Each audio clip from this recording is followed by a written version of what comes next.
have gone live at this point. Yes, we have gone live. Greetings, everyone, and welcome to the Jamaica Read-a-thon 2021. My name is Greg Mays. I am the founder and executive director of A Better Jamaica. Let's see. It's the Read-a-thon. It's the third or fourth annual Read-a-thon, and this time we are virtual as we were last year. We have a really fantastic lineup of folks who are going to be reading for us today, and we're excited about them being here. We had a goal of $2,750 to raise funds for this year's Readathon, and I am happy to report that before we went live today, we had already raised almost $2,500. So that is a fantastic thing. It really just sort of speaks to you all's commitment to making sure that first graders in particular are reading and reading well here in Southeast Queens. So let me tell you a little bit more about it, Better Jamaica. We started in January of 2007, which means that we are coming up on our 15th anniversary in January of 2022. So stay tuned for all of those festivities. And we have about 16 programs, and we started out with family movies in the park. So in the summer of 2007, I went over to Forest Park with a couple of a couple of nephews and a neighbor's child, and we saw The Wizard of Oz in the Forest Park there. And it was a pretty spectacular experience. And I just left that experience asking, why is it that I have to leave my own neighborhood to have such a fantastic experience? And the answer was, I did not have to. I just needed to start a nonprofit that we could just sort of use to show movies here in Southeast Queens. So that very first summer, Leroy Comrie gave us funding, and we showed Happy Feet and Pride in St. Albans Park. And it was exactly like I envisioned it. Like in Fields of Dreams, where they said, build it and they will come. This time it was put the movie screen up and they will come. So we showed those two movies, and folks just sort of came to the park with picnic baskets and blankets and, buckets of chicken and food, and they enjoyed the movie. The next summer, we added Baisley Pond Park into the mix. And so we showed two movies in each of those parks, and then we were off to the races. For the last, 12, 13 years, we've been showing 21 movies spread across 5 different parks here in Jamaica, Queens. So that's how we got started. Like I said, since then, we've added a number of different programs. I'm going to just remind myself, so forgive me for looking down here, because we have so many programs that I can't even keep track at times. So it started off with family movies in the park. Pretty soon after that, we added Classic Film Fridays, which is our downtown Jamaica series. And then after that, we added Jamaica 311 at jamaica311.com. For those of you who don't know, it's a website that just sort of features events that are happening here in Jamaica, mostly put on by nonprofits. And so that exists. Then we added Jamaica Reads, which was our 4th program. So I had a nephew. He is what I would characterize as a highly reluctant scholar. And when I was looking around for schools for him, what I noticed was that in the better performing schools, adults were coming into the classroom and really changing the child-parent ratio in those classrooms and helping kids with their reading. So in Southeast Queens, we don't have a ton of stay-at-home parents. We have some, but what I realized is that we had a ton of grandparents who were just at home doing different things. So I recruited some of those people, and I think about Sheila Shepard and Fionn Cole, 2 of our tutors that were with us from the beginning, and one of whom is still with us in terms of tutoring, that is.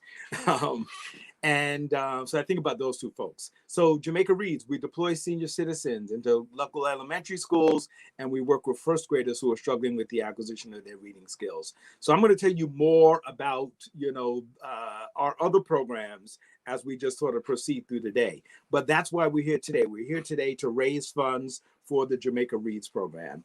So you should see on to the right of this live stream here, an opportunity for you to make a donation. So hopefully you will click on that button and make a donation if you haven't already. Or if you have already, you just want to donate more, please feel free to do that as well. I just want to do a special shout out to JetBlue. They've joined us this year as a sponsor. And the way they're sponsoring is that they are granting us two sets of 2 Travel Anywhere tickets on JetBlue. And of course, there are travel restrictions, blackout dates and the rest of that good stuff. But what I found is that, if you're good, you can work around those blackout dates and manage to go anywhere that they want to go.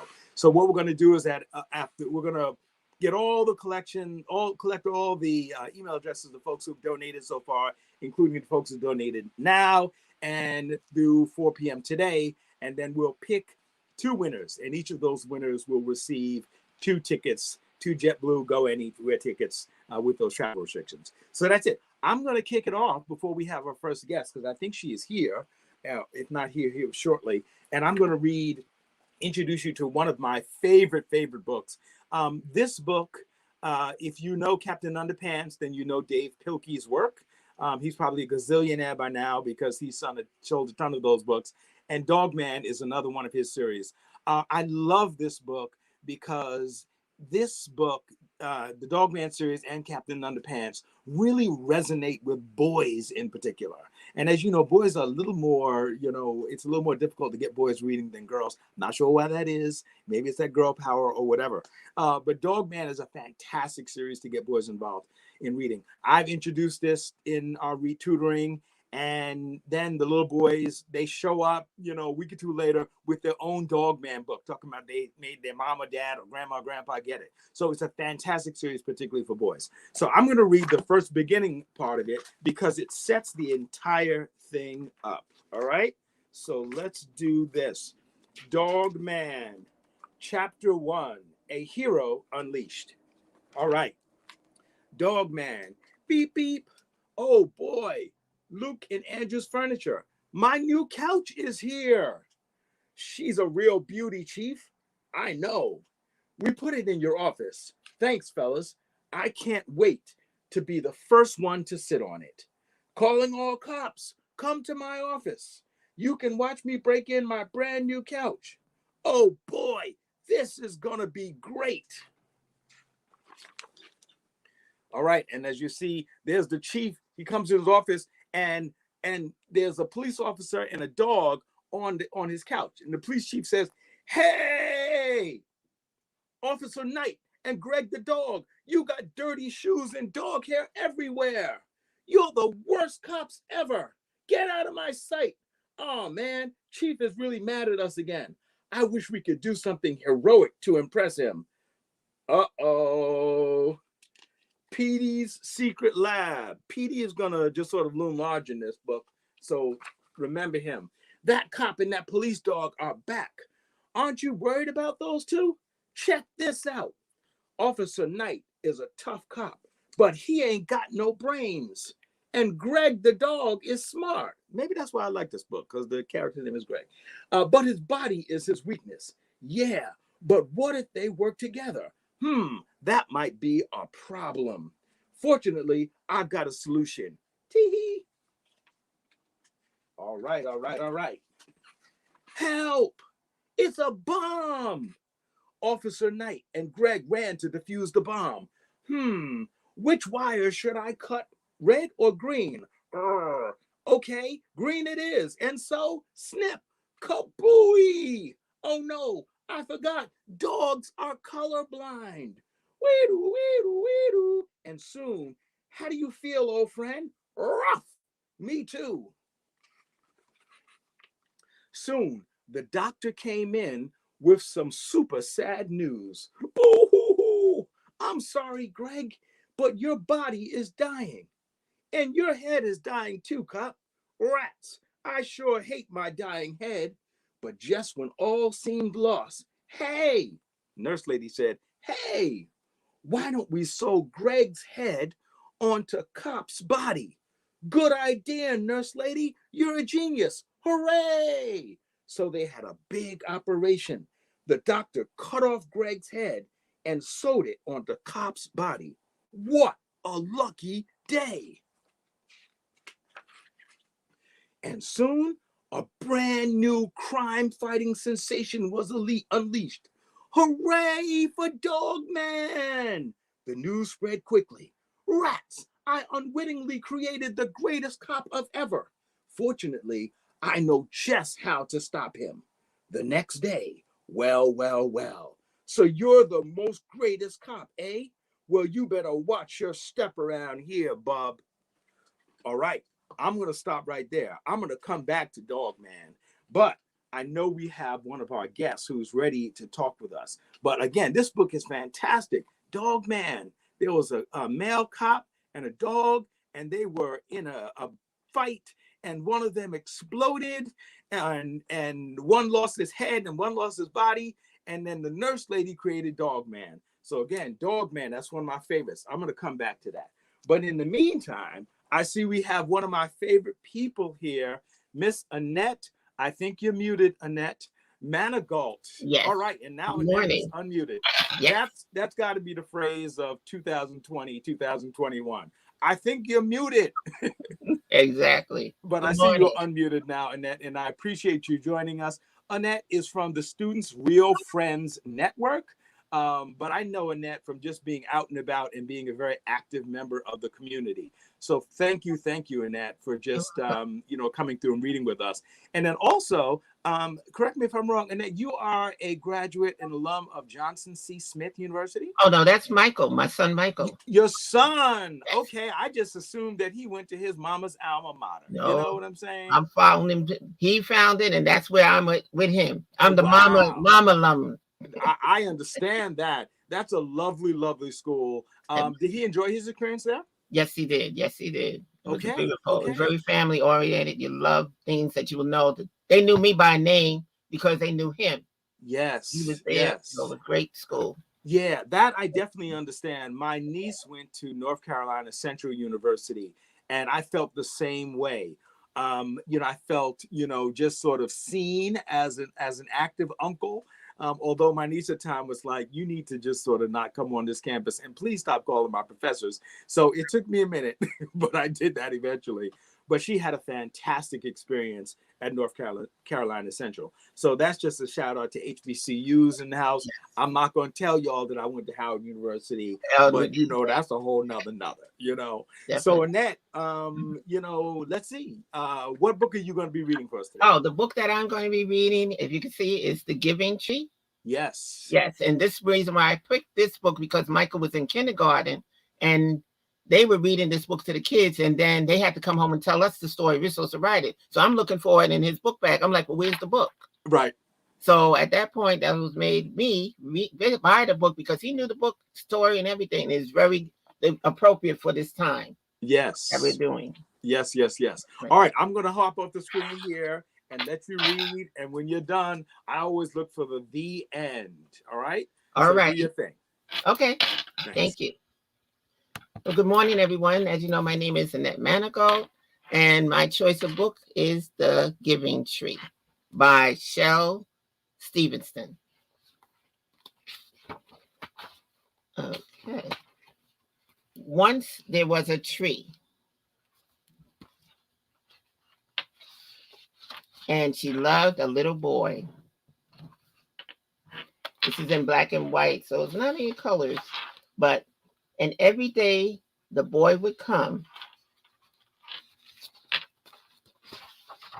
and he would gather her leaves and make them into a crown and play king of the forest.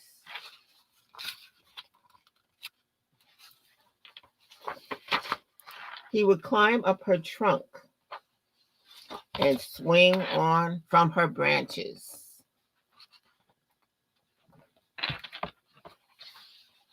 And eat apples. And then they would play hide and go seek. Now this is with a tree this young man is doing it.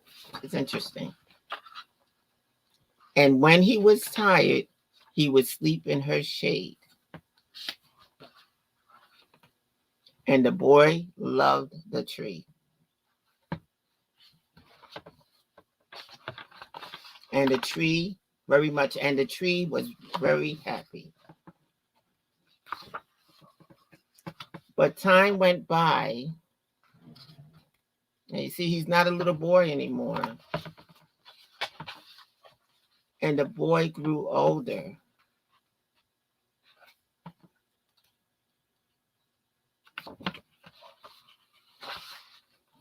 and the tree was often alone.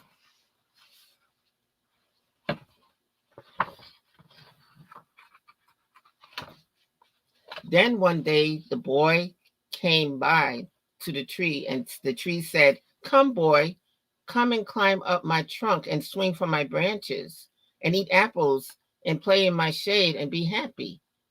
The boy said, "I'm too old, big to climb and play," said the boy. "I want to buy things and have fun. I want some money. Can you give me some money?" "I'm sorry," said the tree, "but I have no money. I have only leaves and apples. Take my apples, boy, and sell them in the city. Then you will have money and you will be happy."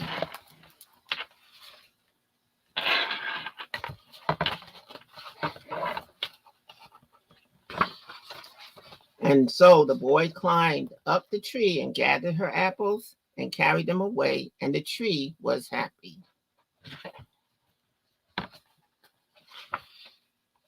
But the boy stayed away for a long time, and the tree was sad. And then one day the boy came back, and the tree shook with joy, and she said, "Come, boy, climb up my trunk and swing from my branches and be happy." "I'm too busy to climb trees," said the boy. "I want a house to keep me warm," he said. "I want a wife and I want children, and so I need a house. Can you give me a house?" "I have no house," said the tree. "The forest is my house. But you may cut off my branches and buy a house. Then you will be happy." Now you see, now he's even older. No longer a boy, no longer a teenager. And so the boy cut off her branches and carried them away and built a house.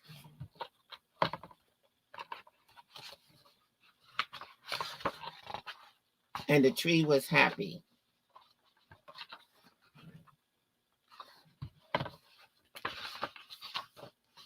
But the boy stayed away for a long time, and when he came back, the tree was so happy she could hardly speak. "Come, boy," she whispered, "come and play."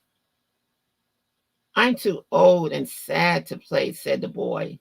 "I want a boat that will take me far away from here. Can you give me a boat?" Now he's even older. "Cut down my trunk and make a boat," said the tree. "Then you can sail away and be happy." What did the boy do? And so the boy cut down her trunk and made a boat and sailed away. And the tree was happy, but not really. Now look at the tree. You can see, no longer a tree. After a long time, the boy came back again. "I'm sorry, boy," said the tree, "but I have nothing left to give you." "My apples are gone. My teeth are too weak for apples," said the boy. "My branches are gone," said the tree. "You cannot swing on them." "I'm too old to swing on branches," said the boy. "My trunk is gone," said the tree. "You cannot climb." "I'm too old, too tired to climb," said the boy. "I'm sorry," sighed the tree. "I wish I could give you something, but I have nothing left. I'm just an old stump. I'm sorry."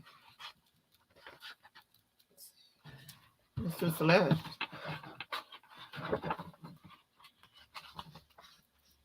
I don't need very much now," said the boy. "Just a quiet place to sit and rest. I'm very tired." "Well," said the tree, straightening herself up as much as she could. "Well, an old stump is good for sitting and resting. Come, boy, sit down and rest." And the boy did. Now look how much older the boy is now. And the tree was happy. The end.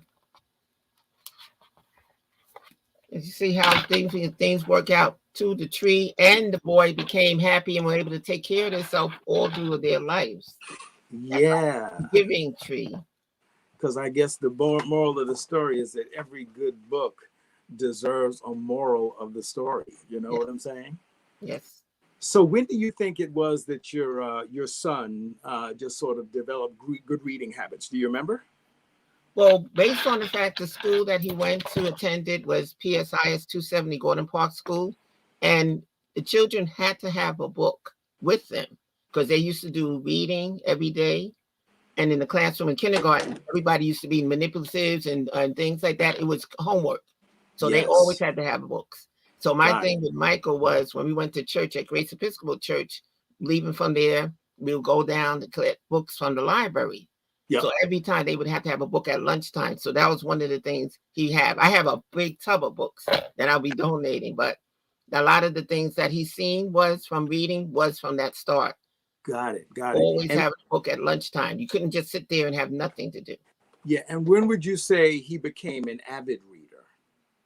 I would say just from every day they used to have to do 30 minutes of reading when we had to read to them. And then we had to tell us back what they read. And those are things that I think took his time to say he liked to have books. And then the Captain Underpants series books, Yes.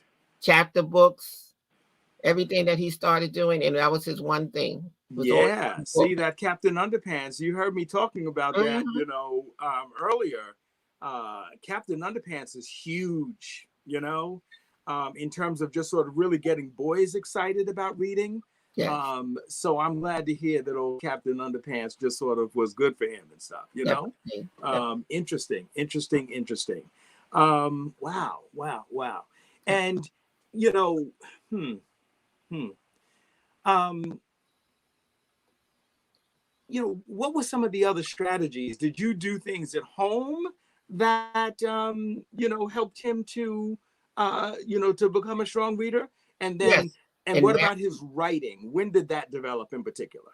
that at the same time, because Michael would always have me get like post-its.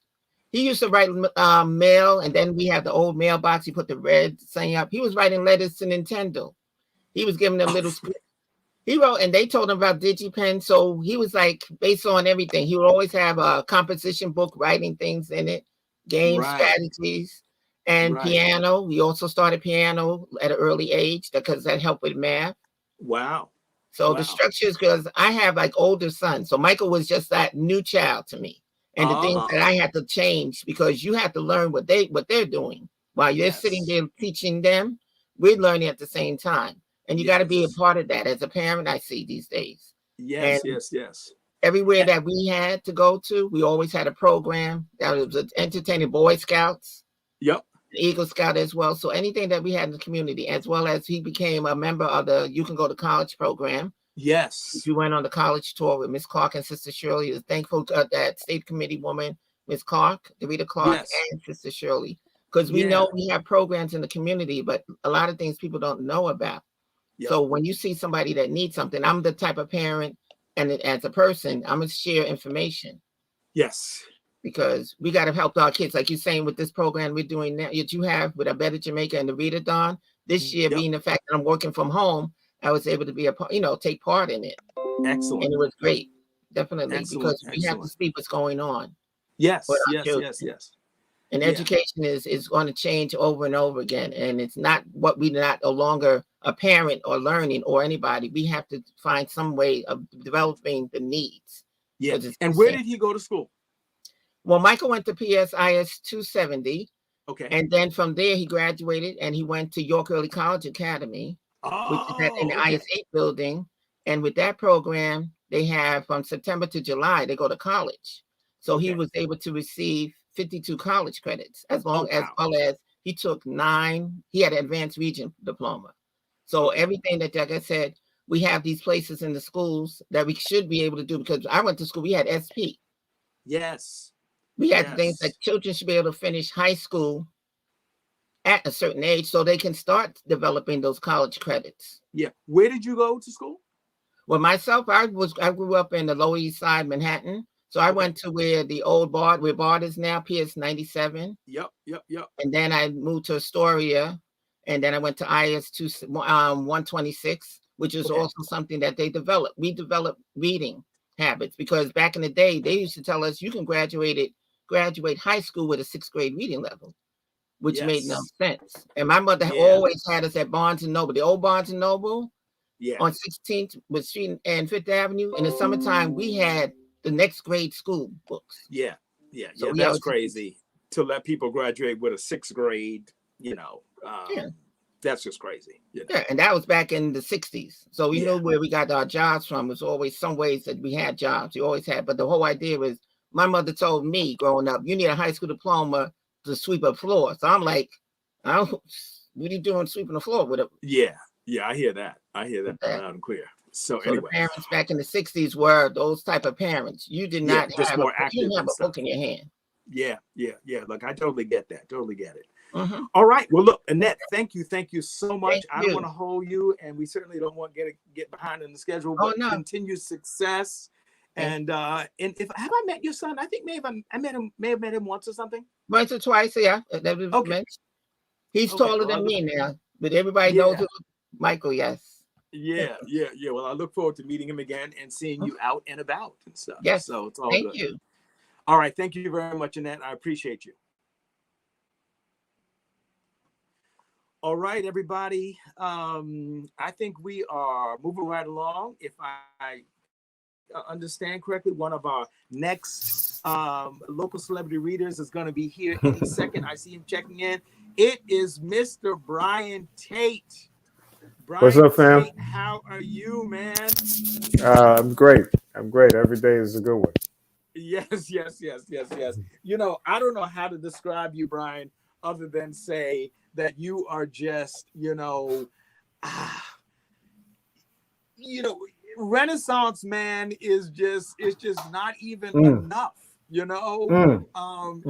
know you just as this brilliant activist in the community, this brilliant strategist. I know people hire you, to do brilliant but delicate, projects, for them that bring together all kinds of people, man. And that's what I love. When I'm going to a Brian Tate event, everybody and their mama is going to be at that event, not in terms of just sort of, a gazillion people, but just different kinds of people and people who are really interested in engaging conversation. So yeah, man, you're one of my favorite people. So it is Likewise, my pleasure brother, to have a brother here with us. I take it that your beautiful wife and your lovely daughter are doing well. Yeah, everybody's good. Thank you for asking. Yes, Everybody's doing great. yes. So Callie, how old is she now, man? She's 14. Oh my God. High schooler. Yeah. Yikes. Yeah. High schooler, teenager. Yikes. Double yikes. But we're doing real well, man. I appreciate you asking. Yes. Well, I know crazy, if anybody crazy can times. handle her, you and your brilliant wife,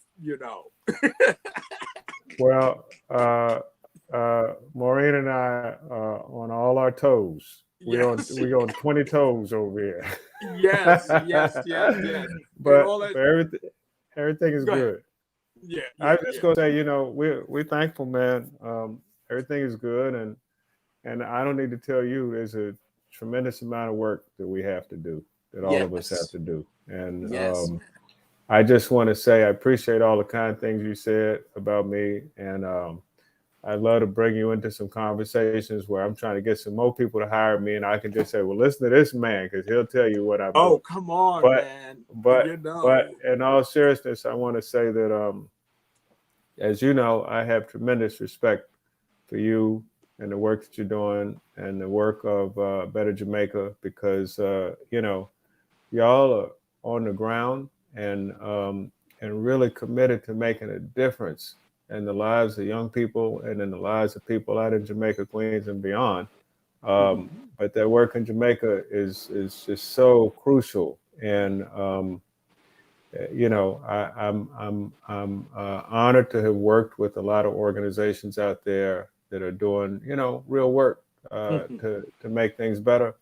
None of them hold a candle to the work that you do.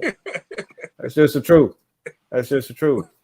You know, thank you, man.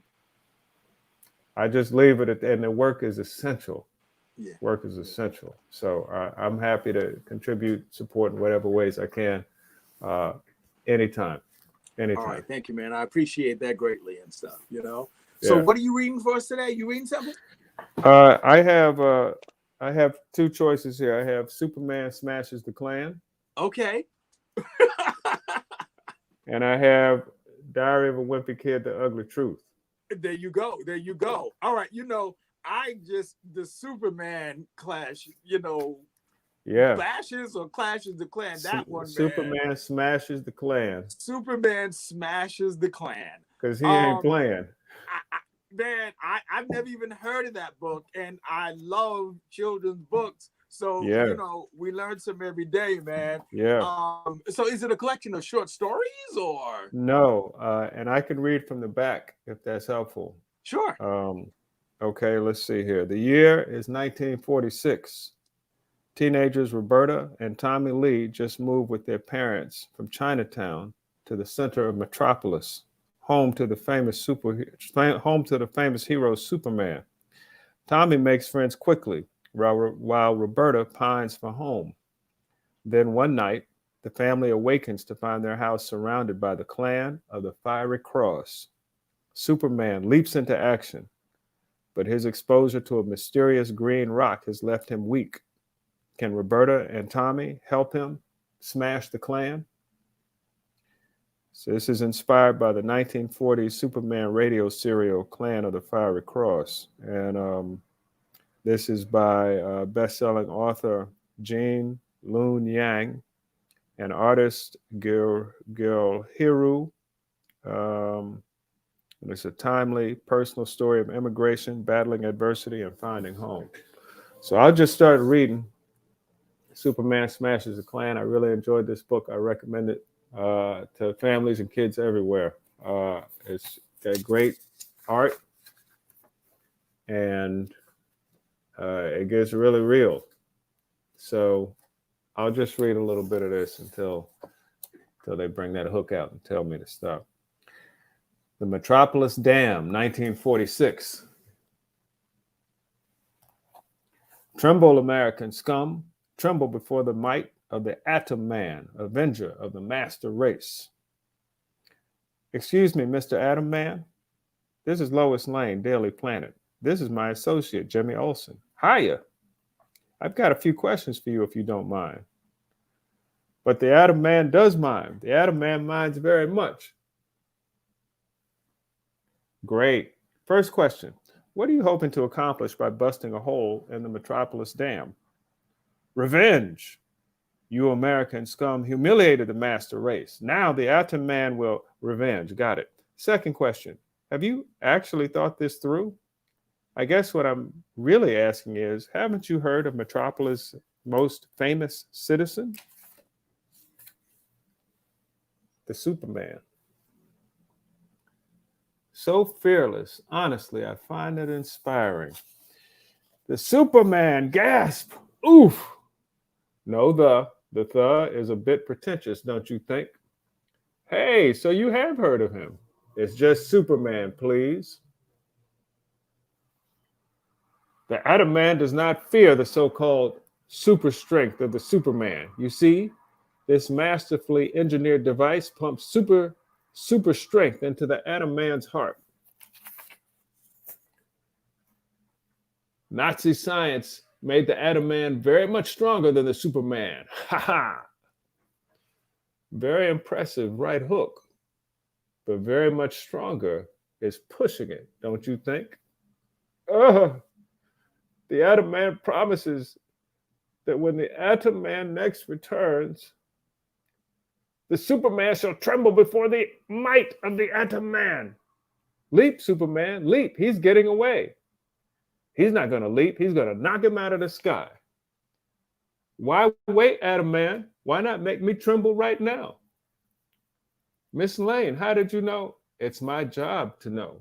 Superman's faster than a speeding bullet, more powerful than a locomotive, able to leap tall buildings in a single bound. I've read your article many, many times, Miss Lane.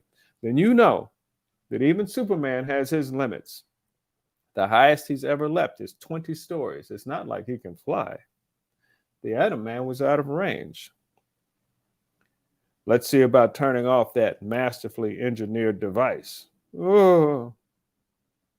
And then Superman says, it's the smell that hit me first.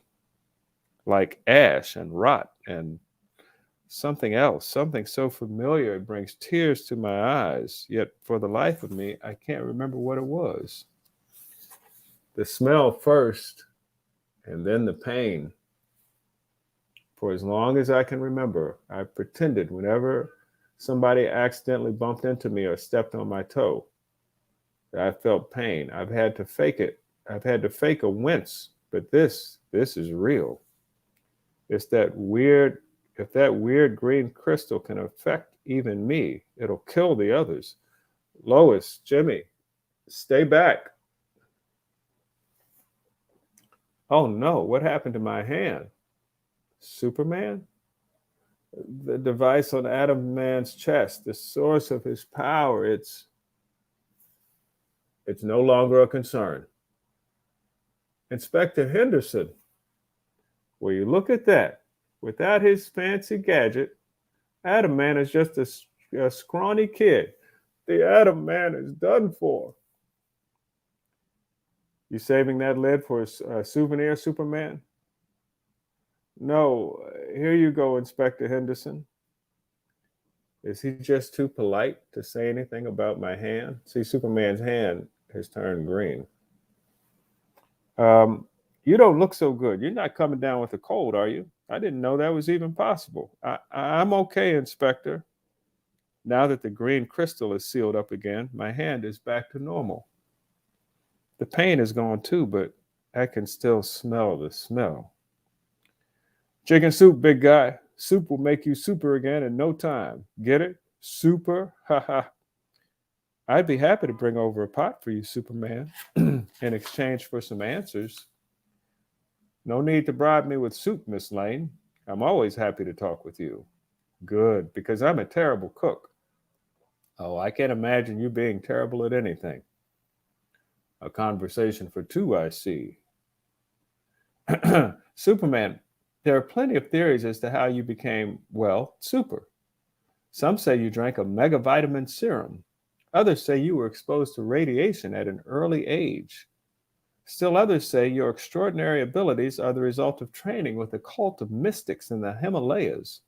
Care to confirm any of those? Haha, training in the Himalayas, Miss Lane. I like that. Let's go with that one. I want the truth. And knowing you, you'll get it someday. Just not today. My chicken soup offer still stands. I thought you said you were a terrible cook. Jimmy, good to see you. Right back at you, Superman. Whoosh. Superman takes off. I put on my best smile as I leave. No sense worrying Lois or Jimmy. No matter how fast I run, though, I can't get away from that smell. I think I'm going to be sick. And then we cut to the family in the car that's arriving for the first time to Metropolis. And the girl says, girl's name is Roberta. I think I'm going to be sick. I'm not sure if it's the way the car is moving or the fact that we've just left the only home I've ever known, or both. And the mom says, Lan Shen, are you not feeling well?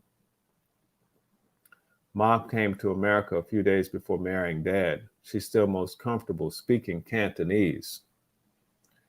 And English, dear.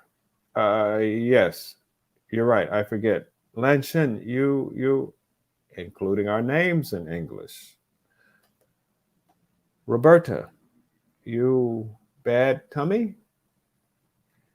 The car is making my stomach a bit gurgly is all. Oh, why you always gotta be such a pooper, Roberta? This is way more fun than the bus. Yes, Tommy, I'm purposely making my stomach gurgly just to ruin your fun. Perhaps you'll feel better if you look out the window. Whoa! Can you believe we get to live in Metropolis, sis?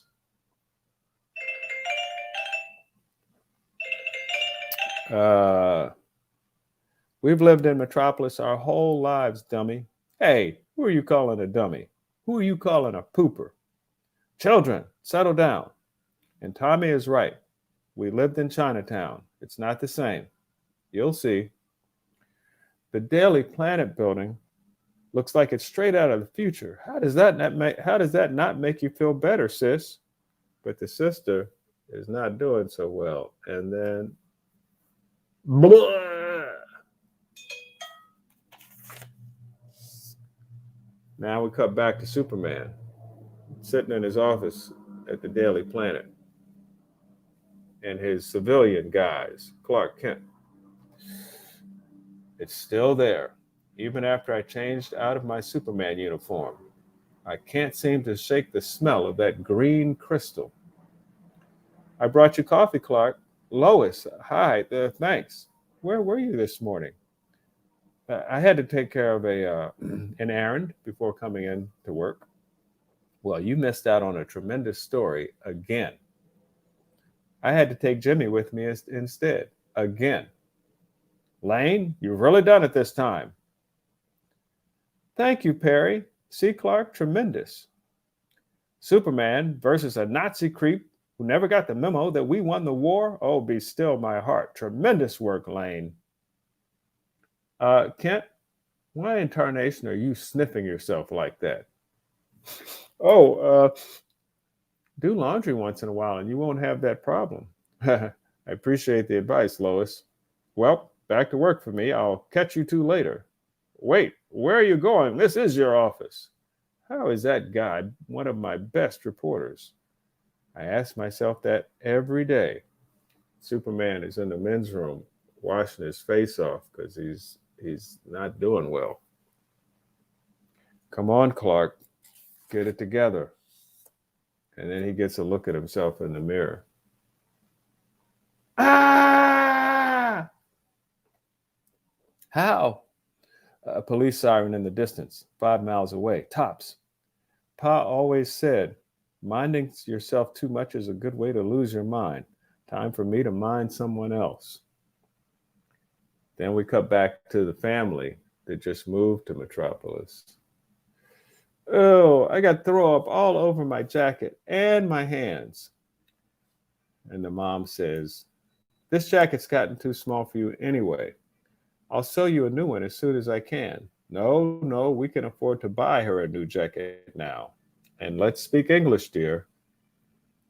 Dad, no, let me keep it for now, at least, please. I'll pick one up at the department store that doesn't look so antiquated. You'll love it, Roberta. You'll see. I've worn that jacket every day for the last 2 years, even in the middle of summer. Without it, I'm all nerves, a real weirdo. And the dad says, goodness, my new boss and colleagues have come to visit. Where's Tommy? Inside unpacking, I think. Then it's up to you, Roberta. I expect impeccable manners. Welcome to the great city of Metropolis, Lees. Family, may I introduce Dr. Sigrid Wilson and Dr. William Jennings. And you must be young Roberta. Pleasure to make your... No handshake. Throw up. Roberta. See what I mean? Weirdo. Wow. Well, you look at this house. It's nicer than mine. Some guys have all the luck. Must be nice, huh, Lee? I brought you folks a pie.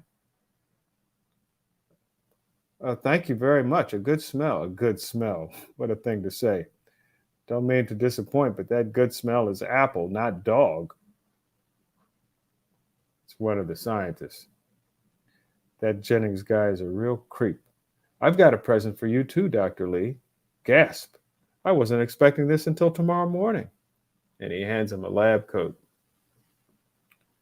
I hereby officially appoint you the chief bacteriologist of the Metropolis Health Department, Dr. Lee. Congratulations. This means much more than I can say, Dr. Wilson. Must be nice. Must be real nice. I'll read one more page here. Is that a bird? No, a plane, a paper airplane. My brother and I have been pulling the same trick since we were little. Her brother has sent her a message on a paper airplane. Sorry for calling you a pooper. Can we be friends again? Yes, no. Works every time. Hi, Tommy. Whoa. We didn't even get to the clan part. But Man. trust me, but when you those know what they say. clansmen emerge, Superman, Yes. boom, boom. Okay. So, and who is Superman? Is it Miles Morales? Is all the superheroes or just Superman?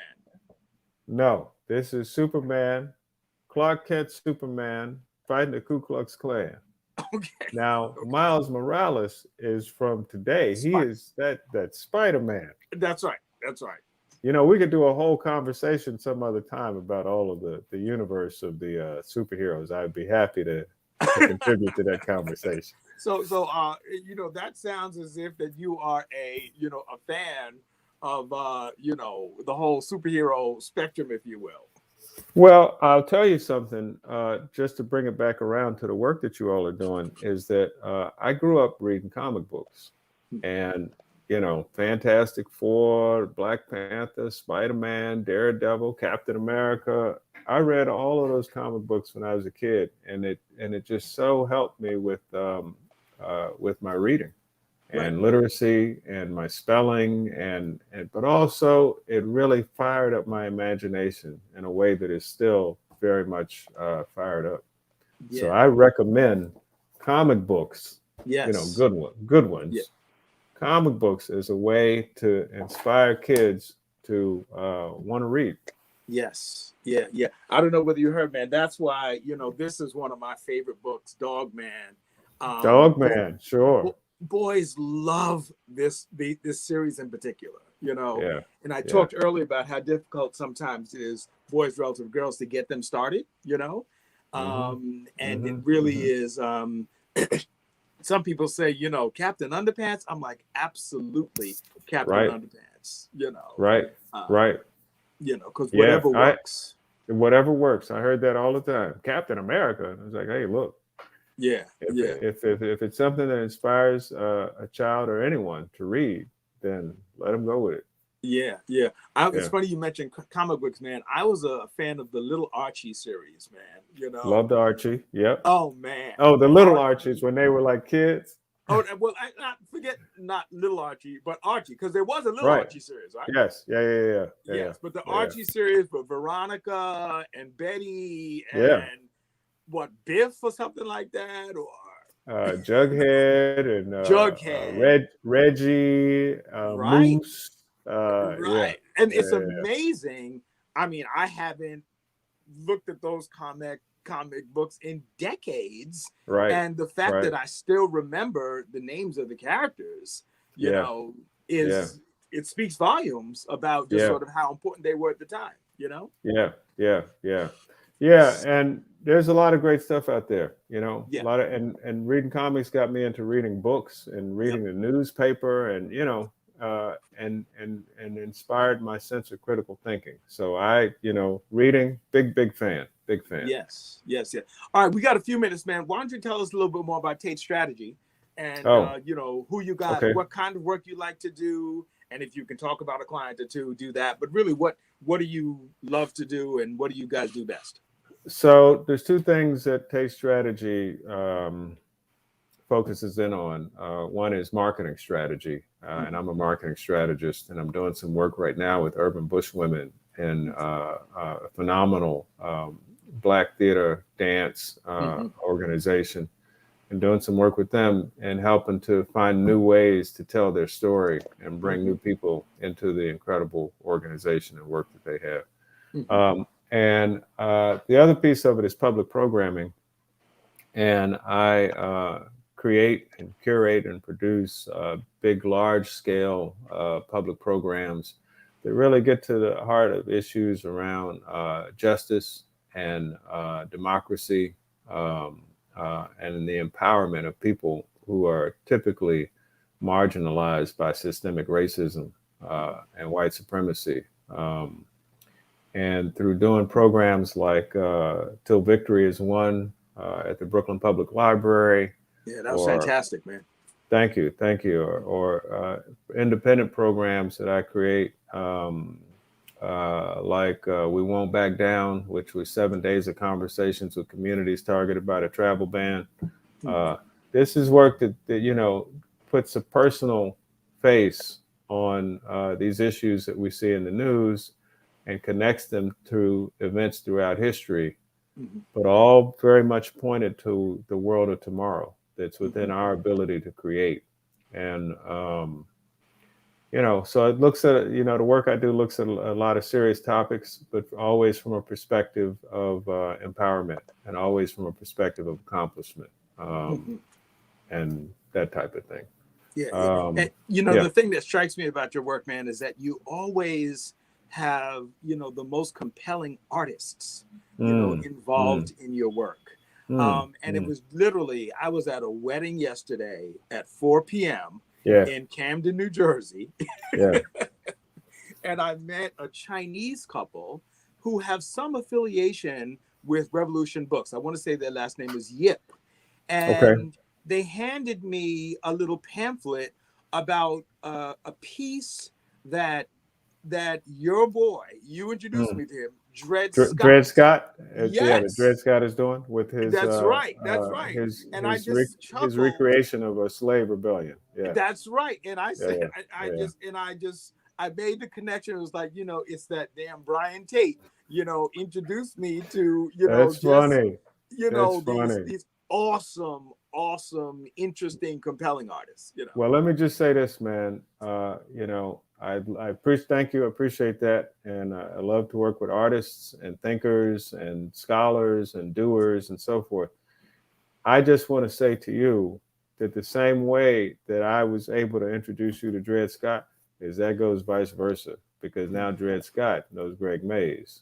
Oh, look, And man. listen, and let me just say, man, that, you know, the work that we do in our research and analysis and strategy development and so forth and so on, and bringing together people like yourselves and Greg and Dred and all these other folks, is very much intended to also create those kind of connections, Mhm, because that's where the power of possibility is. You get mhm, folks at the table who are doing incredible things like the work you were doing, mhm. like the work Dred is doing, like all of these other folks that we sit down with.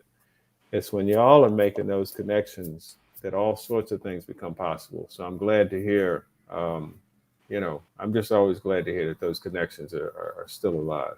Absolutely, man. And then your guy, whose name just escapes me because I'm old, out of Philly with the news, Sherman Fleming. Sherman Fleming. Yeah, yeah, Yes, yeah, yeah, yes. yeah. I Major mean, dude. just exactly. I mean, Yeah, you know, yeah, when I see him, a smile comes to my face yeah. because he is just such, you know, he too is such a fabulously compelling artist, you know, Mm, with something to mm-hmm, say, you know, mm-hmm, mm-hmm, and mm-hmm, bold mm-hmm. enough, you know, to say it not in some dilute form or anything like that, you Yeah, know, yeah, but he yeah. just, you know, calls it, you know. Right, right, So right. yes, Yeah. yes, Real deal. yes. Sherman's Yes, very, the very real real deal for deal. sure. Yeah, And then of yeah. course people like, you know, Lisa Jesse Peterson and, you know, Oh yeah. Yeah, and yeah. all of those folks, Mm-hmm. you know. Mm-hmm. Mm-hmm. Yeah. So it's all good. Those are the folks that hit without wearing gloves. They just go bare knuckle. Boom.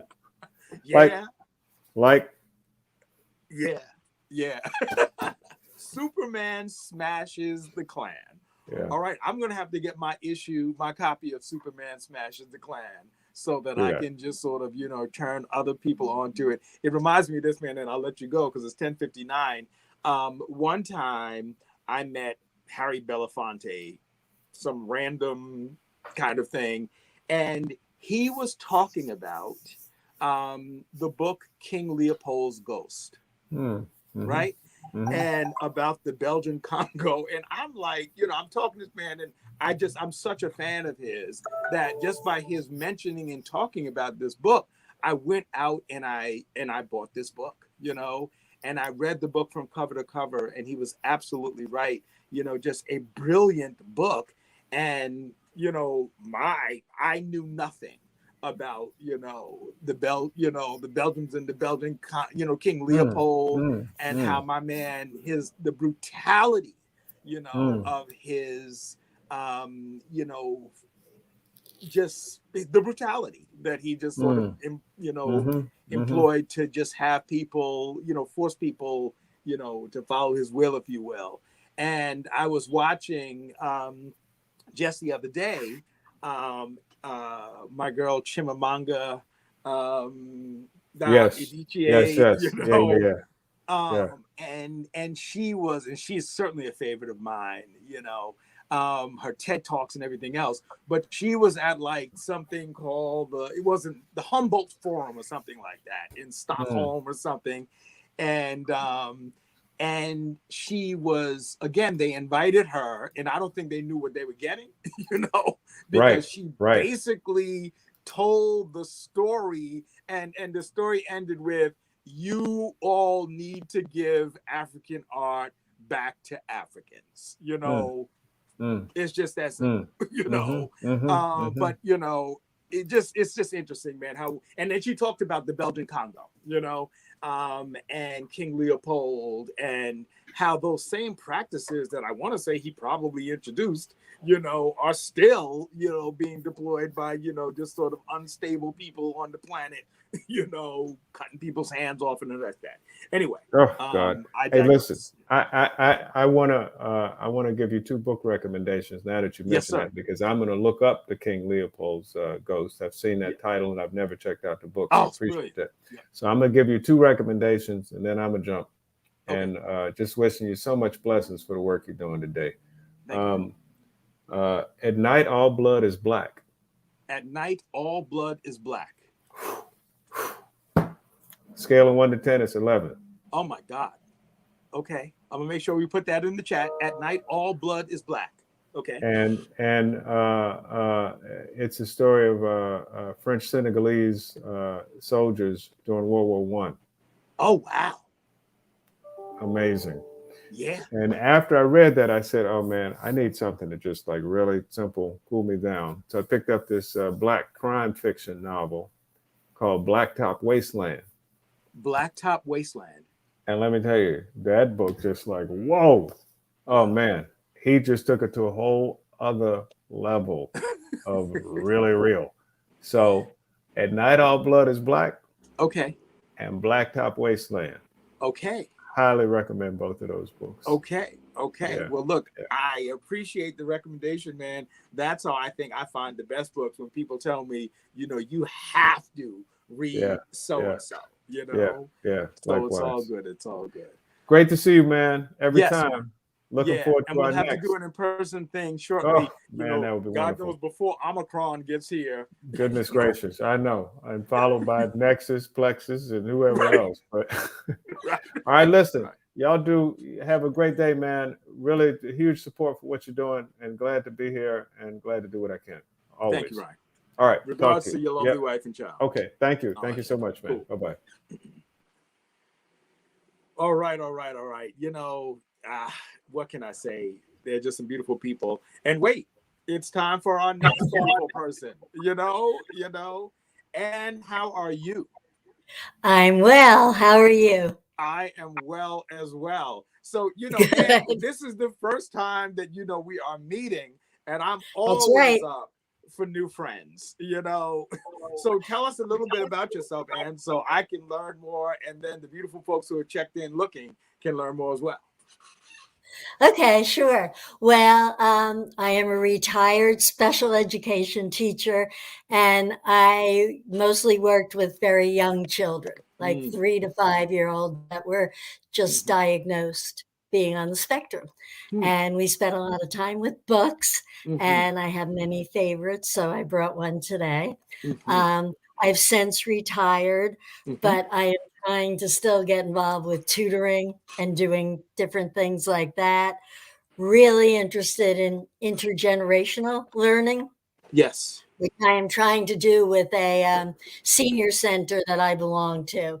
Yep. But it's a little difficult with the pandemic right now, Yep. of us joining forces. So I'm working on that. And I'm also a member of a group called Eldera, Eldera. which is how I found you guys. Oh, Now, okay. Eldera was started last March in the height of the pandemic, and it connected seniors to kids around the world strictly over Zoom.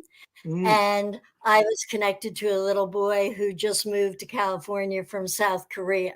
mm, So I meet with him once a week and we work on his language a little bit, although I think it's almost perfect. And we've mm-hmm, just developed a really special friendship.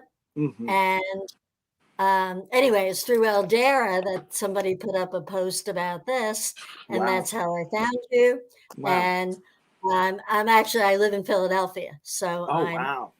I'm Wow. from Philadelphia, but a lot of my Yes. grandparents were from the Bronx, and I Okay. grew up in northern New Jersey, and we were always Okay. going into the city. Yes, So yes, yes. So it's funny that you mentioned Philadelphia.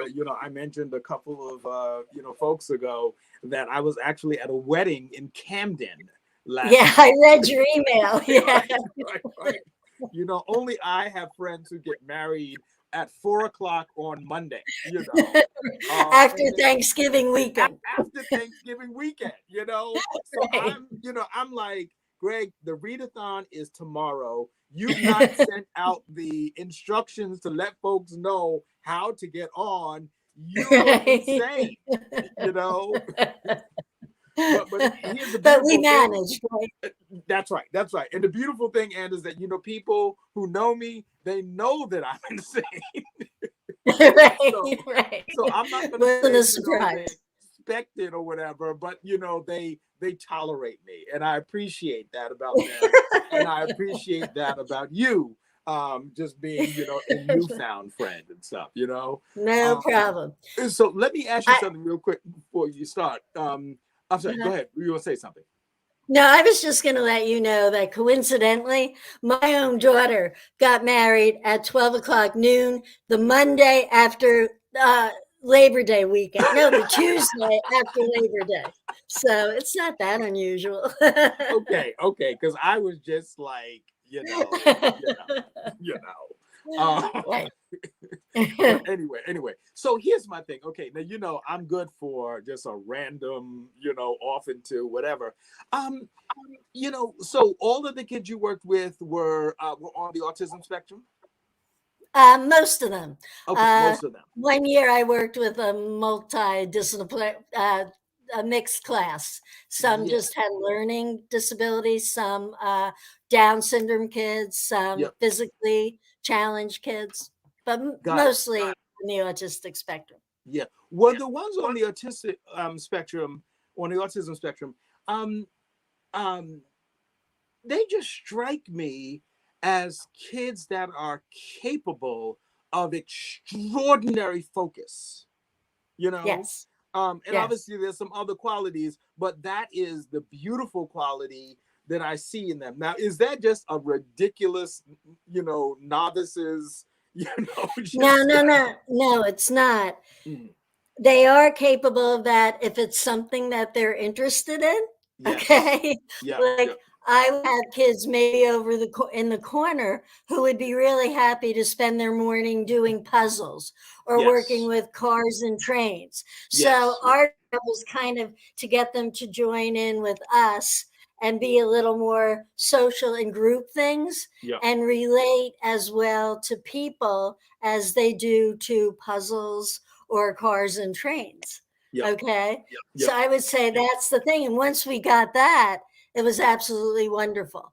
And it was yes, kind of always a puzzle to figure out how to do that, whether it yes, was through music, sometimes it was through artwork or whatever, but it was trying to get that focus that you're right about, hmm, but more into people other than things, hmm, hmm, if hmm. that makes sense. No, it does make sense. It's almost as if, if the term, the phrase, jack of all trades, master of none, Right. that might be how you describe regular, just sort of non-autistic folks.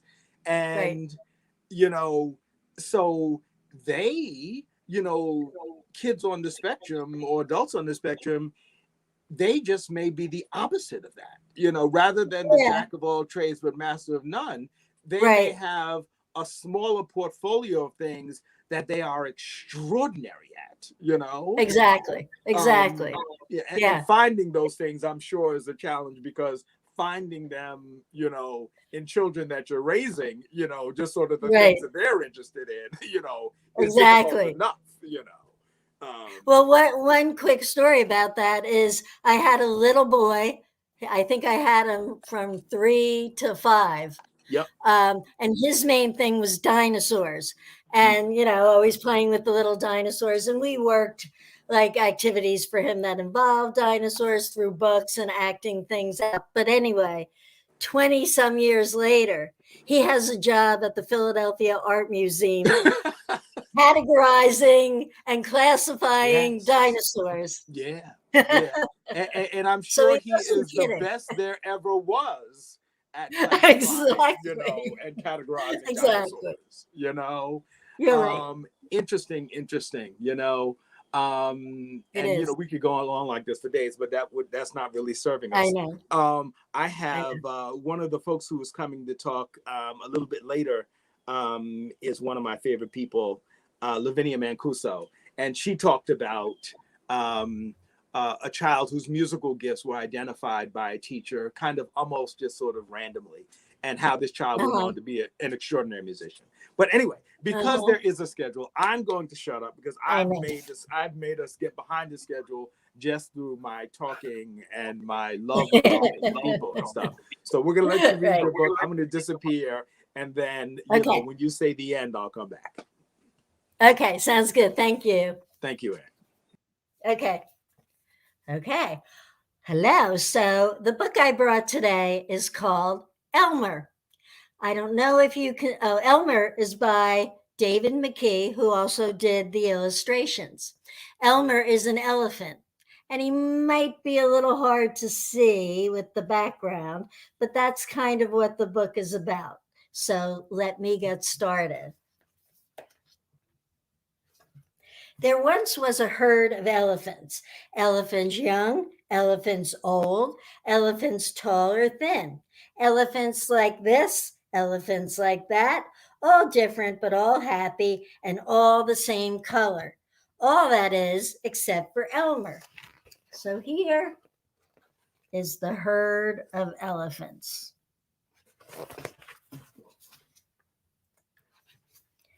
Elmer was different. Elmer, there he is. Elmer was patchwork. Elmer was yellow and orange and red and pink and purple and blue and green and black and white. Elmer was not elephant color. Obviously not elephant color. It was Elmer who kept the other elephants happy. Sometimes he joked with the other elephants, sometimes they joked with him. But if there was even a little smile, it was usually Elmer who started it. And there you can see him climbing on the other elephants, which the other elephants loved. But one night, Elmer couldn't sleep for thinking. And the think that he was thinking was that he was tired of being different. Who ever heard of a patchwork elephant, he thought. No wonder they all laugh at me. In the morning, before the others were really awake, Elmer slipped quietly away, unnoticed. There he goes, while the elephants are sleeping. Whoops. As he walked through the jungle, Elmer met other animals. They always said, "Good morning, Elmer." Each time, Elmer smiled and said, "Good morning." There's the other animals saying hi to him. After a long walk, Elmer found what he was looking for, a large bush covered with berries, a large bush covered with elephant-colored berries. Elmer caught hold of the bush and shook it and shook it and shook it so that the berries fell to the ground. There's all the berries.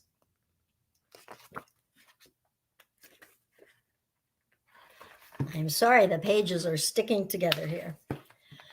Okay. Once the ground was covered in berries, Elmer lay down and rolled over and over and over, this way and that way and back again. Then he picked up bunches of berries and rubbed himself all over, covering himself with berry juice until there wasn't a sign of any yellow or orange or red or pink or purple or blue or green or white or black. When he had finished, Elmer looked like any other elephant. But first, here he is, rolling around in the elephant-colored berries. After that, Elmer set off back to the herd. On the way, he passed the other elephants again. This time, each one said to him, "Good morning, elephant." And each time, Elmer smiled and said, "Good morning," so pleased that he wasn't recognized as Elmer. He was just another elephant.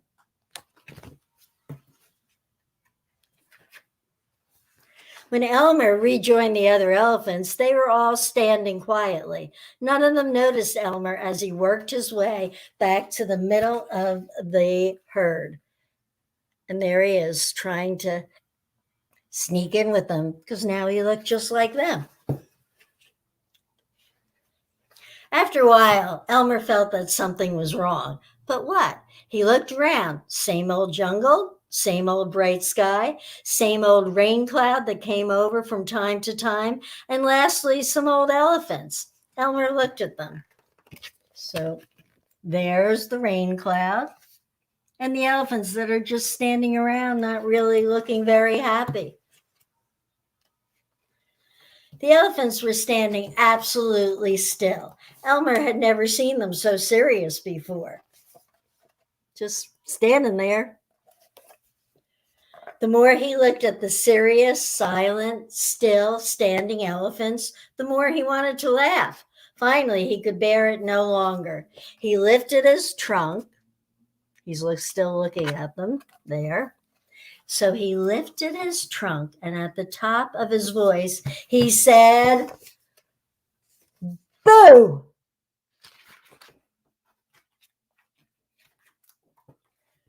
The elephants jumped and fell all ways in surprise. "Oh my gosh, my golly," they said as they were laughing. And then they saw Elmer still helpless with laughing.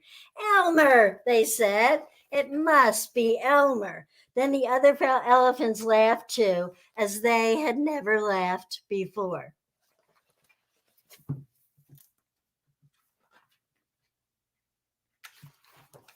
As they laughed, the rain cloud burst, and when the rain fell on Elmer, his patchwork started to show again.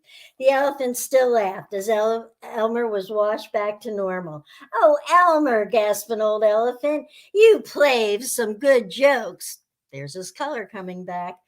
But the biggest laugh of all was today. It didn't take you long to show your true colors. "We must celebrate this day every year," said another elephant. "This will be Elmer Day. All elephants must decorate themselves, and only Elmer will decorate himself elephant color."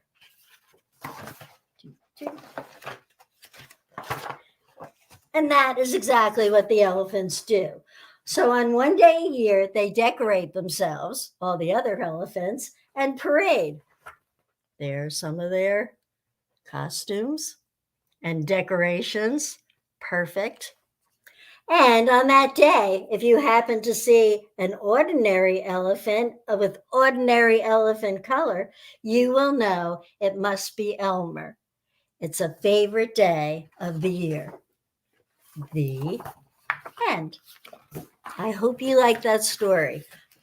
I think Elmer realized it's okay to be different. In fact, it's really pretty special.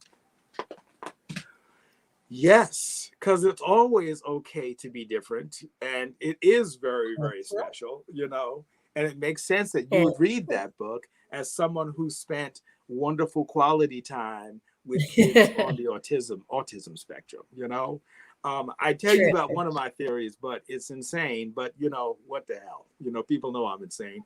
You know, I actually think that the autism spectrum may be much wider than we think it is. you know? Yes. And, Yes. you know, it's related to my belief about this hyper focus thing. And all that Uh-huh. to say, I know software engineers in particular, and I'm sure they're not the Yes. only ones who have Right. this tremendous ability, you know, to Mhm. focus on coding for, Mhm. you know, 12, 15 hours a day. And that's not Yep. something that all people are capable of, you know. Can do or would want to do. That's right, can do or would want to do. I don't And want to at all. Thank that's God. right. We don't have to. In all fairness, I know, you know, coders who, you know, can do many more things. You know, they Right. Right. display Right. their gifts in many, many ways, you know. But You're then I right. know, Well, go ahead. yeah. Do you know who Temple Grayden is? Um, Temple Grayden? yes, I know. Uh, yes, a little girl, right? Well, no, now she's an older woman. She's probably about my age, but Yes. she definitely was finally, took a long time back then, was diagnosed as being on the spectrum and all, but she's amazingly smart, and her whole thing was with animals, and she thinks Yes. autism has a lot in common with animals, of Hmm. like not being able to take in a lot of sensory things at one time, like how Yep. horses can be scared if a big noise Yes. comes along, whatever. Yes. However, the funny thing is, I saw her once in person, and she referred to NASA as the training grounds for people on the autism spectrum. Yeah, see, that's what I'm saying. And So that's what same thing. I think I've seen her as an adult give some talks and Yes. stuff. Oh, Yes, she's yes, yes. amazing. Yeah, She's amazing. And she'll say right away, feel free to laugh at me. I yeah. probably won't understand why you're laughing at me, but it's great. Go ahead and That's right. laugh. Because she speaks with a lisp as well? Yeah, a little Yeah. bit. Yeah. Yes, yes, Yeah. yes. Yeah. I've definitely She's seen her. wonderful. Maybe a TED Yeah. talk or maybe something else and stuff, you know. Probably. Yeah. Yeah, Yeah. yeah, But yeah. it relates to what you've been saying and what we've been saying. But, I really feel lucky for having worked with these little kids. Yes. And just one more quick thing. A mother told us it was a snow day. They were home from school, and her son was just staring out the window at the snowflakes. And Yes. she kept going up to him and saying, come on, we have to go play or whatever. And finally, he grabbed her hand, brought her over to the window, and said, look. And Mm, she said, just sat there for 10 minutes, and it was wonderful looking at mm, the snowflakes, something mm. I would never have done. So Yes, there you yes, go. yes, Yeah. yes, yes. So So anyway. anyway, look, I can tell that you're the kind of person I can talk to all day, and while I'd like to do And that, you too. the people who are waiting to read right about now, looking I at their know. watches, saying, "I told this I guy know. I had 15 minutes," you know. I know. Bye. So thank you so much, and thank you for continuing Sure. to do the work that you do, rather than just Thanks. in your retirement, I don't know, There's play nothing else shuffle. to do. I hear that. So Got to thank you. do We will something. be in contact, and I'm going to mention Okay. also that JetBlue is one of our wonderful sponsors for the day, and essentially they've Okay. given us two pairs of tickets. They go anywhere tickets. So there's going to be a drawing after today, and of course my volunteer readers will be in that drawing, as will our other folks who've contributed.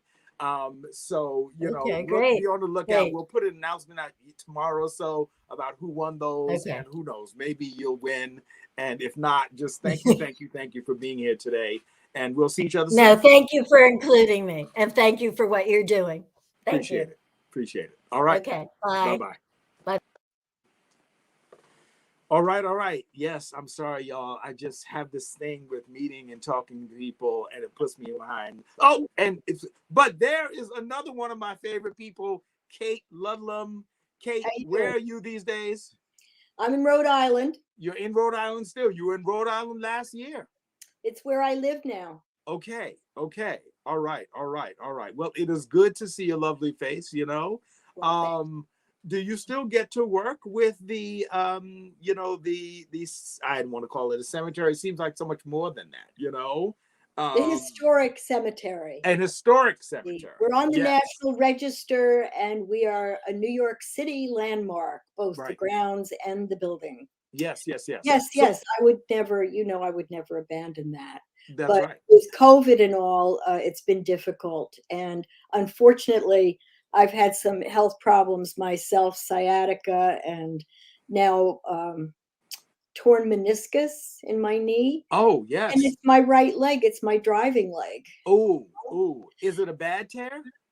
Yeah. Oh, yeah, yeah. So that's something that I'll have to deal with. But I wanted to say the lady who preceded me was so interesting. Yes. And I loved hearing about what she had done and yeah, the yeah. children and everything. Years ago, I had wanted to teach children who were, I guess, challenged. In those days, they called them retarded, which I think is a very kind of offensive term. Right.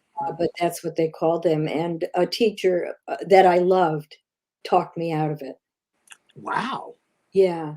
Wow. I regret it to this day, but Yeah. there'll probably be a time when I can work with kids like that. Absolutely. Absolutely. I enjoyed it. Yeah. We won't get into why she may have done that. She may have just been burned out. Who knows?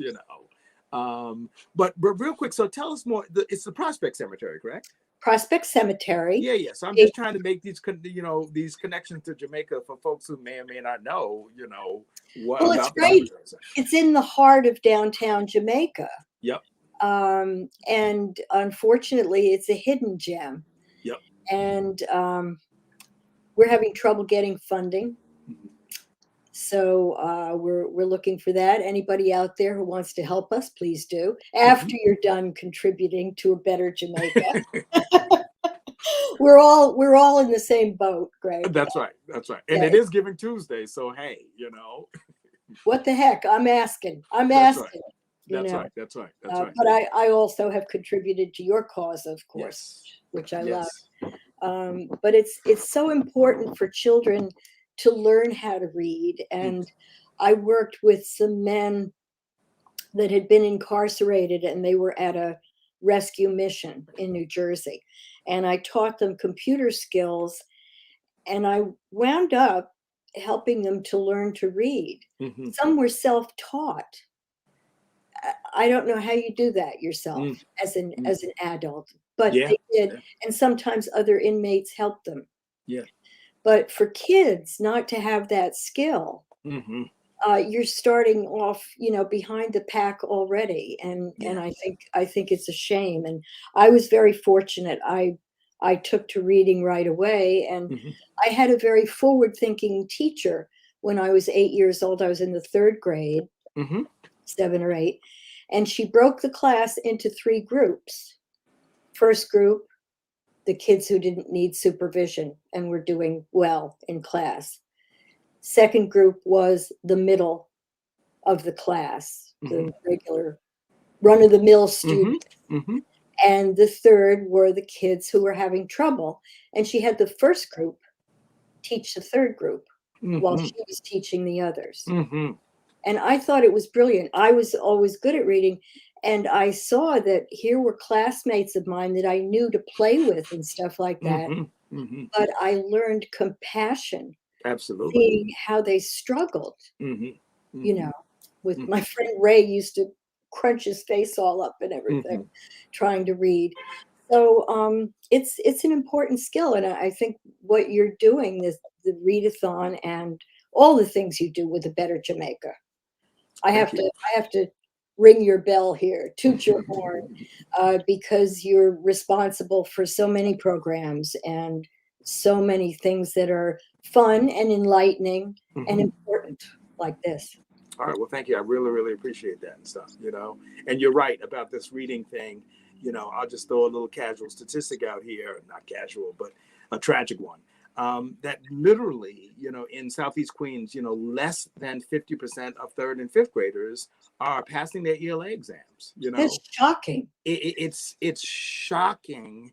And sometimes I'm like, I don't know why people are not just sort of, on the tops of rooftops, talking about this, you know. And I will say that, you know, because there are people trying to make a difference. And I'll point out, actually, Mayor de Blasio, the UPK program, you know, is fantastic. And I know that it's fantastic because it works.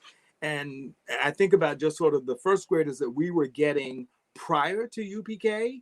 There were often children who didn't know the alphabet, and couldn't connect the sounds to the Wow. alphabet. You know, What is UPK? I'm sorry. It's a universal pre-kindergarten. Oh, okay.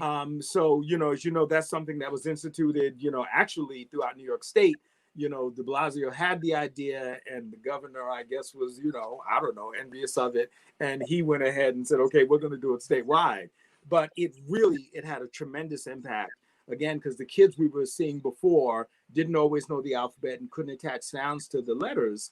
And then after UPK, the first graders we were getting, they did know the alphabet, you know, and they could attach sounds. And it was, you know, that's an extraordinary thing, you know, because all you need to do after that is just sort of let kids understand that if you connect sounds together, at, you know, you get cat, you know, and when they have that breakthrough, you know, or if there's an E at the end of CAT, the A becomes a long A and it becomes Kate, you know, but you learn those little, and it's so funny because, you know, you learn stuff like that kit is KIT, but as soon as you put an E, then the first vowel becomes long and it becomes kite, you know.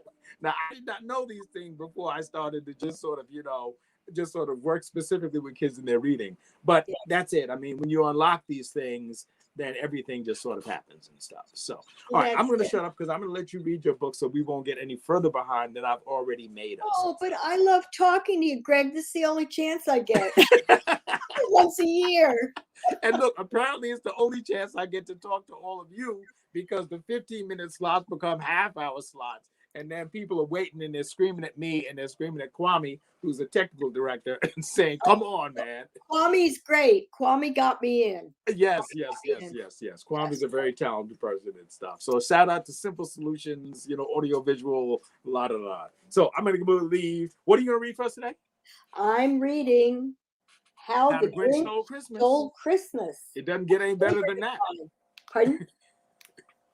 All right, I'm gone. Please go ahead. Okay. This is a favorite Christmas book of mine that I'm reading. How the Grinch Stole Christmas by Dr. Seuss. I like it for the message that it carries. This, by the way, this little critter is a who. Okay, and we talk about the who's down in Whoville.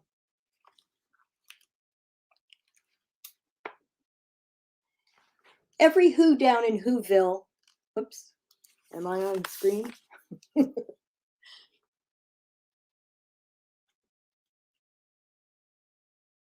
Need technical assistance here. Every who down in Whoville, there we go. Every who down in Whoville liked Christmas a lot.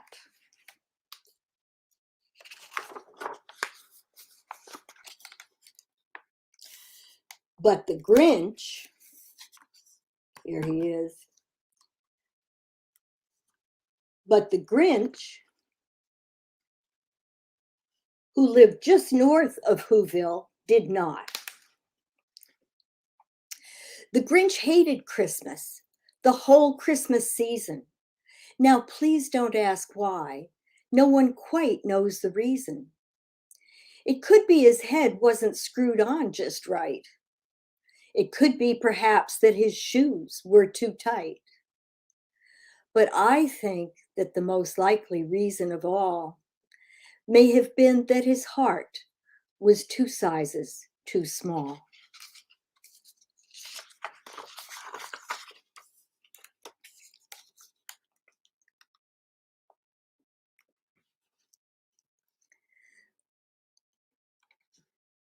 But whatever the reason, his heart or his shoes, he stood there on Christmas Eve hating the Who's.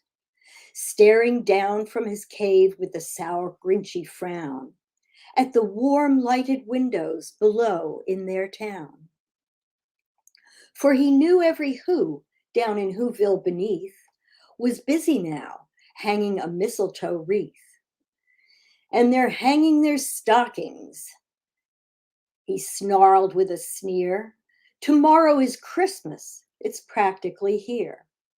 Then he growled with his Grinch fingers nervously drumming. I must find some way to stop Christmas from coming. For tomorrow, he knew,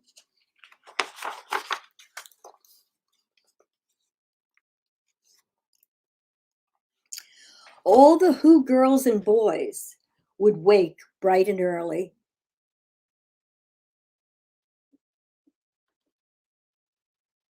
And then, oh, the noise. Oh, the noise, noise, noise, noise. That's one thing he hated. The noise, noise, noise, noise. And you see the Who's with their toys. He's got a big drum. There's a lot of noise going on there.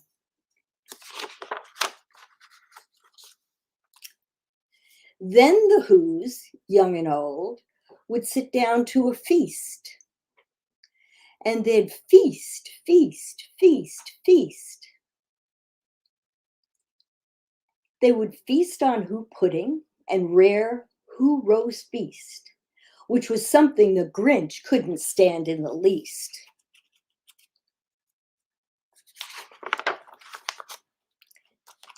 And then they'd do something he liked least of all. Every Who down in Whoville, the tall and the small, would stand close together with Christmas bells ringing. They'd stand hand in hand, and the Who's would start singing. They'd sing and they'd sing, and they'd sing, sing, sing, sing. And the more the Grinch thought of this Who Christmas sing, the more the Grinch thought, I must stop this whole thing. Why, for 53 years I've put up with it now. I must stop this Christmas from coming. But how? Then he got an idea, an awful idea. The Grinch got a wonderful, awful idea.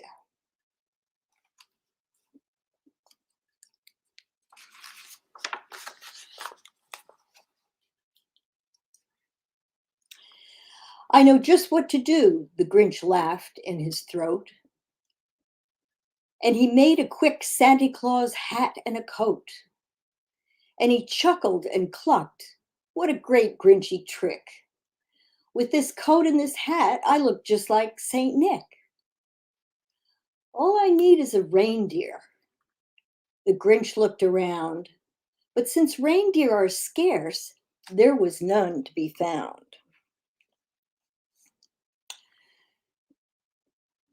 Did that stop the Grinch? No, the Grinch simply said, if I can't find a reindeer, I'll make one instead. So he called his dog Max. Then he took some red thread and he tied a big horn on the top of his head. Then he loaded some bags and some old empty sacks on a ramshackle sleigh, and he hitched up old Max. Then the Grinch said, get up. Where's Max? And the sleigh started down toward the homes where the Who's lay a snooze in their town.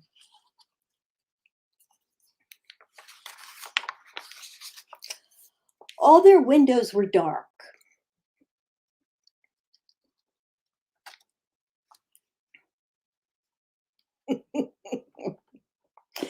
Quiet snow filled the air. All the Who's were all dreaming sweet dreams without care. This is stop number 1. The old Grinchy Claus hissed, and he climbed to the roof, empty bags in his fist.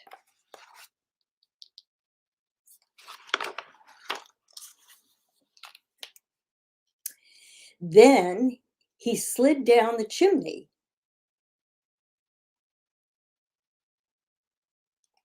A rather tight pinch. But if Santa could do it, well, so could the Grinch. He got stuck only once, for a moment or two. Then he stuck his head out of the fireplace flue, where the little Who stockings all hung in a row. These stockings, he grinned, are the first things to go.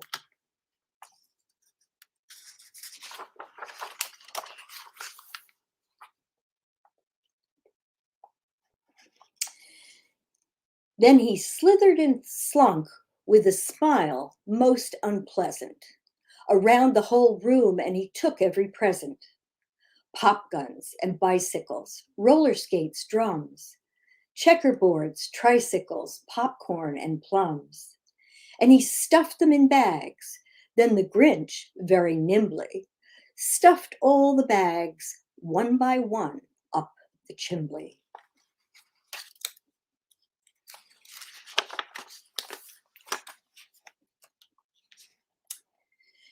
Then he slunk to the icebox.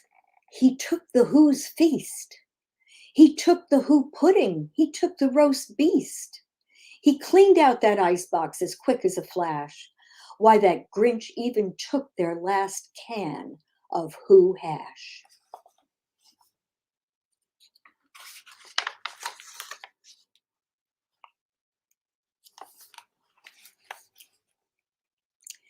Then he stuffed all the food up the chimney with glee. And now, grinned the Grinch, I will stuff up the tree.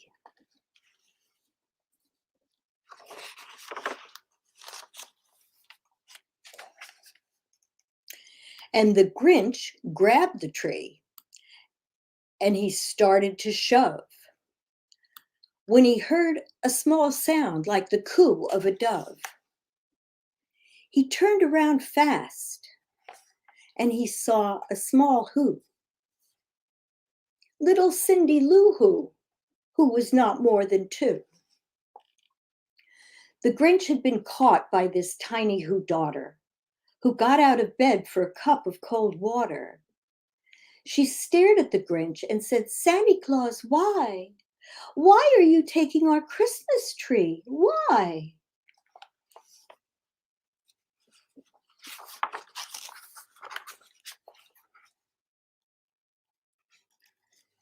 But you know that old Grinch was so smart and so slick.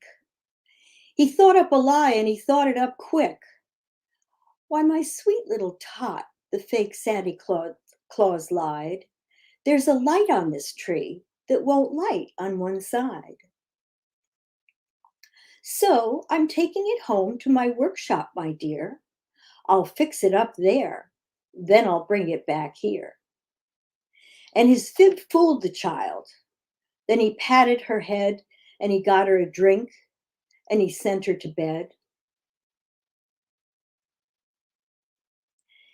And when Cindy Lou Who went to bed with her cup, he went to the chimney and stuffed the tree up.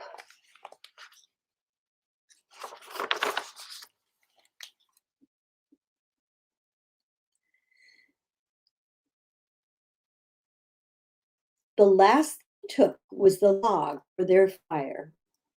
Then he went up the chimney himself, the old liar. On their walls he left nothing but hooks and some wire. And the one speck of food that he left in the house was a crumb that was even too small for a mouse.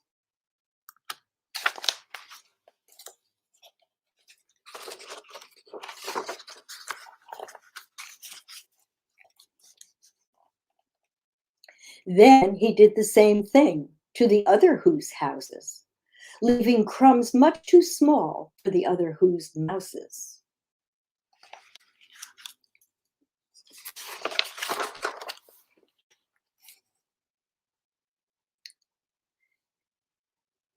It was 1/4 past dawn, all the Who's still abed, all the Who's still a snooze when he packed up his sled, packed it up with their presents, the ribbons, the wrappings, the tags and the tinsel, the trimmings, the trappings. There's poor Max climbing the mountain.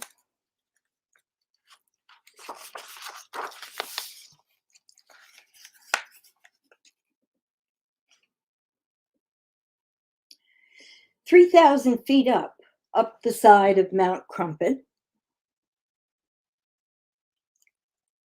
he rode with his load to the tip top to dump it. Pooh pooh to the Who's, he was grinchiously humming. They're finding out now that no Christmas is coming.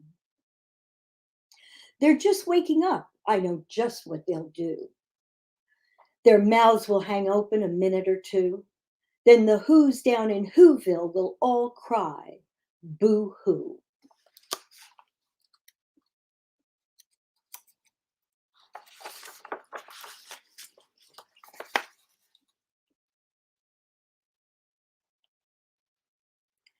"That's a noise," grinned the Grinch, "that I simply must hear."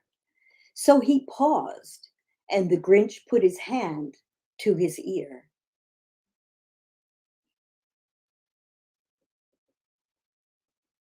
And he did hear a sound rising over the snow. It started in low, then it started to grow.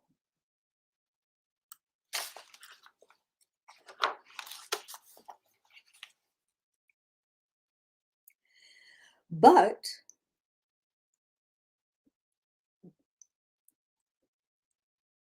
the sound wasn't sad.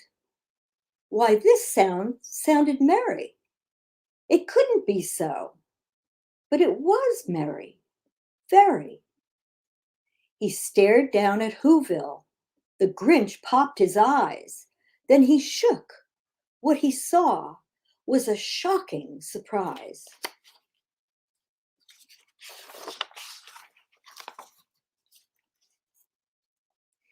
Every Who down in Whoville, the tall and the small, was singing without any presents at all. He hadn't stopped Christmas from coming. It came. Somehow or other, it came just the same.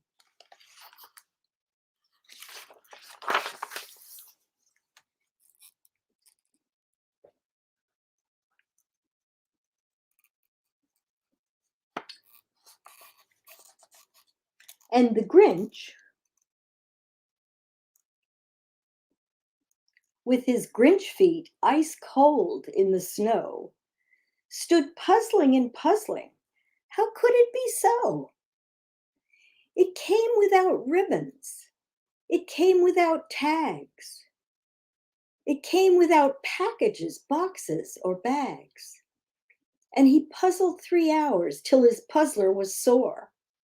Then the Grinch thought of something he hadn't before. Maybe Christmas, he thought, doesn't come from a store. Maybe Christmas, perhaps, means a little bit more. And what happened then? Well, in Whoville, they say that the Grinch's small heart grew 3 sizes that day. And the minute his heart didn't feel quite so tight, he whizzed with his load through the bright morning light, and he brought back the toys and the food for the feast. And he himself, the Grinch, carved the roast beast. Merry Christmas.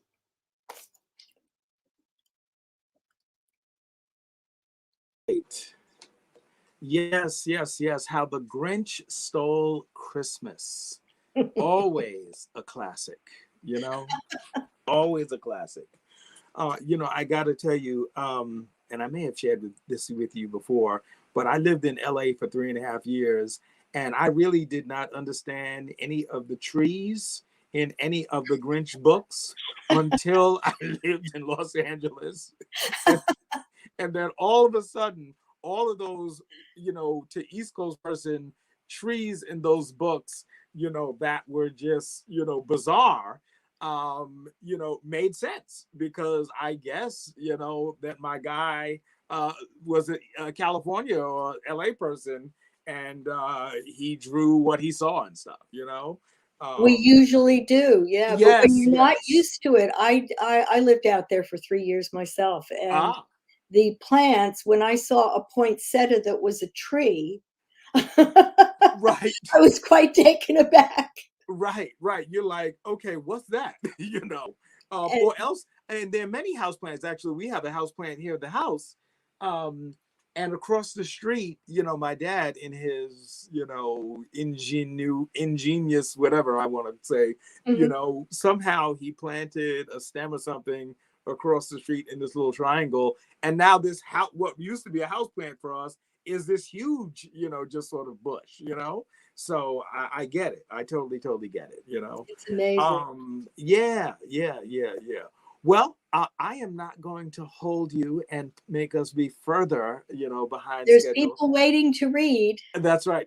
I just want to thank you again, Kate. This is at least the second year that you're reading with us, and it's a wonderful thing.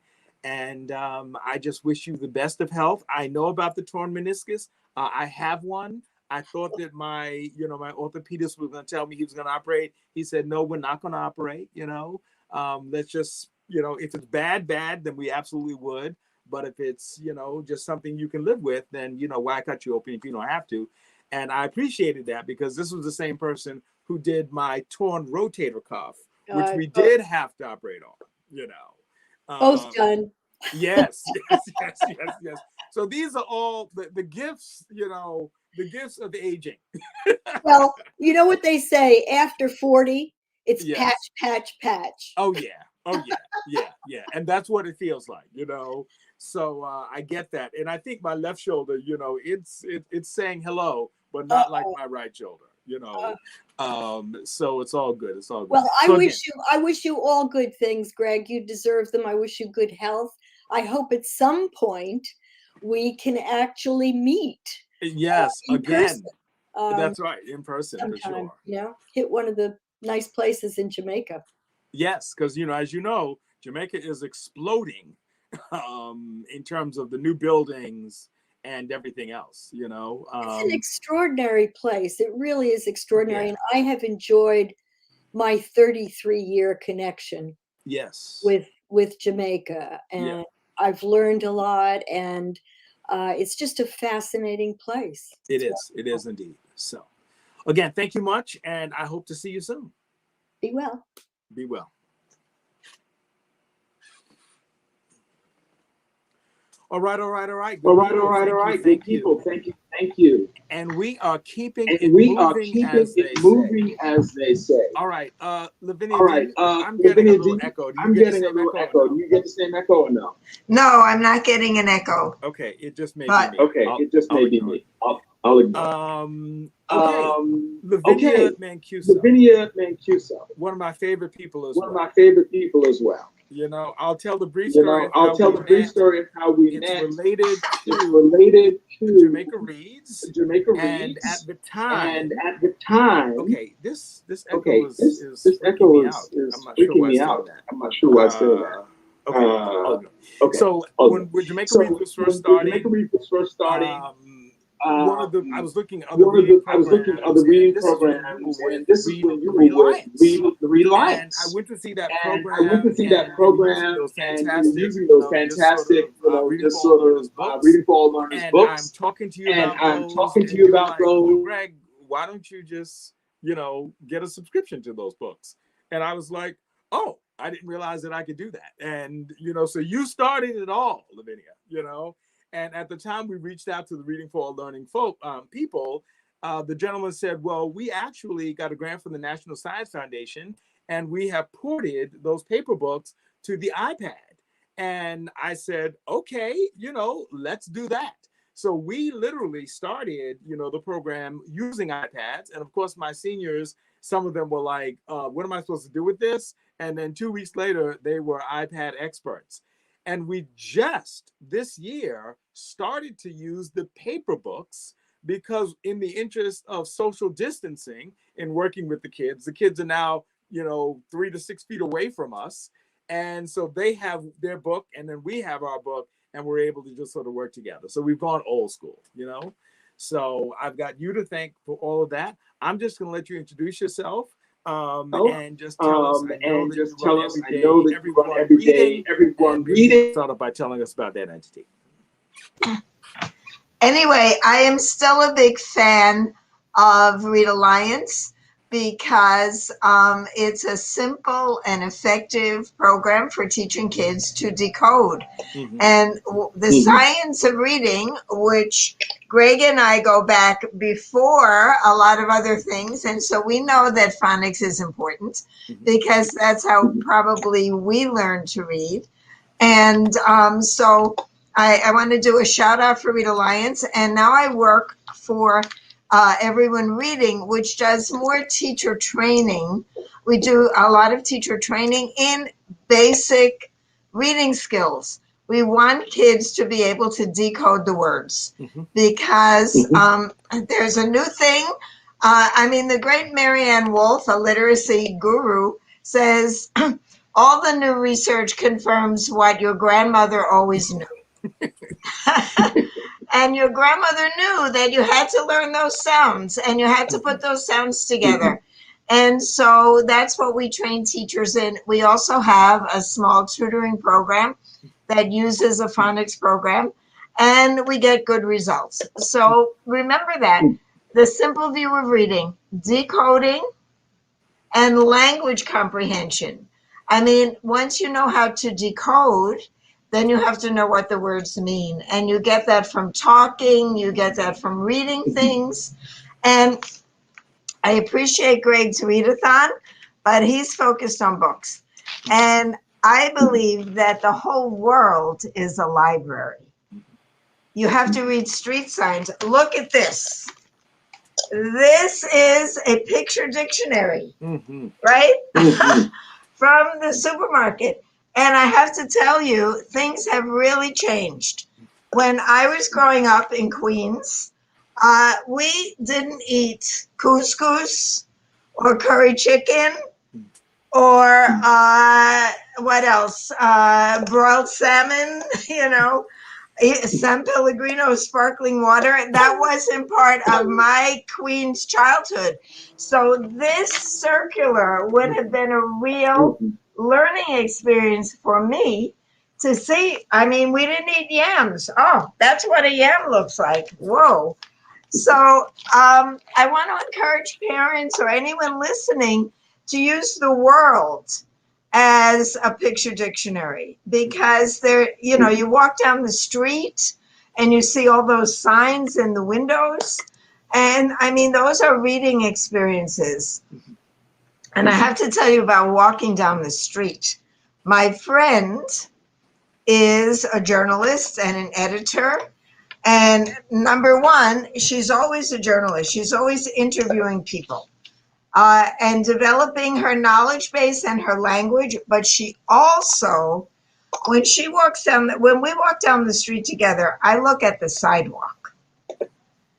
She looks up and she's, oh, did you see that? Look at those birds. Look at that person in the window. That's what makes her a good journalist, because she's observing. And then when she writes, she has all of these fine-tuned experiences to write about. All I know about is the cracks in the sidewalk. So I'm encouraging parents and anyone listening to look around and talk about everything that's around you. And then when you want your kids to write, they'll have lots to write about except the cracks in the sidewalk. Yeah. So anyway, that's my little intro. Yeah. So tell us more about Everyone Reading in particular. What's the mission of the organization? I know you guys because you're always, I get emails about the learning special learning programs that you all train people in. So, and I know you do a big reading conference, you know, a literacy conference every year as well. So tell us more about both of those efforts. Well, Everyone Reading actually is almost 50 years old. It was started by parents and educators as the Orton Society, the New York branch of the Orton Society. Then it became the New York branch of the Dyslexia Association. And then, this is all before I was there, it renamed itself Everyone Reading, with the mission not necessarily to focus on dyslexia, which we still do, but to focus on the broader area of literacy and instruction and getting kids off the ground well and early, and to a certain extent focusing on strengths as well. But what we do is mostly training in phonics and other basic reading skills. The conference, and we're hoping to be back in person, usually has about 600 people come, and we have, some of the famous names in literacy. And what's interesting about the famous names in literacy is they are talking common sense. It's like what your grandmother always knew. So teach phonics, talk to your kids a lot, have lots of experiences, and they don't have to be fancy experiences. You don't have to go to Disney World. You can just go down the block and look at the dogs, you know? And when my son was small, I attended a lecture by two psychologists. His nursery school director said, all parents must go to this lecture. And it was very interesting. They said, the two best things you can give to your children are free play and conversation. And that was 30 years ago. So, free play, you go out and play in the playground, you run around. Kids don't do that so much anymore. And conversation, this was before everyone was texting. And I want to put in a plug for conversation, because when you're texting, everything is silent. And so you really want kids to be in an environment where everyone is talking. They don't have to be talking about important things, but just to get that language going. And a principal told me of a great concern that, the parents are, and it's not that people are not talking to children, they're not talking around children.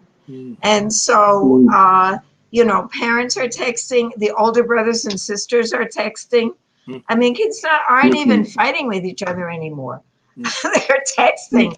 So a little kid in the playpen doesn't hear a lot, My son heard me yakking on the phone all day long with my friends. So it's a different world. And I think we have to bring back some of our old-fashioned habits. I know I sound like a crazy old lady, but conversation and free play. Remember, handwriting starts in the playground, where you develop your muscles, where you develop your eye-hand coordination, where, you develop your small muscles on the swings, and where you learn how to play with other people, where you learn how to negotiate, and be a leader, be a follower, isolate that bully, just don't play with him. Now, does that mean if texting is causing young people to read less, or to speak less, and therefore, develop just sort of, weaker reading skills, does it mean that their writing skills, could possibly strengthen? Oh, wait, I think you're muted. I think texting is great because it is reading and writing. However, when kids are little and need to learn language, they need people talking. Once they're old enough to text, that means they have some reading skills, they have some writing skills. However, texting is with your thumbs. And I have heard, and there's research on this, that I have to tell you, I grew up in Queens. And when I was growing up, and I may still be, Queens was the borough of basic skills. I learned good handwriting. I learned to read. I learned to type. I learned to drive. I learned to swim. These were at Jamaica High School. You had to pass the swimming test. I mean, these are life skills that I don't think that everybody is learning nowadays. But they have found that all the kids that we thought were so tech savvy are texting with their thumbs. And when they have to write a term paper or when they have to take a test online, they are not fast enough to get down their best ideas. So I want to do a shout out for basic skill instruction. At junior high school 216, I learned how to sew on a button and a hem, and I learned how to hammer a nail. And, you know, these things are very important. Reading is tremendously important. Reading is like breathing.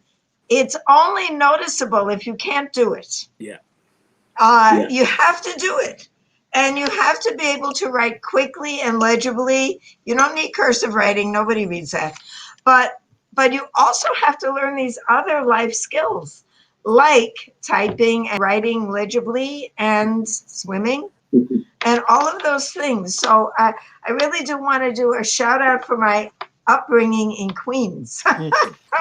Look, I think we talked previously about just sort of keyboarding and how that's something that's not taught these days. I would not be able to do all that I do without, you know, my keyboarding and stuff. I mean, I spend an incredible amount of time on the computer, and without the ability, I mean, my productivity would, you know, be cut in half, you know. But thankfully, I remember my ASDF JKL semi, and I'm able to just sort of type really quickly.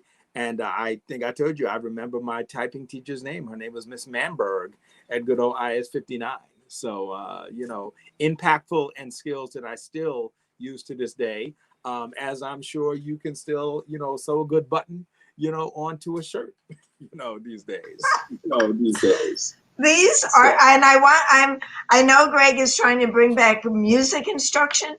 I mean, there's so much research on the connection between music and reading and music and math, because of those rhythms and those, you know, and singing. I mean, the vocabulary in songs is so rich. And there's a reading guru who says you can teach American history in song. Every single period has a song that, you know. I mean, all you have to do is look at Hamilton. So important. You know, Hamilton is American history in song, you know, that people are paying $200 and $300, you know, just to listen to and stuff. So I get it. Totally get it, you know. And I don't know Lin-Manuel personally, but I know people who do. And he was performing, you know, in his house. Every time I go to the movies, I look up all the stars on my tablet, and they all started performing, you know, at home to their relatives. And, you know, I think we have to start really encouraging that and encouraging looking at kids' strengths. We have to look at their deficits, but we shouldn't be like laser focused on our deficits. And that's why we haven't moved away from dyslexia at Everyone Reading, but we're really trying to, you know, teach teachers to teach basic skills so that kids can have these other experiences and not constantly be pulled out for remediation. Let's get the job done early and effectively, and let kids have a childhood. So now I know that you have a long history to sort of working with the DOE as a classroom teacher, as a supervisor of teachers, and even as a principal. You know, other than our just sort of other getting than away our from just the sort of getting basics, away from the basics, or is that the reason why you is think that the reason why you children think are that children reading so are poor, reading so that poor, they're not getting that the they're basics? not getting the basics? They're not getting the basics. And I mean, believe it or not, nationwide, 65% of fourth and eighth graders are below proficient. So this isn't a problem that is confined to Southeast Queens or any place. So we have to have that. And, you know, we have to, if we think about being parents, you asked me to think about being a parent. And, you know, we're asking parents to be policemen. We're asking them to be teachers. We're asking them even to be students to do the homework with the kid. I am very much against helping homework help, because if you do your homework for your kids, how is the teacher going to know if the teaching was effective? And I have to say, I mean, with my son could do every homework except math, which was a crazy curriculum, and I was going for his throat when I said, no, I'm not gonna, one of us is not going to survive this math curriculum. So I think the important thing for parents is, number one, to send your kid to school every single day. Yes. There is a body of research that the biggest challenge to school achievement is not going to school. So really be careful about attendance. And then one of the things I did as a parent was I went to all the meetings at school just to show my face. So they knew that Lavinia was watching. And then, I mean, I wasn't a big participant. I would just sit there. But, you know, and it was mostly on fundraising. And I went to every school, open school night, and I sent my husband when, you know, I couldn't take it anymore. And then I did tell my son, listen, I know you think that lady is too fat to be a French teacher, but she is going to give you a grade. Right. Right. And that grade is going to determine whether you graduate from high school or not. So you buckle down and forget her failings.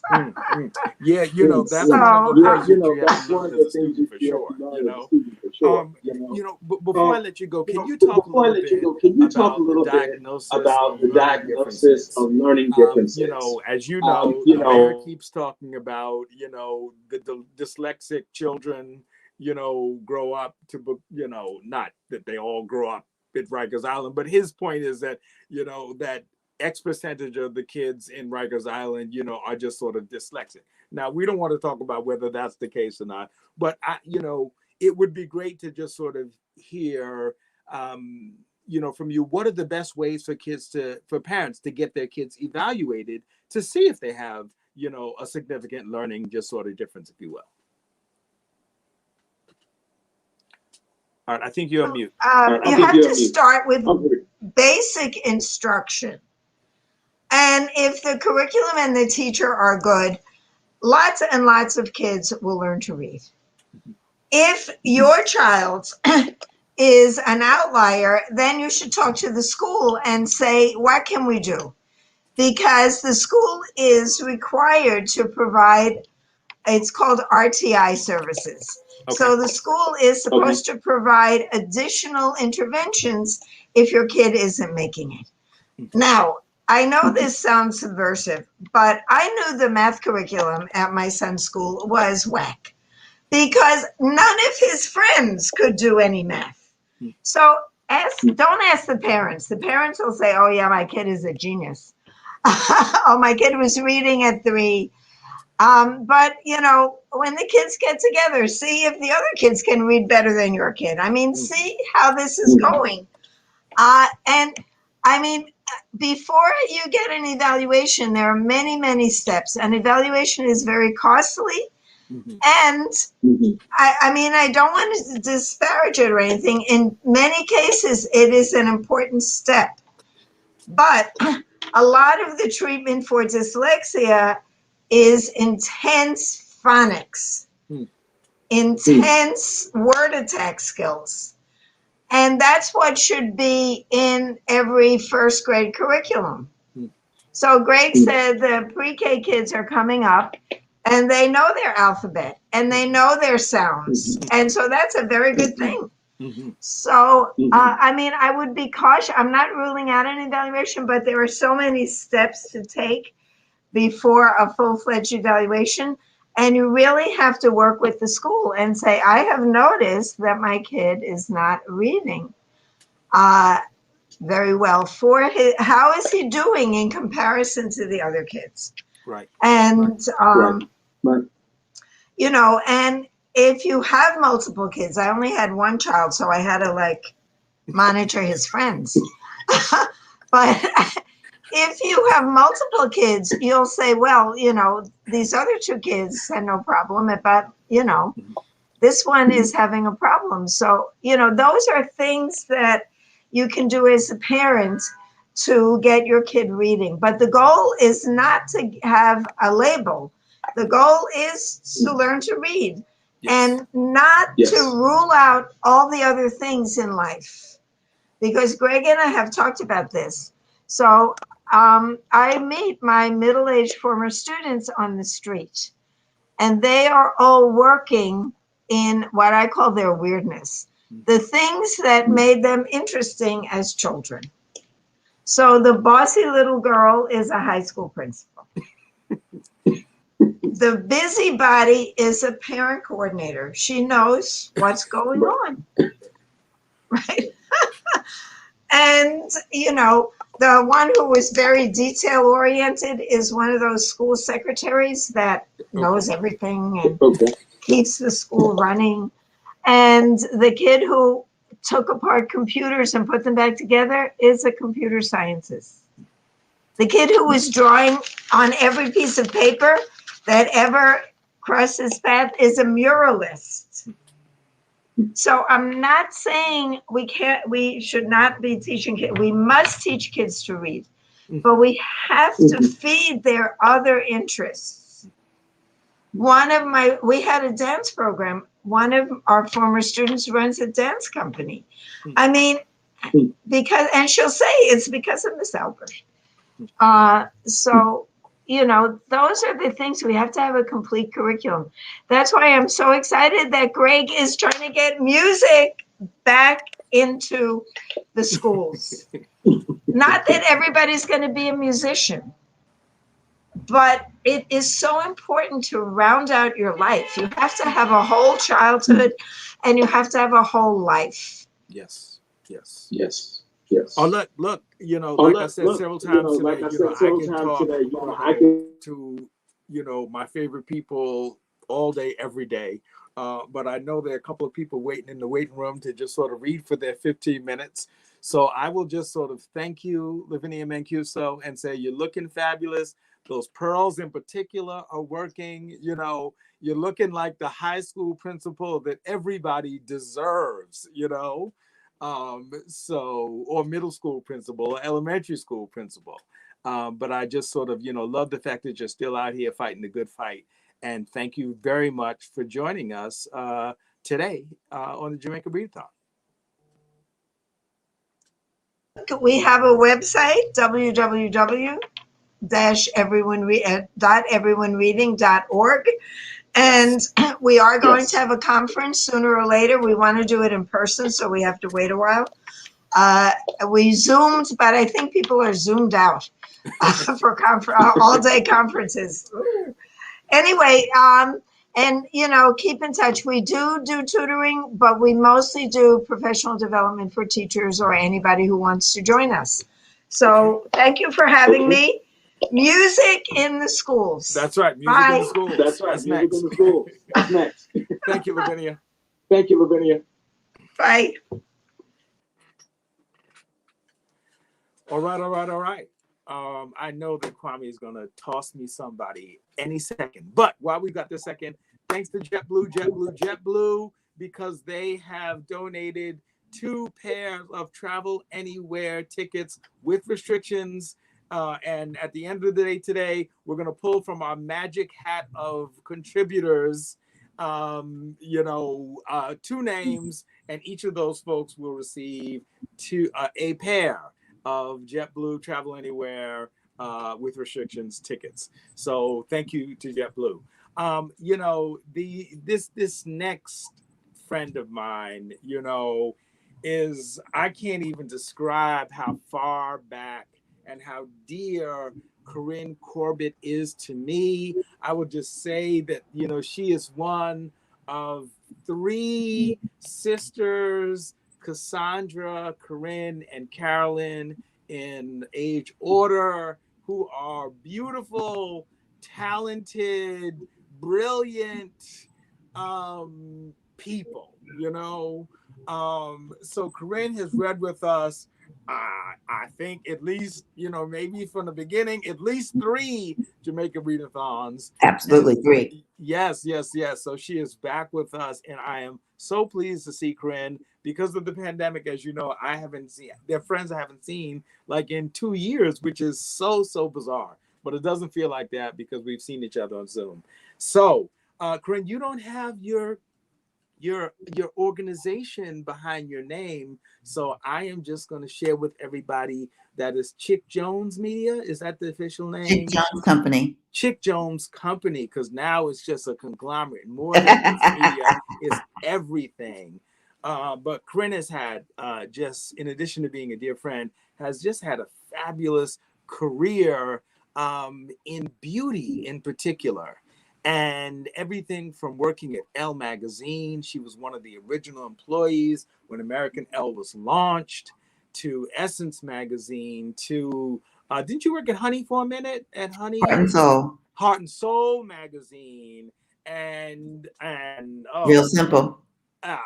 Real Simple. And then what was the was it not Shape? Mode magazine. And all of that. So, I mean, she's a freelance journalist. And then, but mostly right now, she is the queen of beauty podcasting with her series called Start Right Here, which, if you don't know, is just a lovely podcast that interviews, people of color in the beauty industry.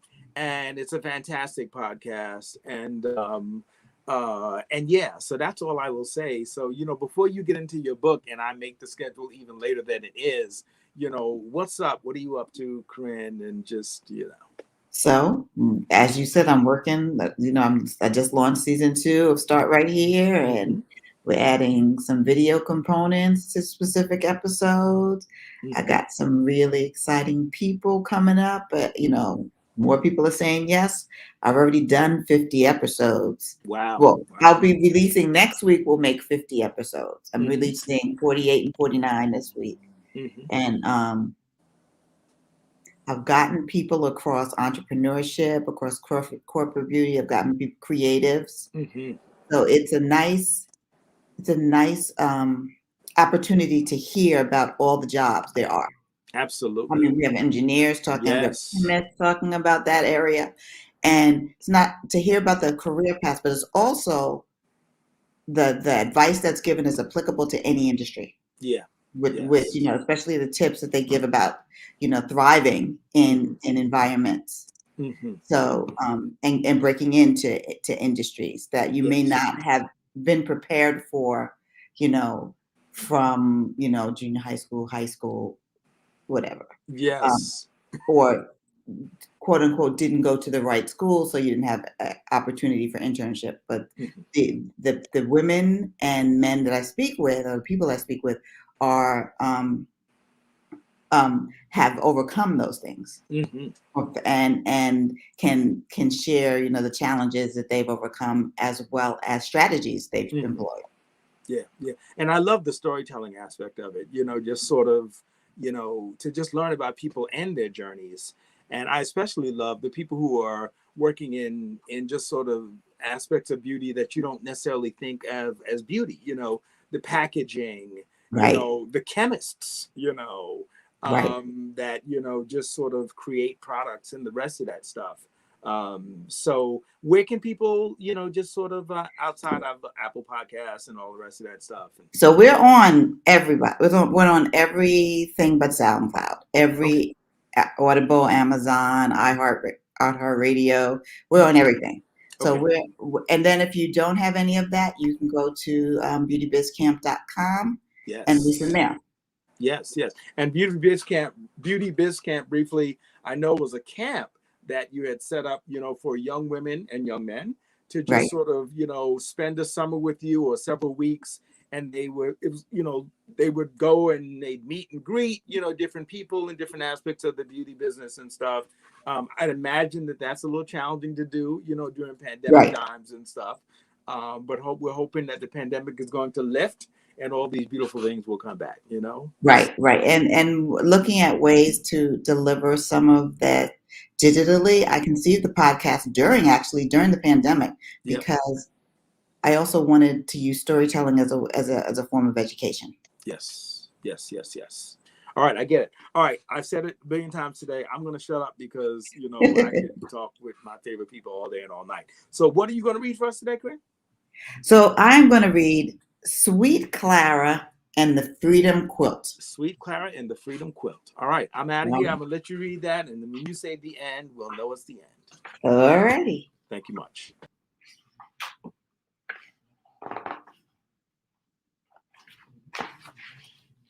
So, before I was even 12 years old, I got sent from North Farm to Home Plantation because they needed another field hand.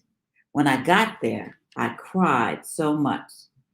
They thought I was never going to eat or drink again. I didn't want to leave my mama. I'm going back to her, I whispered every day to young Jack, who worked beside me in the fields. Well, you better start eating all you can, sweet Clara, he smiled at me. But then his smile was gone. In a low voice, he said, or else you won't make it. Young Jack helped me believe I could get back to my mama someday. Truth was, I'd be lost before I got through the fields, them being so big and all. But I didn't give up dreaming.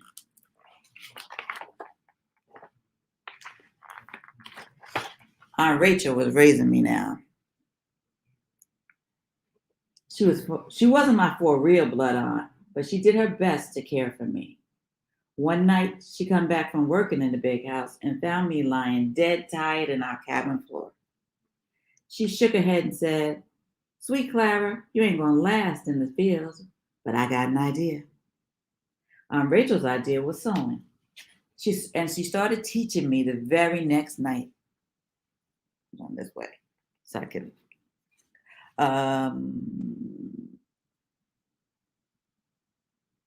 It wasn't easy for me to learn, my hands already rough and clumsy from hoeing and weeding the fields. So Aunt Rachel took it real slow.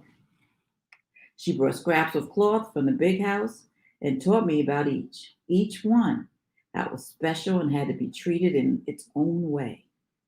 I like to piece the scraps together to make pretty patterns of colors, but Aunt Rachel didn't care much about pretty patterns. Now you rip out that whole row and do it again, Clara, she said.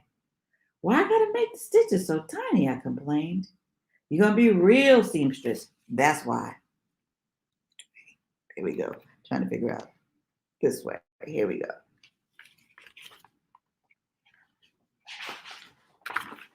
Tomorrow you coming with me to the big house. I got it all worked out, Aunt Rachel said one day. I was frightened. You ready to sew with me, she went on. Mrs. daughter Ella getting married come spring. I told Mrs. I'd be needing help. She'd look at your work in sharp eyes, Clara. She'd look at your work with sharp eyes, Clara. So do it quick and neat like I taught you. Next morning, I tried to eat some cornbread, but my insides was all knotted up. I'd never been inside the big house before or seen white people that close. except the overseer.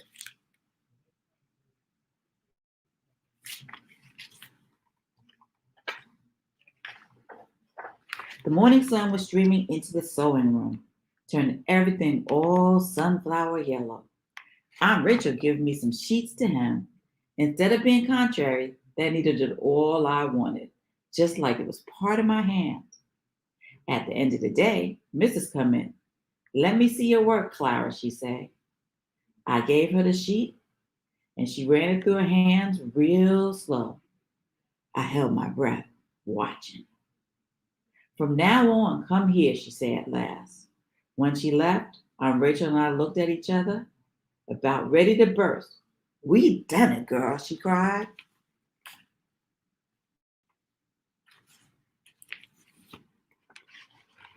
So I changed from a field hand to a seamstress. Since the sewing room was right off the kitchen, Aunt Rachel and I were near cook and the helpers. There were lots of bustle and company in the kitchen. I was hearing all about all kinds of new places and things. I listened so hard it felt like my ears must be growing right out of my head and getting big with listening. One day, 2 white men come in to see the master. The drivers went into the kitchen to talk to cook. "There have been too many runaways last summer," one of the drivers said. "They're going around asking all the masters in the country to join the paddle-rollers." "Crazy runaway," muttered cook as she beat up some batter. "Where you gonna get except lost in the swamp?" "Don't know," said the other, "but I hear we ain't that far from the Ohio River. Once you get that far, the Underground Railroad will carry you across." "That's right," agreed the first. "The railroad will get you all the way to Canada. Then you're free forever." Cook snorted. "If it be as easy as you two let on, more would have gone." One of the men replied in a quiet voice, "It'd be easy if you can get a map." Walking back from the big house that evening, I asked Aunt Rachel about what I heard. "Where's Canada? And what's the Underground Railroad?" "See that?" Aunt Rachel pointed. "That's the North Star. Under that star, far up north, is Canada. The Underground Railroad is people who've been helping folk get there secretly." She looked at me hard. "But don't you get started thinking about it. You run away and get caught, you be beaten." Still, I couldn't stop thinking about it. Next day, I asked cook, "Those 2 men that was here yesterday, they was talking about a map.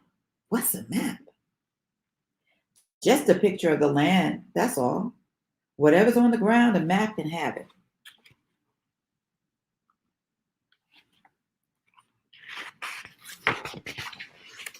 Sunday, I went to my favorite place on the little hill and looked out at the people's cabins in the fields. I took a stick and started making a picture in the dirt of it all I could see. Picture in the dirt of all I could see. But how could I make a picture of things far away that I couldn't see? And how could I make a map that wouldn't be washed away by the rain? A map would show the way to freedom. Then one day, I was sewing a patch on a pretty blue blanket. The patch looked like the same shape as the cow pond near the cabins. The little stitches looked like a path going all around it. Here it was, a picture that wouldn't wash away, a map. So I started the quilt.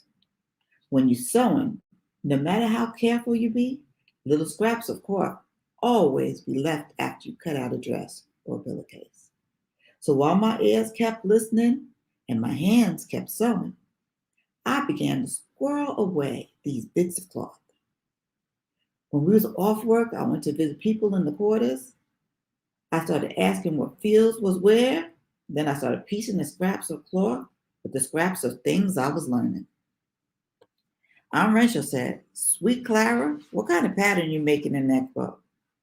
"Ain't no pattern I've ever seen." "I don't know, Aunt Rachel. I'm just patching it together as I go." She looked at me long, but she just nodded. There was a buzzing in the quarter one summer evening. I saw the paddle rollers and I knew someone had run away. It was young Jack. But 5 days later, they caught him. The next Sunday, I went to see him, and we walked to the top of the hill. He didn't smile the way he used to. I took a stick and began to draw on the dirt. I drew a little square for the big house, a line of boxes for the cabins of the quarters, and some bigger squares for the fields east of the big house. I drew as much as I'd pieced together. Jack sat beside me and not saying anything, not even looking at first. Then he started seeing what I was doing. I handed the stick to him. I hear him catch his breath up quick. Then he began to draw.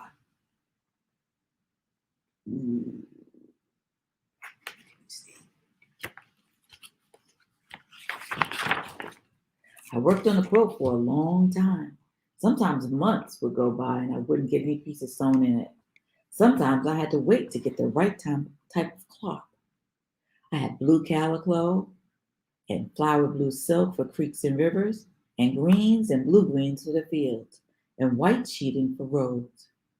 Mrs. liked to wear pink a lot. So big house, the quarters, and finally the big house at North Farm, they was all pink.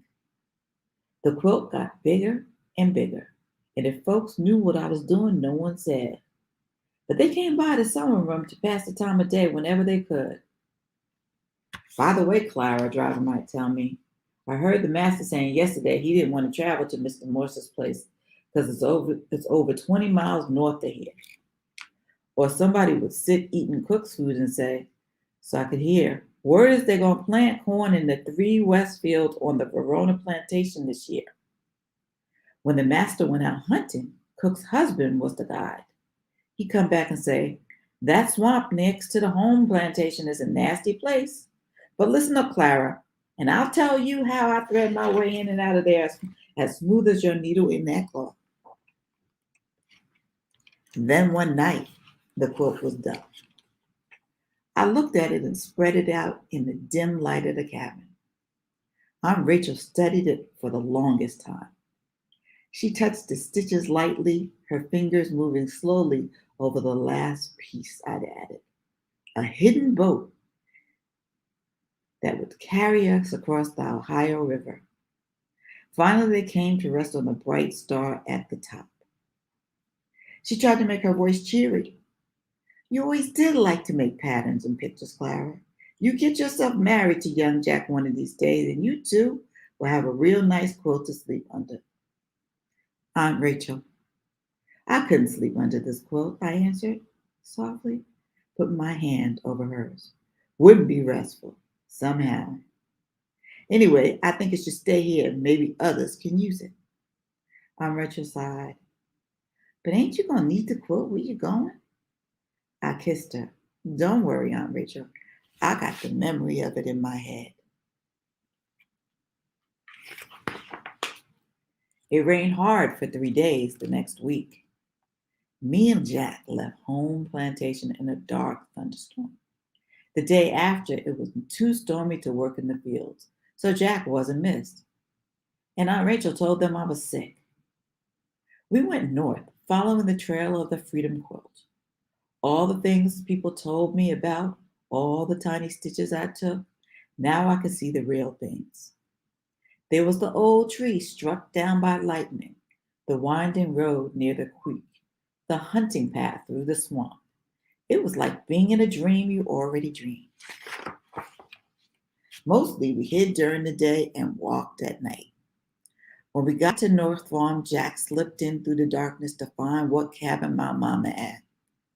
There we went in to get her and found a little sister I didn't even know I had. Mama was so surprised. Sweet Clara, you growed so big. Her eyes were just like I remember. Her arms so strong around me. Mama, I'm here for you. We going north. We know the way. I was afraid they wouldn't come, but then Mama said yes. Young Jack carried my sister Anna, and I held on to Mama's hand. We kept on as fast as we could, skirting farms and towns and making our way through the woods. At last, one clear, dark night, we come to the Ohio River. The river was high, but I remembered the place on the quilt where I'd marked the crossing. We searched the brush along the banks until at last we found the little boat. This was hid by folks in the Underground Railroad, I said. The boat carried us across the dark, deep water to the other side. Shivering and hungry and scared, we stood looking ahead. Which way now? Jack asked me. I pointed to the North Star. It was shining clear above us, up there through the woods, north to Canada. Sometimes I think of them back to the night we left, where young Jack come to wake me. I can still see Aunt Rachel sitting up in her bed. She just shook her head before I could say a word. Before you go, just cover me with your quilt, sweet Clara, she said. I'm too old to walk, but not too old to dream. And maybe I can help others follow the quilt to freedom.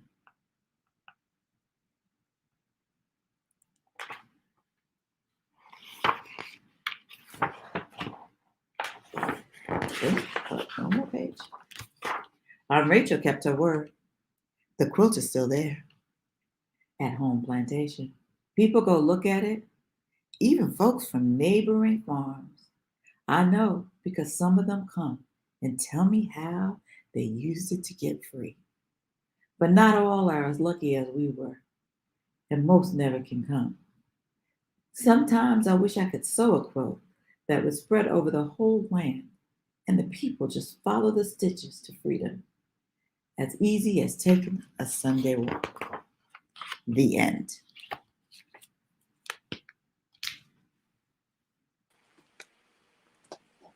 Corinne.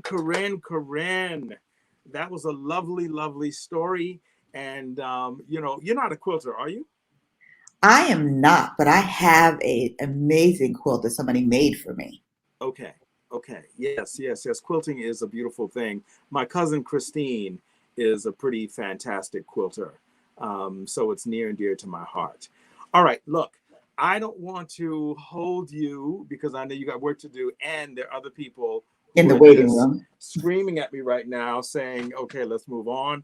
But thank you for supporting us today. And my pleasure. I'm going to circle back because I've been vaccinated and boosted, and hopefully you have, and that means that we can have lunch or something like that. Sounds great. All right, let's do it. Let's do it. All right. Thank you much. I'll see you later. Okay, good people. I know we have next up, I think Linda is up next. There we go, Linda Fisher. Linda, how are you?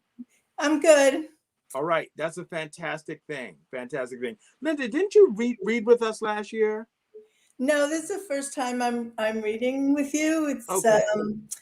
I just saw it on Facebook, and it was something that I just really wanted to do and to contribute to the organization. And I'm a private citizen. I'm a licensed New York City tour guide. I do walking tours. And I focus really on walking tours in Queens.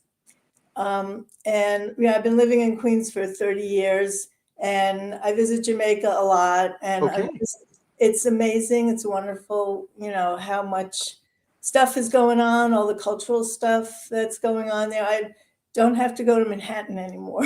I totally understand. All right, I'm confusing with you with another Linda. The other Linda was the parent of a young teenage Miss contest or something like that, and she read with us. But anyway, it is fantastic to have you. I appreciate you greatly for joining us. Let's do this. I'm going to let you go right to your book, and then when I get to the end, I'm going to jump back and ask you some more questions about yourself and stuff. Okay, it's a short book. Okay. So I hope, I don't know if it's good. Yes, that's beautiful. Yeah. All right, great. Definitely see it. Yes. So, yeah, terrific. Yes. All right. All right, I'm going to let you read it, and I'll be right back. Okay, I'll try to keep it straight. Okay. It's all good. Okay, so this is called Flying High. It's the biography of Simone Biles. It's a lyrical biography. Let's see if I can get the pages to go right. 1, 2. Okay. It's kind of hard to get it centered, but I have another copy I'll read from. Simone is on the move. Watch her go, go, go. Climbing up, dangling down, swinging high and low. Oops.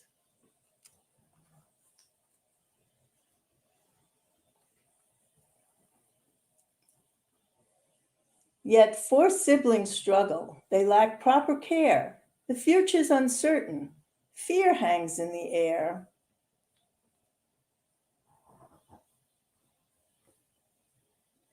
The children are placed in a foster home. Soon, Grandpa arrives, a welcome surprise. Simone takes a trip with hope in her eyes.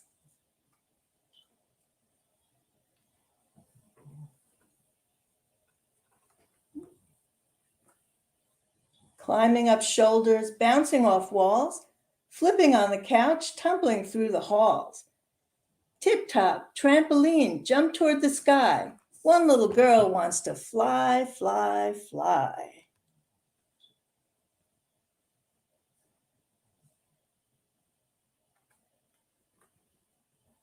As time carries on, the siblings must split. An impossible choice to create the right fit. Down at the courthouse, adoption complete, a family forever, a promise so sweet. Oops, I skipped a page. I didn't.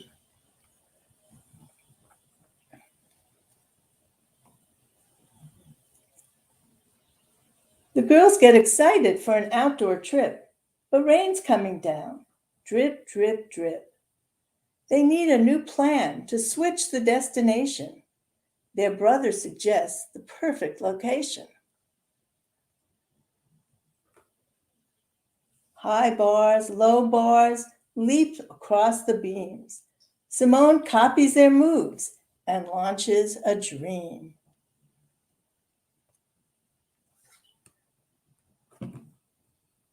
Level by level, she's moving up fast, shooting off the vault like a rocket blast.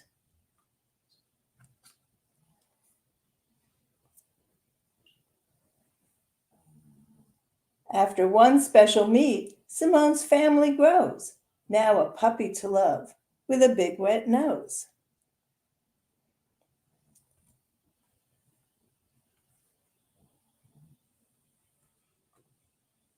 From vault to bars, on floor and beam, she sets her sights on the national team. She comes so close in the 14th slot, missing the team by only one spot.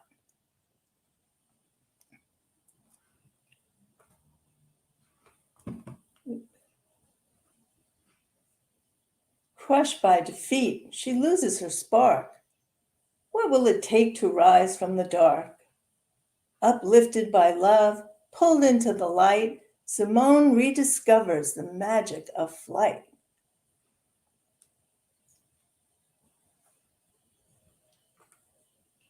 Back in the gym, heavy rope to climb, harder routines and more practice time. She makes sacrifices on the path ahead. School for homeschool instead. Determined to win, she prepares for the meet. Shake, shake, shimmy, tumble to the beat. She loops and swoops and hears the crowd roar. She whips and flips and takes a top score. Rising up through the ranks, there's more to be done. With her drive to compete, gymnastics is fun.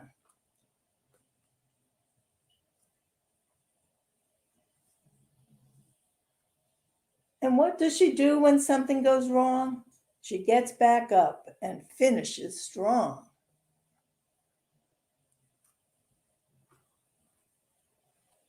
Fearless and focused, she aims for her goal, improving consistency, gaining control. Her signature move shows phenomenal flair, 2 breathtaking flips high up in the air. Simone is on a roll. Watch her go, go, go. She's the best in the world, 3 years in a row. At the Olympics on Team USA, her proud family cheers. Final 5 on display. The end. All right, all right, all right. Now, I am not familiar with that book, Linda. So what is the name of it again? Obviously, it's about Simone Biles. Right. It's called Flying High. Let's see. I'm going to jot that down. Okay. I was looking for biographies. So it's just called Fly High? Flying High. Flying High. Okay. Let me see if I can get to the beginning of it. Right. And I guess that would be Flying High without the twisties. Right. Because we don't want those midair, because that could, end up badly. Yeah. Flying High, the story of gymnastics champion Simone Biles. Got it. Flying High, the story of gymnastics champions. Okay, excellent, excellent, excellent. I have a new book that I can just sort of, use to get the kids to read and stuff. So that's a beautiful thing. So where do you, I know you do tours in Jamaica. Where do you actually live? I live in Forest Hills, like kind of on the Glendale border. Okay. The tours I do Elmhurst. Okay. I do the World's Fair History Tour. Okay. I haven't done a walk tour of Jamaica. I do Flushing. Okay. But throughout all my tours and all my studying and during the pandemic, I did some virtual tours, neighborhood history tours. Yeah. I had asked myself, because I've taken a lot of tours and I've been a guide for a while now. And I've noticed there aren't a lot of Black people on walking tours. Okay. And my thinking, as I was reading and learning more, it's the history that's being talked about is colonialism and and architecture and neoclassical, this and that and the other thing. And, so as I was doing my walking tours, like through Elmhurst, I learned about the woman in the iron coffin, and the Black loyalists, and just like this whole thread of history that was not talked about, or and I just thought that was awful. When I do the World's Fair History tours, Robert Moses, his it's hard to mention his name. Right. But talking about all the stuff without him, we wouldn't have the Grand Central Parkway. Well, we wouldn't have Flushing Meadow Park either. That's right. And we wouldn't have Jones Beach was his as well, right? Yes. And the Jamaica Bay Wildlife Preserve. That's right. So, Queens, actually, Moses did better for Queens. And certainly, I grew up in the Bronx. Yeah. So the Cross Bronx Expressway is not his finest hour, is what you're saying. Right. But he also, I learned, through my tours and stuff, that he demolished the Black community in Flushing. Wow. To build that parking lot, yeah. for Macy's. And, my mom moved to Flushing in the 70s, and the parking lot was there already. I never knew that there was a Black community in Flushing. Yeah. I mean, the church was there. Church was there since 1811. Wow. And but everybody got displaced. Yeah.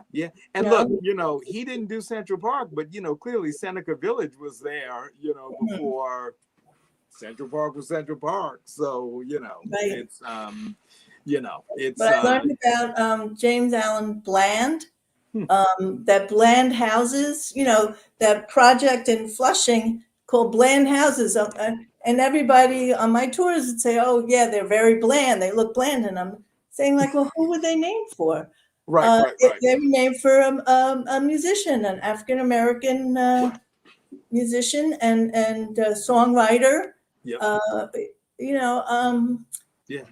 And nobody knows that. I mean, it's that kind of information. Yeah. And I think that if they the panels at the Jamaica Center when you come upstairs and are waiting for the buses, those panels are absolutely fascinating, but it's a snapshot in time, Right. and, Yeah. I appreciate that snapshot, but there's so many other snapshots, Right. That are important to just sort of talk about, and I was listening to someone the other day, and they were talking about, to tell the truth, you have to talk about everything, Right.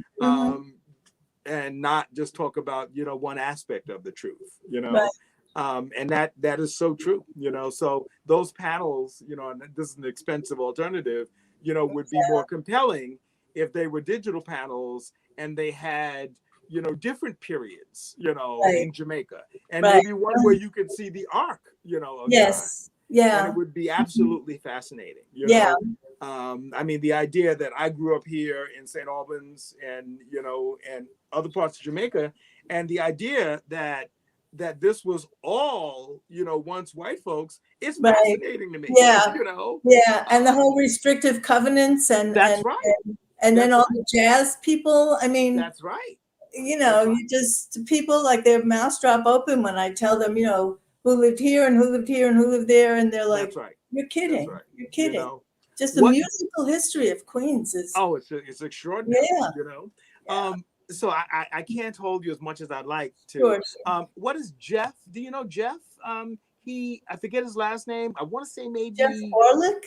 He's a historian. He does walking tours. And Jack Eichenbaum. There's Jack Eichenbaum. He's the Queensboro historian. Okay, I thought this guy's name was Jeff, but it may be Jack. I know he used to do tours of that. Oh yeah, I don't think he's been around for a while. He used to do. Yeah, I know who you're talking about. Yes. He used to do a tour of Forest Hills Gardens. Okay. Once in a while. Yeah. I need to take that tour because that's a beautiful, beautiful area as well, the Forest Hills Gardens. Yeah, and to just sort of appreciate that history would be interesting and stuff. Well, they have their own history. Well, yeah, and I'm sure that some of it is not pretty, but as we know, history can be ugly. Well, these restrictive covenants really shaped the neighborhoods and the way they are today. I mean, absolutely. I saw a map of demographics of where Black people live in Queens, and it's all over here on the edge, on the southeast edge, and so it's fascinating. So anyway, all right, well, look, thank you very, very much. Opportunity to read. Yes. And I will be in contact, if for no other reason, to officially thank each and every one of you for making this day special.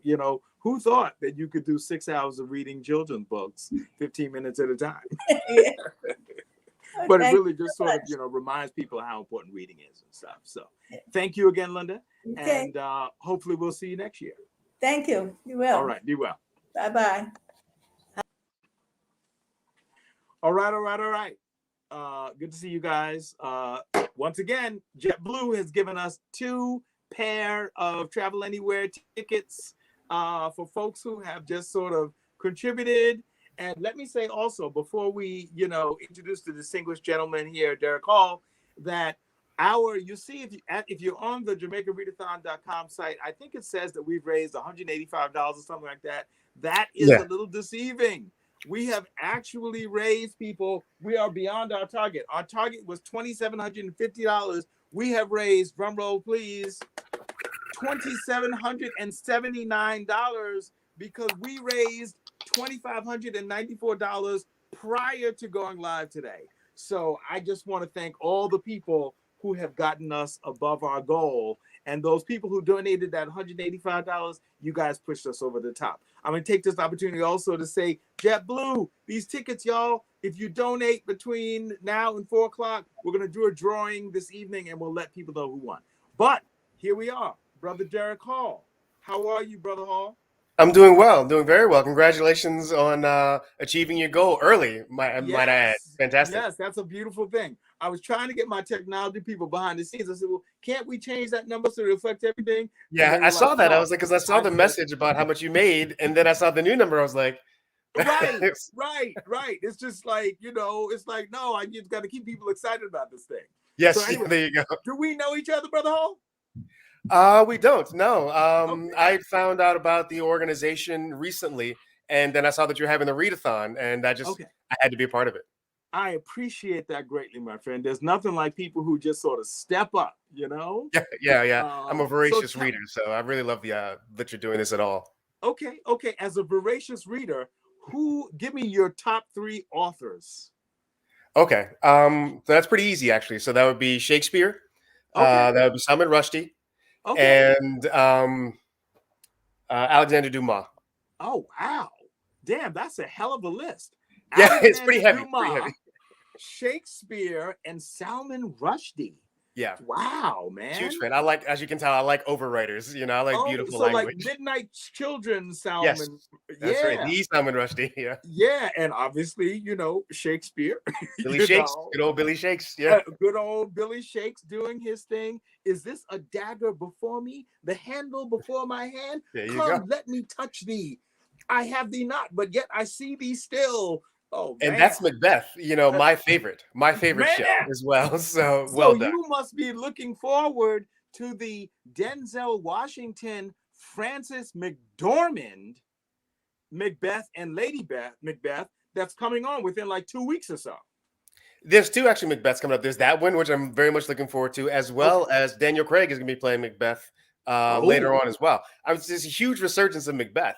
And the idea of Denzel Washington playing was phenomenal. Daniel Craig makes more sense. That's a guy you can kind of see as Macbeth, but Denzel Washington, I'm really curious. But with Denzel and Frances McDormand.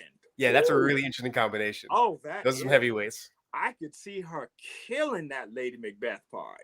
Exactly. And I think it's very interesting too, because in this case, it's an interracial couple. And then even with Daniel Craig, the Lady Macbeth, I'm blanking on her name, unfortunately, but she played Miss Loving in the Lovings movie, is black. Oh, Ruth Negga? Yes. Yeah. Oh, yeah. And she's a beast. And she's good. In that. She's in the film now, and I forget who she's in the film with, called Passing, where I think either she or the other actress is passing their sisters or something. I think she's the one that's passing. Yeah. Okay. Yeah. That movie Loving was lovely, and she did a great job in it. Who was she acting against in that? Do you remember? It's the Australian guy. I'm blanking on his name. Big Australian guy. That doesn't say much, but yeah. But she was fantastic in that, Yes.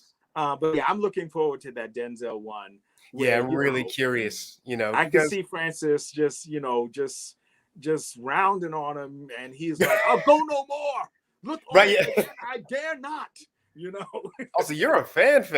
I'm a fan, man. To hear Denzel Washington say tomorrow and tomorrow and tomorrow, oh my God, I'm gonna get chills. I just know it. Yes. So secretly, don't tell anybody. I do a little acting. So the whole Macbeth thing, Shakespeare thing. That's my, I've not had the pleasure yet, but I'm warming up, Well, consider this your audition. It's on tape now. There you go, baby. There you go, right there. I love it. So it's all good. And then Alexander Dumas, that's, you just rounded that out perfectly, man, Yeah, the Three Musketeers, The Count of Monte Cristo, and The Count of Monte Cristo is almost a perfect book. It's just ridiculous, how good that is. And Three Musketeers, like I wanted to name my son D'Artagnan. I was not allowed, but and your wife was like, maybe hell no. Yes. Definitely but he could have been Dart for short. That would have worked, I would have. I actually said that, and that was even worse. She was like, "Oh no, I get it." Yeah. So I was on the board of the Classical Theater of Harlem for God knows how many years, and we did the Three Musketeers. And it was a brilliant production, and our little spin on it, if you will, was, I guess, isn't it the fourth musketeer who has a crush on one of the other musketeers or something like that? Or well, D'Artagnan is in love with one of the Queen's maidens. So it depends, because they all love each other. They're French after all, Yes. They are French. Okay, so did she want to be a musketeer also? No. So Aramis was in love with the lady who had the brand, and I'm blanking on her name right now, but she was a spy for the queen. Okay. And so yeah, that was Aramis's ex. Oh no, Athos. Yeah. I'm sorry, that was Athos's ex. Okay, so I yeah. know those. We mixed it up. One of our musketeers was a lady. Ah, okay. And she had a thing for, what your name's, whatever. So interesting. Okay. Man, that's interesting. Because I'm curious which one it would be. That because Aramis is my favorite musketeer. Okay. So. Okay. And you see, obviously I'm not as, well versed on the things I should be, but that's all. No, that's okay. Yeah. Three Musketeers doesn't seem to have the weight that it once did. Yeah, but it worked, man. And then we had the, the folks fighting on the stage, that absolutely worked. The swashbuckling, et cetera.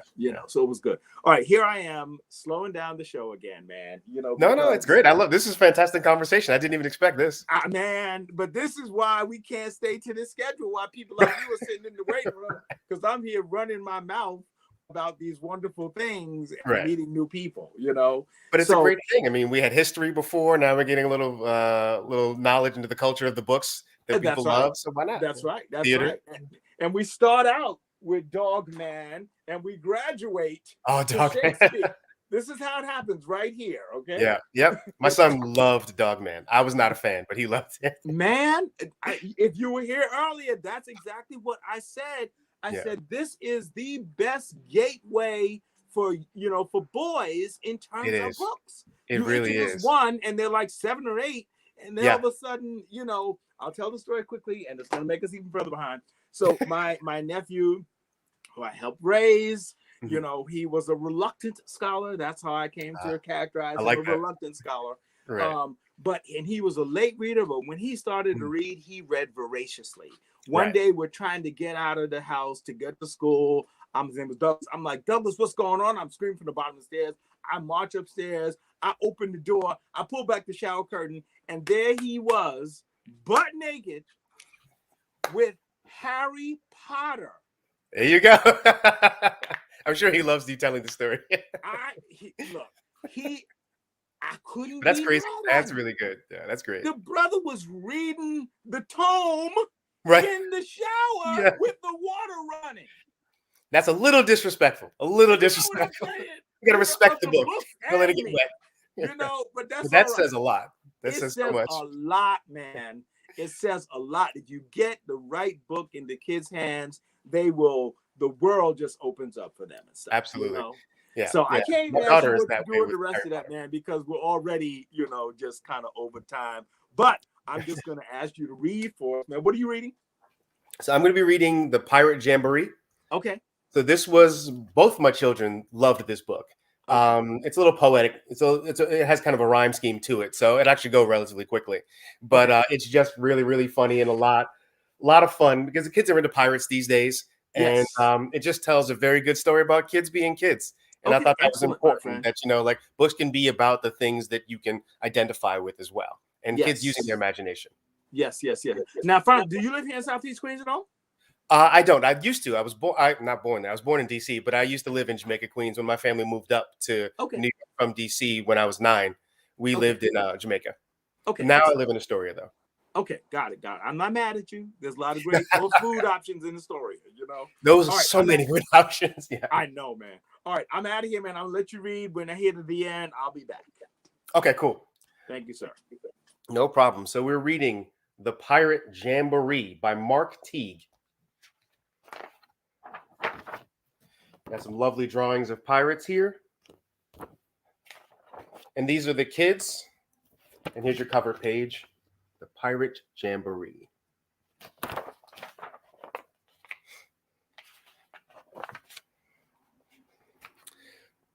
Morning comes. The ships appear surging o'er the summer sea, while from their decks a lusty cheer. It's time for the Pirate Jamboree. So here you see the neighborhood and the ship rolling over the seas. Look at them, this scurvy brood, rascals of every kind, sailing across the neighborhood with mischief on their mind. They crave adventure, they buckle swash. Danger, they won't flee. These desperados on their way to the Pirate Jamboree. It's a beautiful sailboat there. This is the SS Pirate Sue that we're seeing. The Johnson brothers are first in line. Bluebeard, Blackbeard, and Beigebeard too. 3 terrors of the 7 seas, and each a scoundrel through and through. There you go. There's Blackbeard and Bluebeard and Beigebeard. And the Johnson brothers' ship. Right behind them, Shark-Tooth Jane, a clever outlaw she. Her ship is fancy, far from plain, all thanks to piracy. And there you go. There's Jane and her beautiful ornate ship. And look, you lubbers, it's Eye Patch Sue with her curving scimitar. Her parrot wears an eye patch too and mutters curses near and far. Ahoy, there's Captain Gunderboom with cannons strewn across his boat. I wonder where he finds the room. I wonder how he stays afloat. So there's Pirate Sue, and then there's Captain Gunderboom with just cannons everywhere. He's that kid. Everybody knew that kid. They would have had cannons all over his pirate ship in his imagination. And finally, we meet Pegleg Jones, adrift upon the salty sea. Underneath the skull and bones, his turn to host the jamboree. And there we go. That's Pegleg Jones. And there he's got the welcome pirates with the cookies and the potato chips and the juice boxes and the balloons under the pirate flag. So you see, these are their kids. These are kids having their imagination, having fun, pretending to be pirates. With grappling hooks, the pirates swoop from every ship at sea, while Jones lets loose a welcoming whoop to start the jamboree. So now they're boarding his ship. Everybody's coming over Pegleg Jones's house. They bundle over Pegleg's bed. Aye, a wrecking crew. A lampshade lands on Shark-Tooth's head. A table topples too. Eye Patch plunders Pegleg's chest. I wonder, would he mind? She grabs the things that she likes best and leaves the rest behind. So there we go. Chaos. And look, there's Captain Gunderboom with cannons in the hall, shooting missiles across the room to splatter on the wall. And now the melee's in full swing. The Johnsons shout and roar, making a mess of everything as they tumble over the floor. I just love the way this is written, just like a pirate song. But what is this? A ship ahoy? They train their telescopes to see. Oh no, they cry. It can't be so. It really cannot be. Now everybody looks worried. They don't look too happy about what's coming next. Alas, the dreaded Mrs. Jones in her black-sailed ship of doom, ship of terror, ship of bones. It's the SS Clean Your Room. And there she is. Mrs. Jones does not look happy with her broom. Run away, the pirates cry. Overboard they flee, till only Pegleg lags behind to face his destiny. And there we go. Everyone's making their escape in fear. No one wants to clean up. It's evening now. The sky turns gold. The pirates' time is short. Dinner and bed now lie ahead in every quiet port. There's Pegleg Jones saying goodbye to everybody as all the ships are setting sail. Tonight they'll dream of wild deeds, no more to run away, telling themselves that they'll return to fight another day. So there we go. We've got yawning kids, brushing teeth, climbing into bed. There's Beigebeard, Bluebeard, and Blackbeard too. And in the morning they'll set sail, their ships once more at sea. Another day, another tale, another pirate jamboree.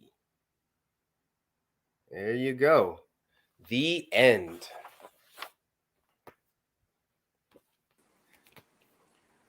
Okay. I think it was, I figured out why both boys love this book, man, is the juice boxes. Yeah. Any story that involves cookies, juice boxes, and chips. You know what I'm saying? I mean, what kid does not like juice boxes? Absolutely. What I still have kid the does occasional not juice box like to myself. squeeze the juice box and have the juice go all over the back seat of the car? The death grip on the juice box, I don't understand. It's just like, just hold it. You could just hold it.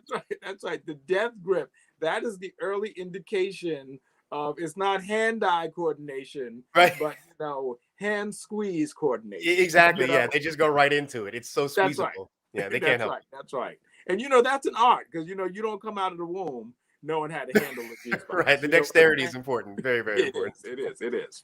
Well, Brother Derek, as much as I'd like to keep you here, as you know, we're behind schedule. It is my fault because I love meeting new people. This is when I feel like Mr. Rogers. Hey, you're right, exactly. I love meeting. You got your sweater on and everything. I got my new neighbors. sweater on. I got my nice little fall color sweater action. There you go. On. But it's all good, my friend. Hopefully, you'll be able to join us in the future. And hopefully we'll be able to just sort of do some other things together and stuff. Briefly, really briefly, what do you do for a living? So I own a real estate school, actually. Oh, okay.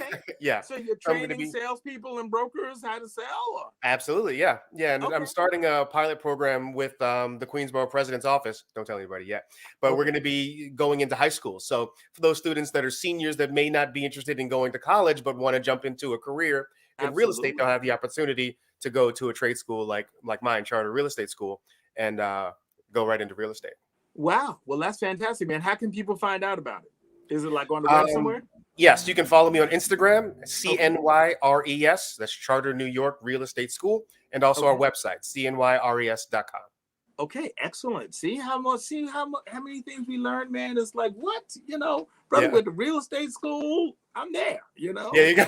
Exactly. Anybody who's looking for, anybody even in, Jamaica, obviously I'm welcome. Anybody who was interested in joining the industry, happy to have you. Okay. All right. I appreciate you, man. It's a pleasure. Thank you. I appreciate you doing this. Yes. And we'll see you next time. Have a great one. All right, Derek. Be well.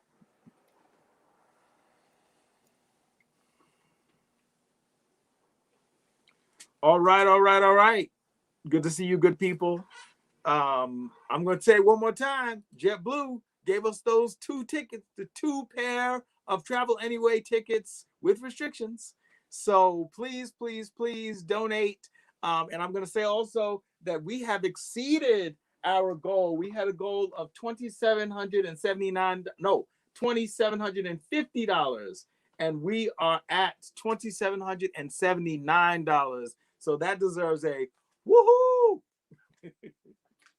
So next up is another one of my favorite people. I feel like one of those people who says that too often, favorite people, but I guess I got a whole lot of favorite people, so I'm excited about that. So the Reverend Doctor, among other things, Leslie Austin Kennedy is with us. I can't tell y'all, how long I've known Leslie, family, friends, and all the rest of that good stuff. If I told you how long, then that might let you know how old I am. So it's all good. Among other things, Leslie actually runs the Jamaica Reads program for a better Jamaica. Woohoo! I think my maturity, the signs of my maturity is that I'm able to let things go, even things that I absolutely positively just sort of adore. I get over the fact that, no, Greg, you're not the only person who can do something. You need to just find other talented people so that they can just sort of, you can do it with them and all the rest of that. So Leslie is one of these superstar people. And so I'm so glad that she's going to be reading with us and the rest of that good stuff. So Leslie, you good? You are muted. I think you're muted. You're muted. Or something. We can see your beautiful face, but we cannot hear your beautiful voice.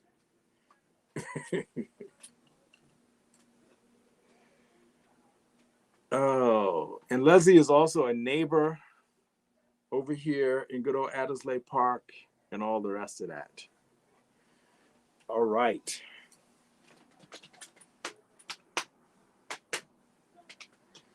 All right, we're almost there. I feel it. I feel it happening.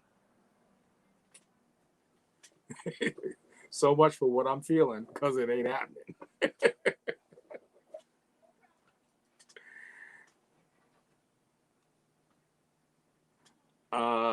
Okay. All right. So what else? Good people, it is just good to have you all here again supporting this effort. We are a Better Jamaica. One of our signature programs is Jamaica Reads, where we deploy senior citizens to some local elementary schools where we provide one-on-one tutoring to first graders who are struggling with the acquisition of their reading skills. And we've been live since 10 o'clock. Oh yeah, wow, that's crazy. And it's now 1:20. And we've had people just sort of, we've had some great conversations, not only about favorite children's books, but what people do in the community. We have people who live in the community, people who grew up in the community, people who've never been here in the community, all of that good stuff. But we are glad that you are here with us.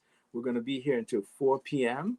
And I'm going to take this time one more time to give a shout out to my people at JetBlue, because they've given us 2 pairs of Travel Anywhere with restrictions, travel passes.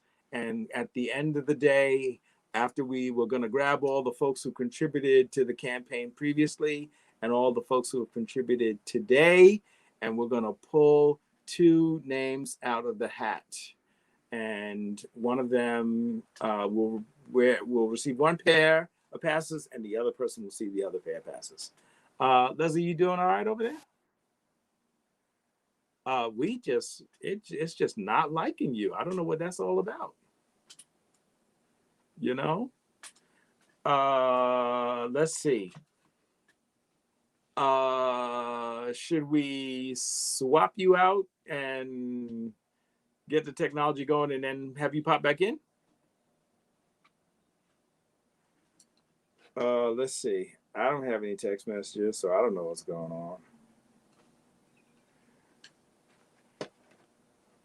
on. Kwame, maybe we can do that. Maybe we can swap Leslie out if there's anyone else who's ready to come up to bat and knock it out of the ballpark. Hold on. Yes, sir. Oh, okay. All right. So we're just going to talk about Leslie until she joins. Or you know what? I'll read some more Dogman. Okay, and then we'll pop Leslie back in when she's ready. All right, thank you, sir. All right, Leslie, you probably heard that we're going to let you fix your technology, and I'm going to read some more of Dogman and have you pop back in when you guys are ready. Kwame's going to reach out to you or something like that. Okay, all right, good people, back to my favorite book here, Dogman. All right, again, it's a wonderful window to get young boys in particular into reading. So if you weren't here earlier, Dogman, which is by Dave Pilkey, the same guy who wrote Captain Underpants, another great piece of literature. Dogman is a story of, there was a dog and there was a man, and they were in the man was a cop and the dog was his dog. He was the cop dog or whatever. And they had an explosion, and what happened? The man lost his head and the dog lost his body. And then the nurse lady, all right, she had the brilliant idea of, look right there. But just when all seemed lost, hey, nurse lady, why don't we sew Greg's head onto Cop's body? Good idea, nurse lady. You're a genius. Hooray! So they had a big operation. The doctor cut off Greg's head and sewed it onto Cop's body. What a lucky day! And soon, a brand new crime-fighting sensation was unleashed. Hooray for Dogman! The news spread quickly. That's the cat. The cat he's the evil villain. Rats! I unwittingly created the greatest cop of ever. Fortunately, I know just how to stop him. The next day, well, that's the captain. So you're the world's most greatest cop, eh? Well, you better watch your step around here, bub. I'm going to keep my eye on you. Well, what do you have to say for yourself? And there's the police chief and Dogman staring each other down. And the police chief's hat is raising because he's steaming mad. And Dogman is kind of smirking, kind of clapping at him. And then Dogman, what does he do? He kisses him. All right? And the chief says, get out of here. Poor Dogman's day had started out badly, but things were about to get worse. What? Ha ha ha! That's so funny. Today, I'm going to destroy one dog once and for all. Tell me, what are all dogs afraid of? Firecrackers. Well, yes, I suppose that's true. But dogs are also afraid of vacuum cleaners. I built this baby last night. Gee, I think firecrackers would have been easier. Who asked you?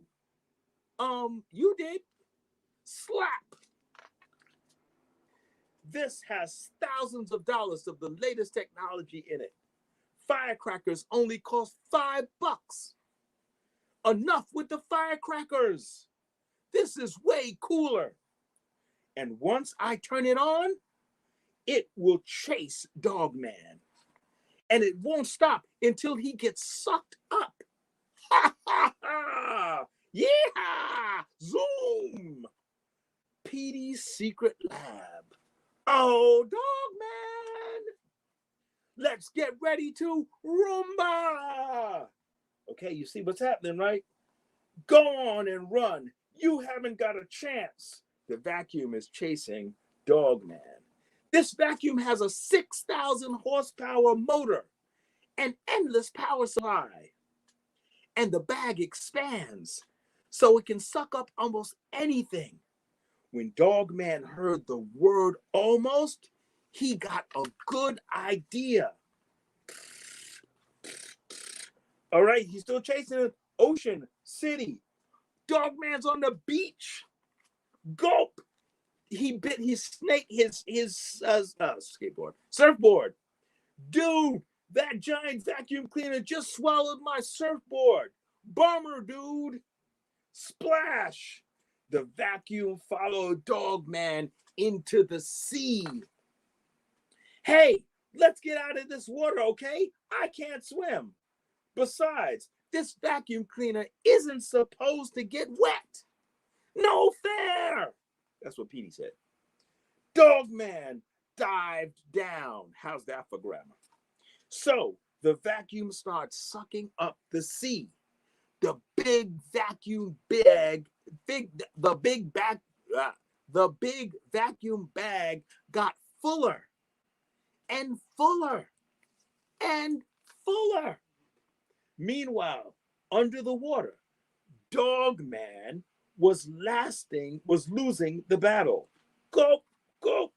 The vacuum cleaner had won the war. What? Or had he? I gotta get rid of here before this bag of seawater busts. Whoa! Boing, boing. Petey grabbed on with his claws. Suddenly, the vacuum bag began to rip. Rip! Pop! Petey got washed away in the super tidal wave. Not the super tidal wave, but the super tidal wave. It looked like this was the end. Look at Petey. He's all full up. But who saved him? Dogman saved Petey. Hey, you saved me. You're not such a bad guy after all. I've got one word to say to you. Click. Rats. Okay, that's the end of that chapter. All right? But y'all need to know, okay? This is one of the best parts about this book. This book has what they call the flip-o-rama. Kids love this, all right? So you start with your finger here. I'm going to try to do this without ripping the book because sometimes that happens, right? It says, for he is a just... Oh, wait, let me read this. The tidal wave got smaller and smaller until it ended just at the right spot. Hey, cops. Hey, Dogman captured Petey. This calls for a celebration. Remember, Flip only page 43. Okay, you ready? That's Dog Man in the middle. Watch this. Yup, you see what's happening, right? Dog Man is flying up and down.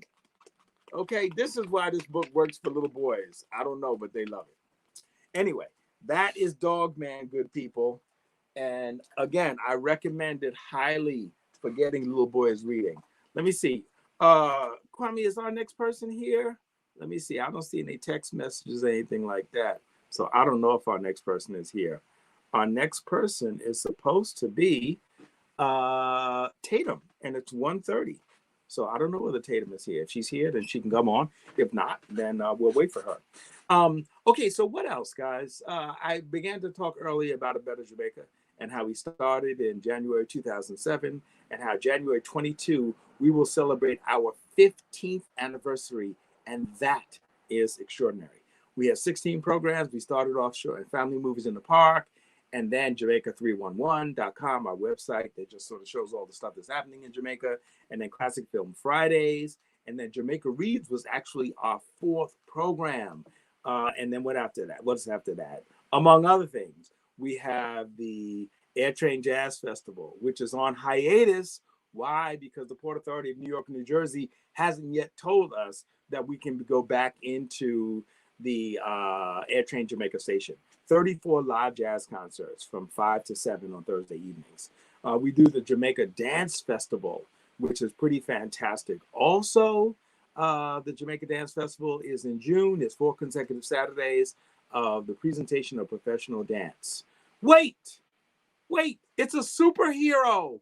All right. I'll tell you more about A Better Jamaica in a little bit, because right now, look, I don't know how to describe the lovely and talented Miss Tatum Booth.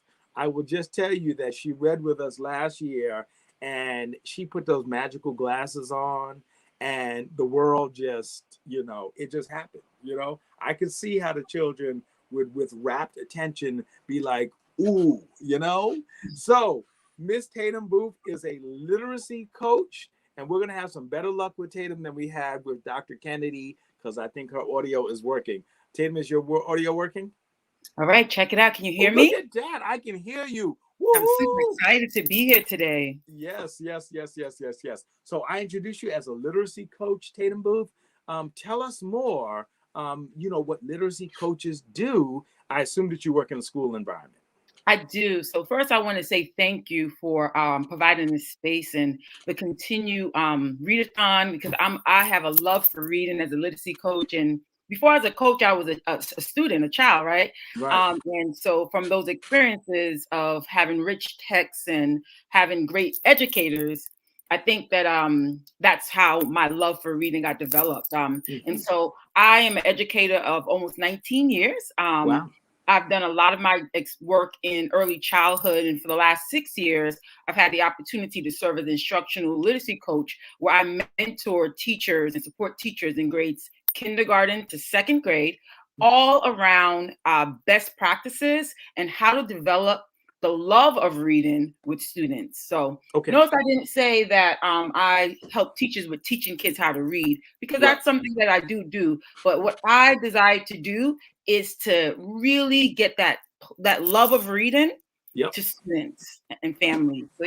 So I totally understand and appreciate the role that you play in our schools, and just sort of getting teachers excited about teaching kids.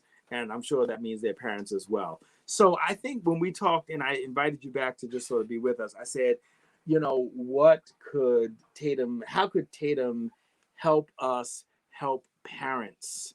I don't think parents really understand how easy it is for them to help their children become stronger leaders and readers. Yeah, but I love that play on words, because reading builds leaders, right? And you and I know as adults that the more we've read and the opportunity we've been exposed to different texts, we started to develop that leadership, right? So I think that was an awesome play on words. And so See, I did that on purpose. You did that, and it landed well. I loved it. Yes. When I tell people, I said, actually reading is not difficult.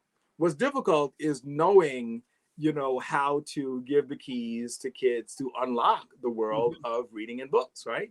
And, people think that, you just sort of sing the alphabet just to be singing the alphabet. But no, you're singing the alphabet so the kids know the names of the letters: A, B, C, D, E, F, G, H, I, J, K, L, M, N, P, Q, R, S, T, U, V, W, X, Y, Z. And I mean, so I still remember the tune that we were taught, So this whole music and rap to teach things is really, really old, So we first learn the names of the letters, and then we attach a sound, at least one, sometimes two or three, to each of those letters. And I tell my kids, I says, all reading is putting those sounds together. So if the hard C is k, and the short A is a, and the T is t, it's just k, at, cat.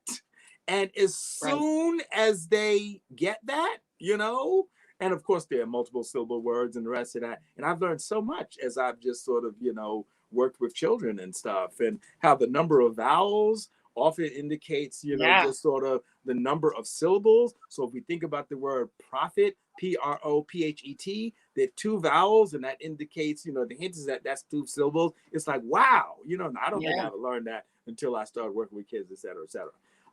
So what other ways can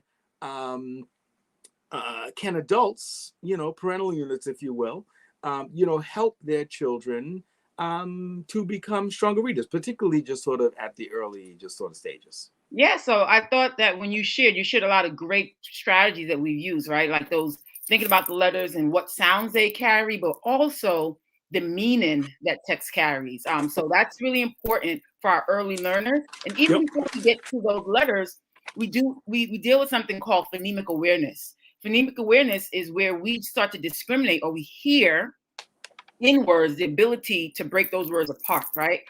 So what are some things that we can do as families? Because I don't foresee families sitting there and saying, these are how you break up words. But think about opportunities you have when you're reading or having conversation with students. So reading is not natural to our bodies, but oral language is. So those conversations that you have about texts that you've read with your students, or even just experiences that you've had as families. We just had the wonderful holiday of Thanksgiving, and all of the parts of that. Think about the conversations that have taken place there, and can take place with students as they're developing their oral skills.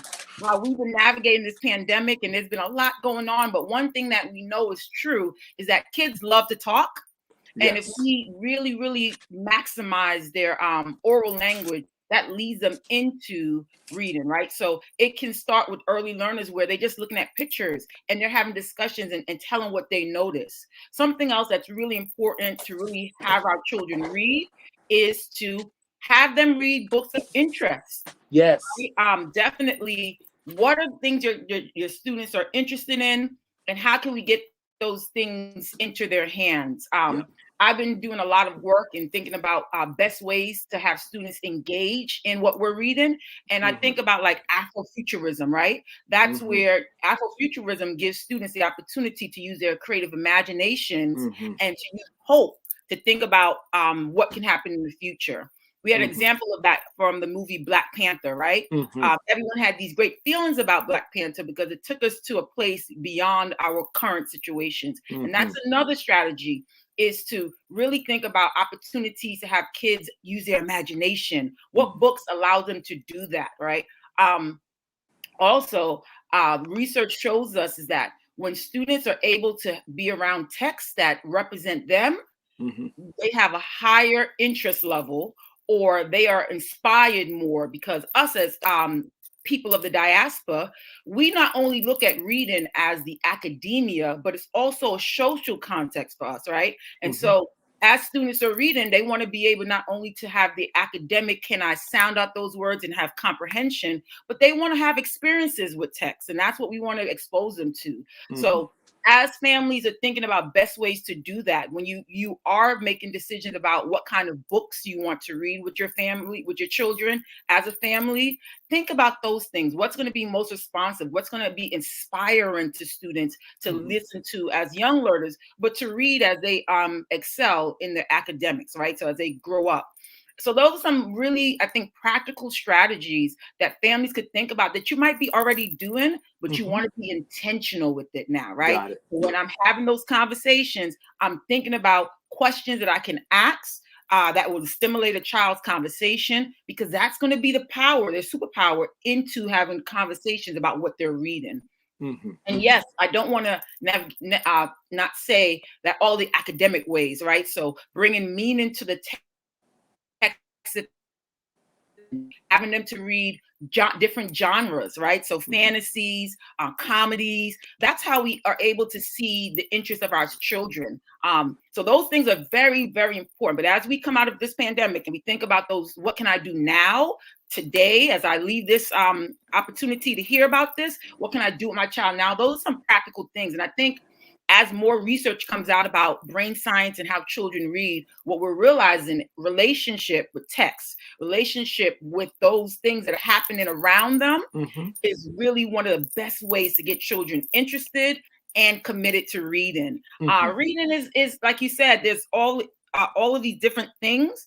And when I tell families oftentimes, language is we're trying to decode, or we're trying to break the code of language. And that's when we come in with all of the syllables, and we come in with the different word types, because we're trying to get our children to unlock the code of reading. And that's what we got to think about. But as I said, as people of diaspora, we have those experiences through reading, academia, but also the social context. I believe reading is a social justice issue. And I believe that every child should have what they need when they need it. And so I think that's really important as we think about what are some practical things we can do to really stimulate and build readers who love and have a pleasure around reading, and not feel as laborious and like, I got to read this. I'm on a level M and I got to be stuck in these level books. I say, get out of the level books and really let children make a decision about what they want to read. Research also shows us that students are able to grapple with text. What does that mean? So if a child is reading on a instructional level M, you don't want to give them an M book. They need to have a book that's even higher so they can struggle through and really use those muscles that they've created for reading as they're reading. So now, I'd imagine that that's where it's particularly important, though, to have the books be of interest to the child. Yeah. So that they, that they'll power through the frustration, and maybe even just sort of fill in some of the blanks, because they're really just trying to find out just sort of, what happened and stuff, Yeah, I agree. One of my favorite pastimes, when the Barnes and Noble used to be open over there on near St. John's on Union Turnpike, they had a fantastic children's librarian there. And what really made her so fantastic was her excitement about books and getting books into the hands of the right child, So, she would really, I used to take my nephew there, and she would ask him, well, what do you like? What kind of things that you like? And then she would just like with laser focus, go over, well, we're going to let you try this book right here, and then it was like, I was like, okay, well, we don't got to buy all these books. We can do that at the library and just find, that version of the, of that kind of salesperson and stuff. So interesting. I want to ask you, I'd imagine that although I said that, reading is easy, the idea of just sort of, you learn the alphabet and you learn the sounds and you put the sounds together, and then complex words, I realize that that's not necessarily the case. There's always something else, the brain is working in a particular kind of way. I mean, you may not be able to just sort of link together, the k and the a and the t, you might, some kids you have to say, well, well, just extend it for me, k, a, t, for them to hear it. Because sometimes the k, a, t didn't equal cat for them. But all that to say, so my nephew used to struggle with his writing, and he was at the time a pretty voracious reader, once we unlocked his thing. And then I was always like, well, how could you be such a voracious reader and not such a good writer? And it was just the most frustrating thing. But then one time, and I don't know where this came from, I basically said, okay, I want you to read this, right? Sitting there right next to me, just read this. And then I want you to tell me about it, right? And I pulled out a tape recorder and just let him talk. Yes. And the fascinating thing was that he could recount everything that he had read, and then it was like, but that was a light bulb moment for me. It was like, okay, so you are comprehending, and then it was like, okay, well, why can't he write? And then I just surmised, I said, well, if I think about it, and I'm someone who I write well on the 15th draft, Yeah, I have friends. It's important. I just told a friend the other night, I said, I have you and another friend who write well on the first draft. What comes out of your head is highly organized. And what I realized was that in order to write, you have to first organize in your head before you begin that writing process, That's so true. And that's what I said, okay, maybe there's just some disconnect between, what's in his head and, what's coming out the end of the pencil, and only God knows what it could be, But I don't know if I would call it a disconnect. So I heard a quote, and I use this quote often, that reading is taking in, like it's that taking that breath in, but writing is like that breath out, right? Yes. And so think about how easy it is for us to inhale, and then that's what we need to be able to push that out. And that's how we think about reading and writing. So you gave them an opportunity to discuss and to think, to start to organize before he put it on paper. Right. And a lot of times when we see children who you see they're fluent readers and they're really engaged, it's that processing that needs to happen, that they need to have that opportunity, like you said, to organize it. In schools, we use graphic organizers. We go through a really clear writing process for students. But that's what has to happen for writing to happen. Even as an adult, when I'm writing an article or I'm writing an email, I have to kind of draft it first and think about it and then read it aloud. Yeah. Right. So those are the same strategies we have our children use, as they are great writers, and build them as writers. And writing is so critically important, you could be a genius, but if you can't talk about your work, and the next step is if you can't write, about your work, then it's, presents an obstacle and stuff, it becomes frustrating. Yeah. I think also about just sort of the simple tasks, and I've been telling myself I'm going to do this. I haven't come around to do it yet, but you know how if like on Jamaica Avenue or any other just sort of place on the planet, they have those placemats, with the alphabet, just sort of on the placemat. I've thought about just sort of at the beginning of the year, giving each child one of those placemats and saying, look, take this home to your mom and dad, right? And every day at dinner, I just want you to, look at those letters. And if you know all the letters, that's one thing. If you know all the sounds to the letters, if you don't, then, attach the sounds. If you don't, then do that.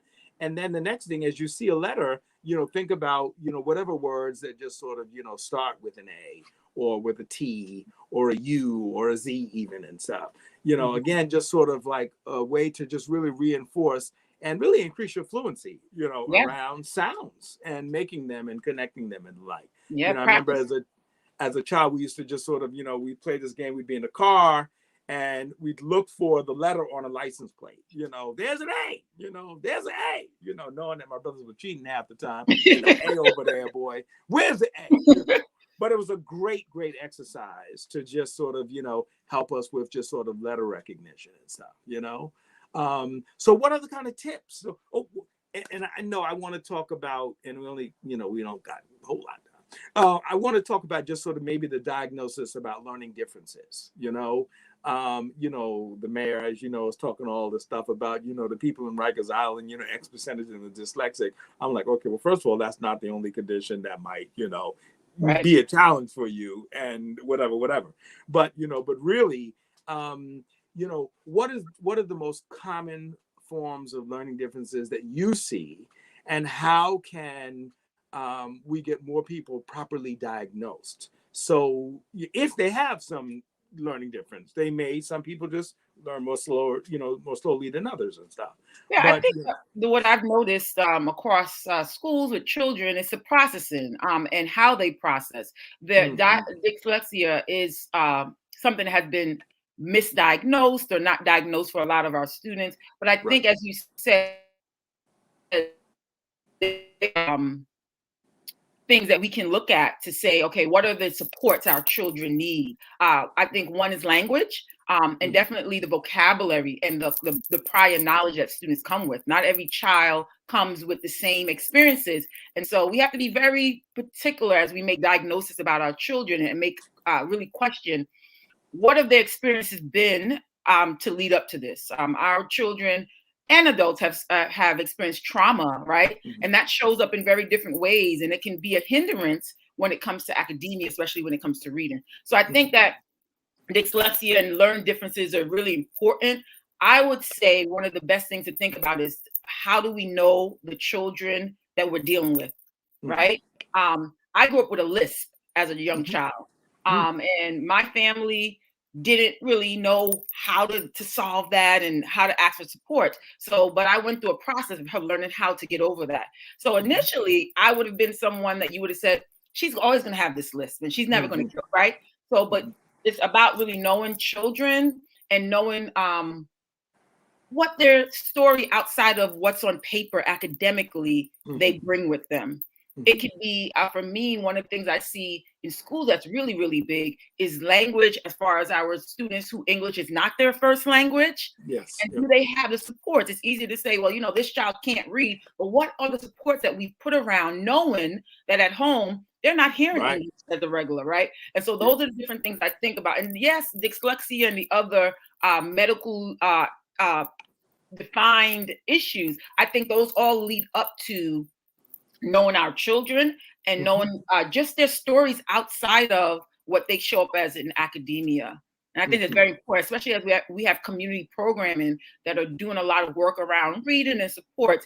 It's so important to have that knowledge of students and what they're bringing. I love what you said earlier about getting a placemat and sharing that with students, because what research also tells us that when we read, we create these muscles, or what happens is it becomes like a muscle in our brain, right? And they develop these images, and we start to put meaning to images. So the more we flex those muscles, the more we become fluent in whatever it is that we're working on, whether it be vocabulary, whether it be comprehension strategies. So we got to think about it in that way, where we're allowing students to be able to flex those muscles enough where they're comfortable using those strategies. So I think, I definitely think the conversation about learning styles is really important, but I think more important, especially on our level, is really knowing our kids, knowing who they are as learners, knowing that genius shows up in many different ways. And that's something that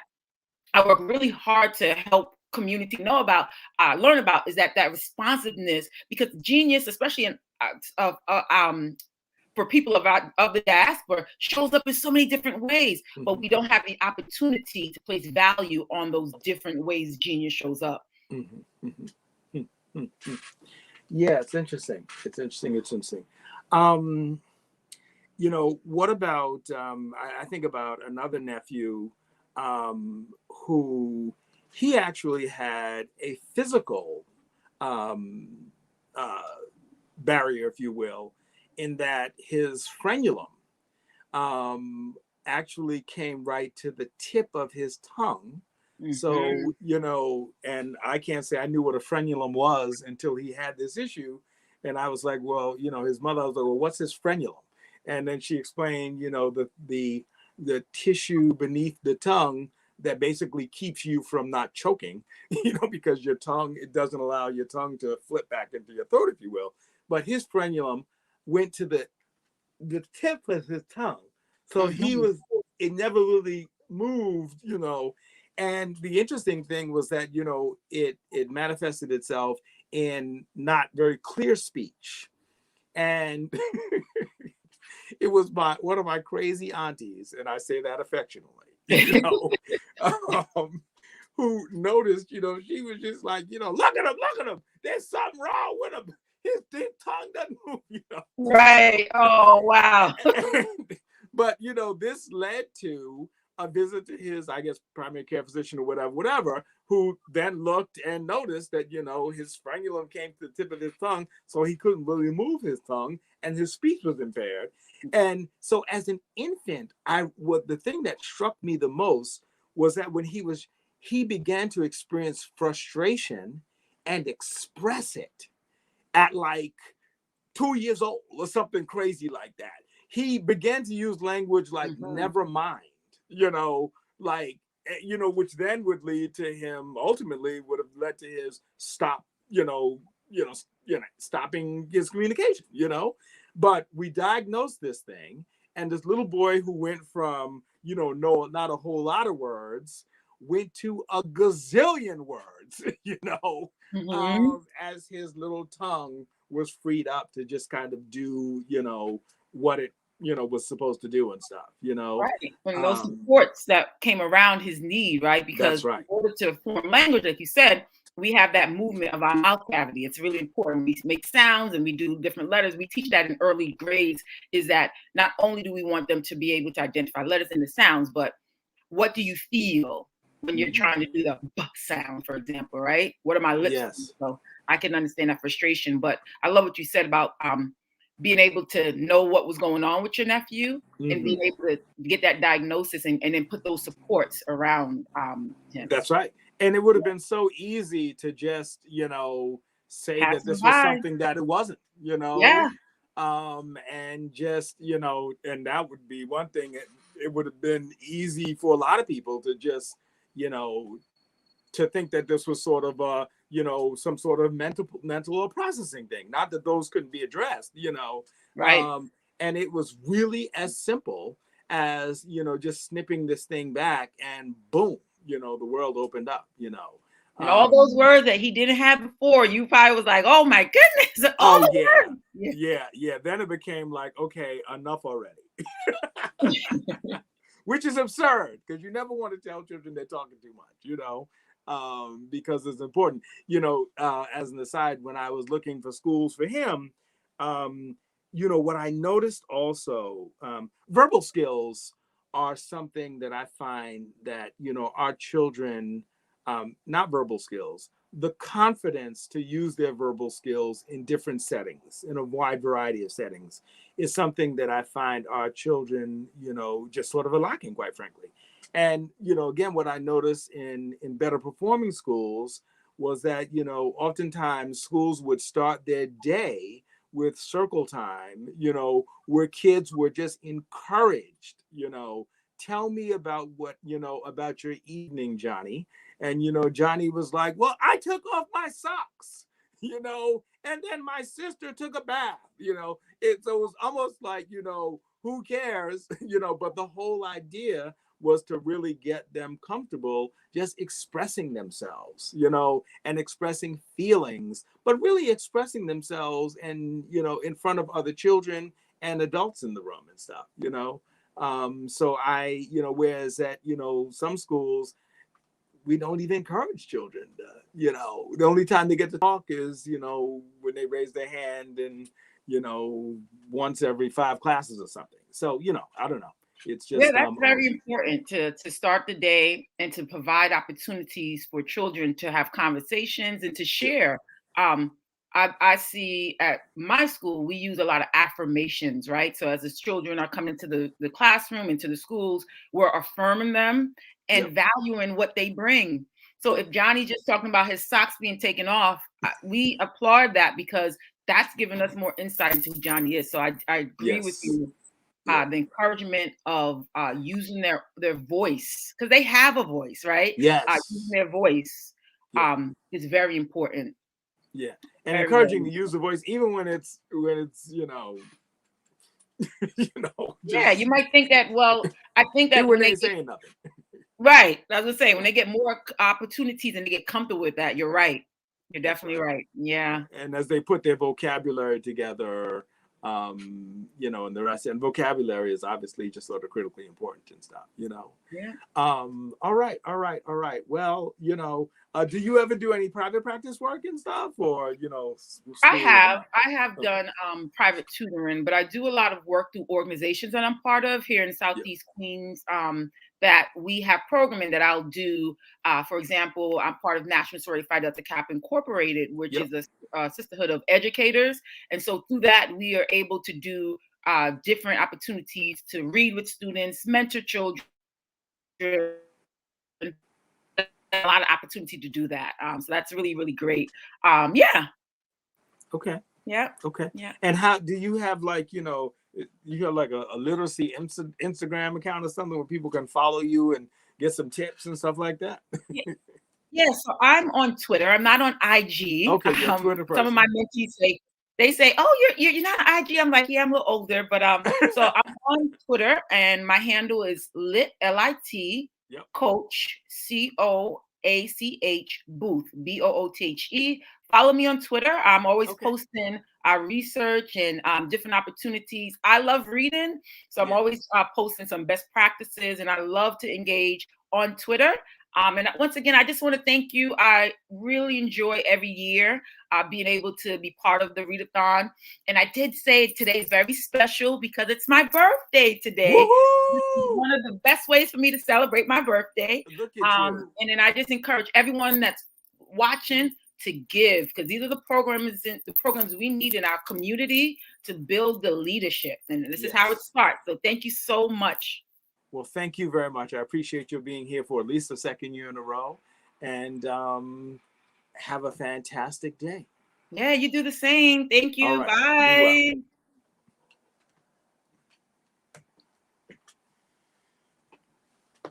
All right. Okay, so I don't know who's next, and I don't even know whether they. Oh, somebody is here. Yes. That looks like Valerie Simmons. Valerie Simmons, is that you?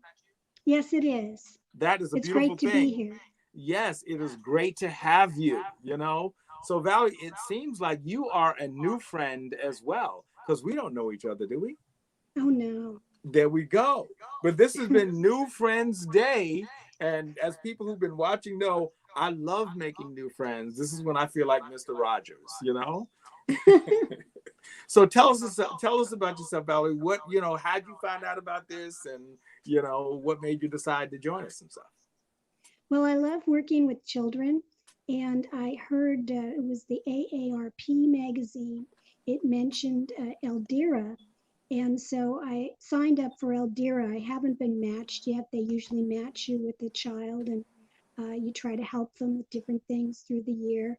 Yes. But they did send an email to all of us about your program and about the read-a-thon and how we ought to join if we possibly could, and what a worthy cause it was. So I clicked on the link and read more about you, and it just sounds wonderful. Wow, that is a beautiful thing. You know, beautiful that you can just, you know, hop right in and make it happen. I tell people all the time, my favorite people are action-oriented people, you know, so that's great. And you're the second or third Eldira person who's come to us. And I obviously need to learn more about this organization because it seems like a fantastic one and stuff, you know. Where are you located? And I live in California. It's a place in Pacifica. It's Pacifica. It's near San Francisco. Okay. I lived in Palo Alto for a year and a half. And worked in Soma, Southwood Market area for that time. So exciting! Yes. So I know Pacifica, and you know, now I'm going to test my geography here. Pacifica is on the other side of the Golden Gate, right? It's on the same side as Palo Alto. Oh, Okay. Is it north or south of Palo Alto? It's north of Palo Alto. It's near San Bruno. Okay. It's Daly City, Yes. South San Francisco. Yeah. Okay, here's the thing. Does it have its own Caltrain stop? No. That is why I'm not familiar with the town, because certainly Daly City does, and I think San Bruno. And I used to take the Caltrain from Palo Alto into downtown San Francisco and stuff. So, you know. Oh. So yeah, it's a beautiful thing, beautiful thing. All right, so I've been accused of, and for all the right reasons, of having us be behind schedule. So I'm going to stop running my mouth. What are you going to read for us today? I'd like to read Mike Mulligan and his steam shovel.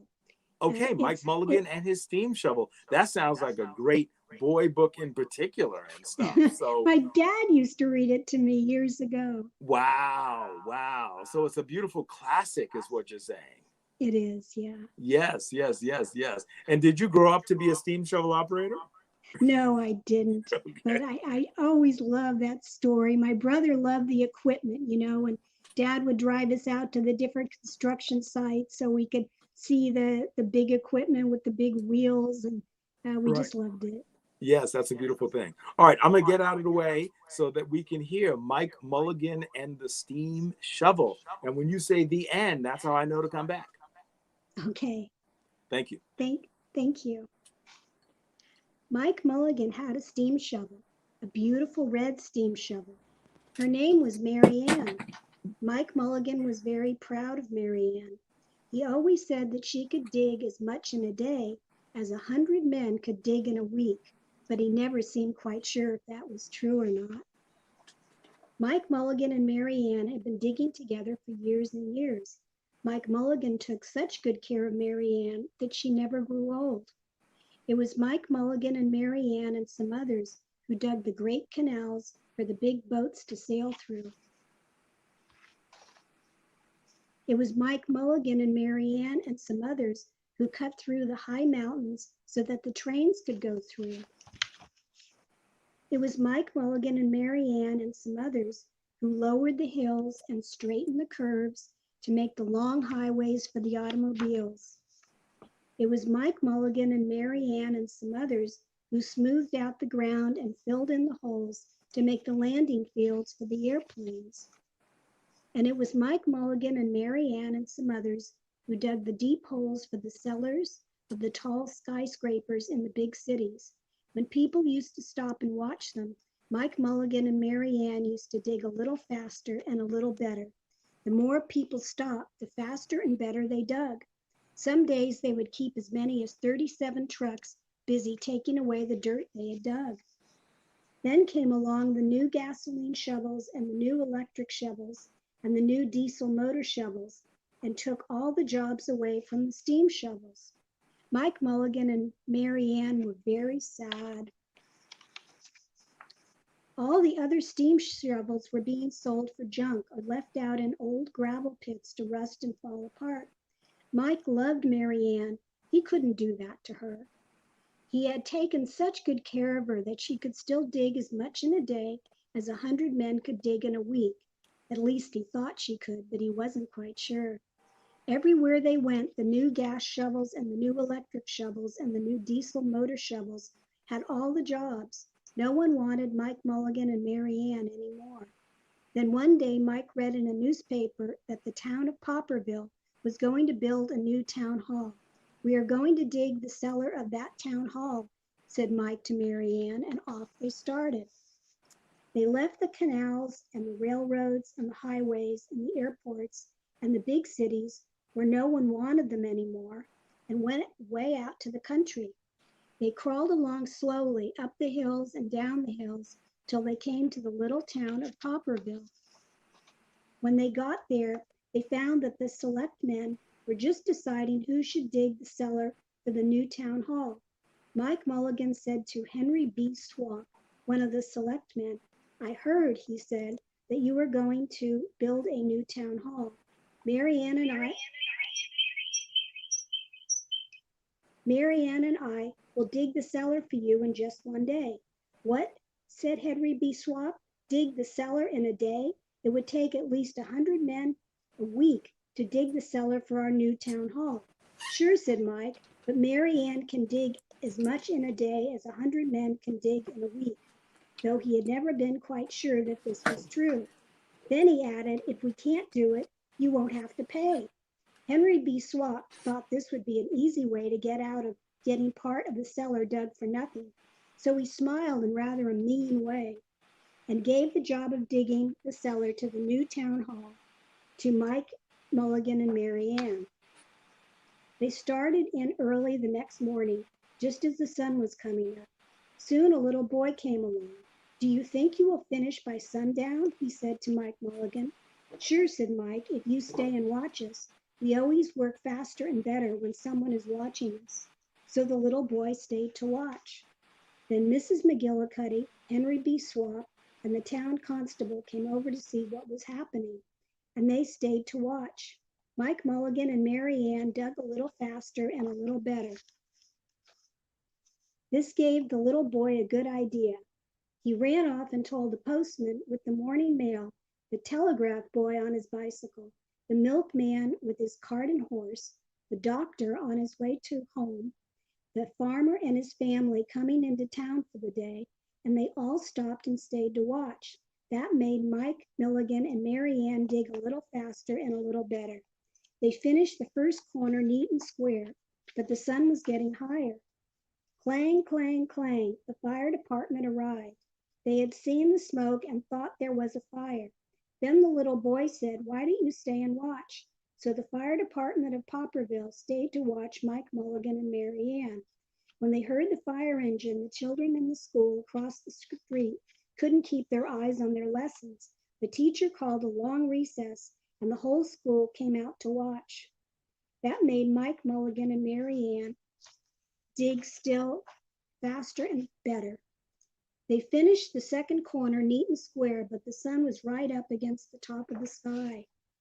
Now the girl who answers the telephone called up the next towns of Bangerville and Bopperville and Kipperville and Copperville and told them what was happening in Popperville.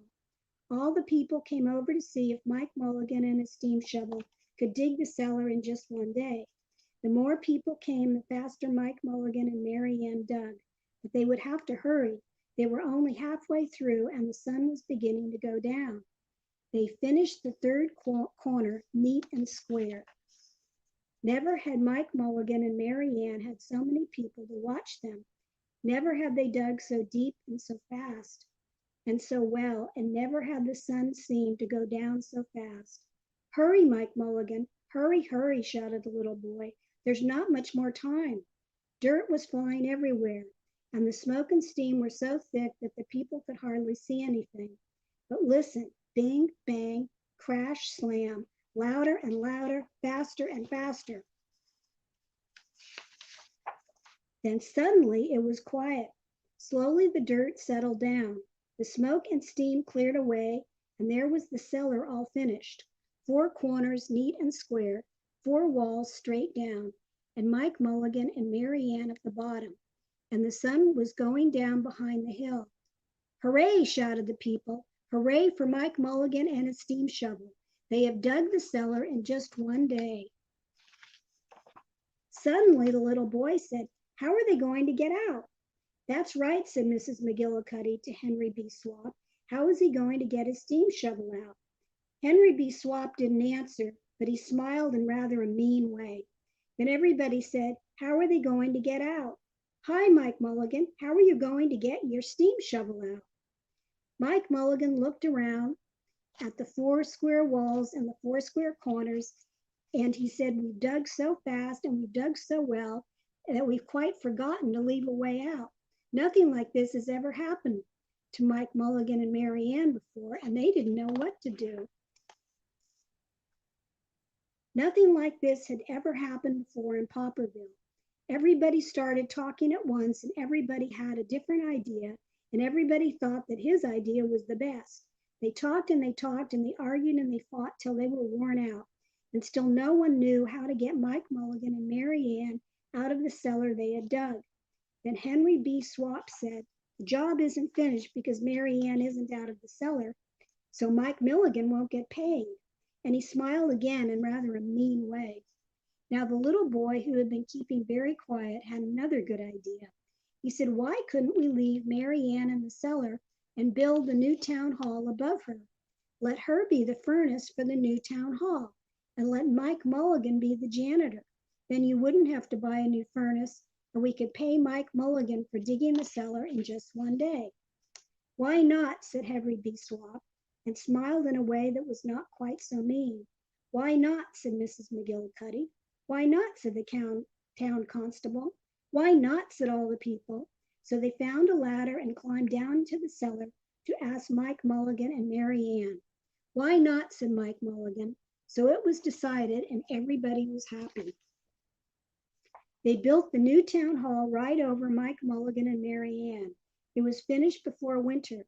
Every day the little boy goes over to see Mike Mulligan and Mary Ann, and Mrs. McGillicuddy takes him nice hot apple pies. As for Henry B. Swap, he spends most of his time in the cellar of the new town hall, listening to stories that Mike Mulligan has to tell, and smiling in a way that isn't mean at all. Now, when you go to Popperville, be sure and go down in the cellar of the new town hall. There they'll be, Mike Mulligan and Mary Ann, Mike in his rocking chair smoking his pipe, and Mary Ann beside him, warming up the meetings in the new town hall. And that's the end. So I hope you really liked the story. I really enjoyed reading it to everybody. And I think this read-a-thon is just wonderful. Yes. Well, thank you. I now know why, you enjoyed the book as well, because, Mary Ann had, an equally prominent role in the book as old Mike Mulligan, Yeah. I was thinking That's more true. of like, the books with the picture books, where they have the, the earth movers and the rest of that. But that was literature. I'm glad you liked it. I always loved it. Yeah. It reminds me of one of my other children's books, which is literature as well. The Lion, the Witch, and the Wardrobe. The C.S. Lewis book series. I fell in love with those books when I was, oh God, I don't even know how old I was. 10. They were just so magical. And they worked, and I mean it was literature, Beautiful story. You just went into another world. Yes, and I can still vividly remember, the wardrobe and Lucy going into the closet and the fur coats, and as she went further along, it would get cold, and I think there was something about that about Aslan and that table that he was on. And I mean, it was kind of deep because he was actually, just sort of sacrificed, on that table. So that book, Mike Mulligan, that's a pretty deep book also, So anyway. Well, Val, thank you so much for joining us today and reading with us. You obviously understand the importance of literacy for young children. And I am just thankful that you decided to join us today as a bold enough person to just put yourself out here and stuff, So it's well, thank you so much. It was an honor to read today. Thank you very much. All right, we'll be in contact for sure. And take care, California, bye. Northern California for me. Yes. All right. Be well. All right. Like I said, I feel like Mr. Rogers making all these new friends and all the rest of that good stuff. And, I love new friends, but I love old friends also, and friends in the middle. So, Stacia's one of these folks that, she is a in the middle friend. She lives right here in Asley Park, right? I do indeed. That's Can you right. hear me? That's right. So a neighborly friend, so it's all good. So tell us a little about yourself and, what you do, why you love books, and why you think this is something that you just sort of hopped in to do. Well, just want to make sure, first things first, can you hear me okay? Because I see you great. Absolutely. I see me. Okay. We don't have any echoes happening. No, Okay. no net goes. Good stuff. We Okay. had net goes earlier, but not now. Okay. So we've basically gotten rid of all the ghosts in the machine for right now. We'll Yes, take yes, it. yes. Yeah, so I am so excited to be a part of this event today. You and I, as you stated, are in the same neighborhood together. Got to know a little bit more about you this summer as a result of the APCO event that you guys put on in the, I think it was the beginning of the summer, and helped me out greatly with that yard sale. And that's what really kind of tied in so well to this event when you put me on your email list, and I was able to see your blast about this event, and I got really, really excited about it because literacy is something that's very near and dear to my heart, and has always been a big, big part of my household with my children. I always made sure that everybody had their own library within their room. So it's something that's always been really, really special to me, a time to be able to share with my children throughout the years, and something that sparked the interest in me as a songwriter to move into the direction of being a children's author. So really, really excited. And thank you so much for giving me an opportunity this afternoon to be able to read my book and to be able to share that with the world. And for those of you who, a lot of people within the community know me throughout the years as a singer-songwriter and vocalist and entertainer. I've done tons of shows within the Queens, Brooklyn area for Queens Public Library. So a lot of people in the neighborhood recognize me from those shows. And in particular, I do a lot of different tributes and things. So like I said, I'm just really, really excited to be here this afternoon, get this opportunity to be able to share my book, which is called Mo's Big Shot, with you this afternoon. And so you started off as a songwriter and still are, and that was your introduction to writing children's books. Wow. Yeah. You get a lot of inspiration from your children, from their actual journey with literacy, as well as, just the type of school environment that they came up in. Both of my kids were in middle school right here in the area at Allen Christian School. And, it was an integral part of them really, really emphasizing good reading structure, as well as what we, my husband at the time and I both enforced within the home. So this book is actually modeled after my daughter, who is an athlete and a basketball player. And just touching upon the levels of creativity that, children should be allowed to be able to explore through reading. And just all the different things that can open up to them once they do have a desire and a love for reading, because it makes it possible for you to be able to, just explore so many things that are available to us now. I totally understand. All right, that's brilliant. I'm going to get out of the way so that you can, read to us. Okay, so hopefully you can see, all right? And as I stated, my book is called Mo's Big Shot.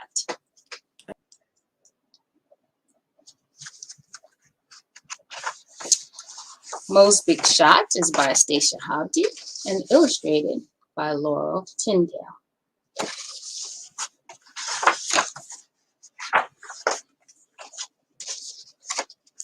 Mo is a little girl who likes to do big things. She's always learning something new. Today, she's taking a drum lesson before she goes to school. Can you see? There she is taking a drum lesson. One day, Mo asked her mom and dad for drums. Okay, Mo, if you promise to practice and take good care of them. Okay, Mommy. Yes, I will. I'll practice hard, if that's our deal.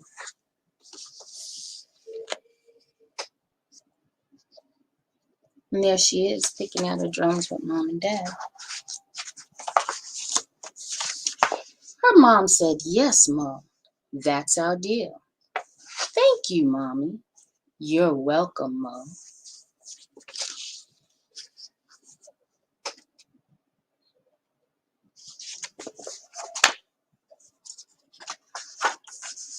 Paradiddle, paradiddle. I like to play the drums. Paradiddle, paradiddle. Drumming's so much fun.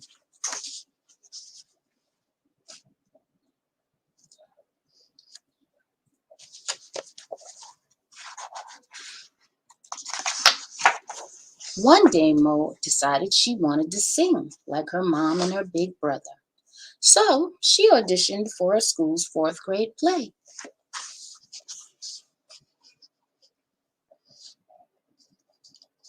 And there she is at her audition. She studied the songs and was given a big singing part in the show.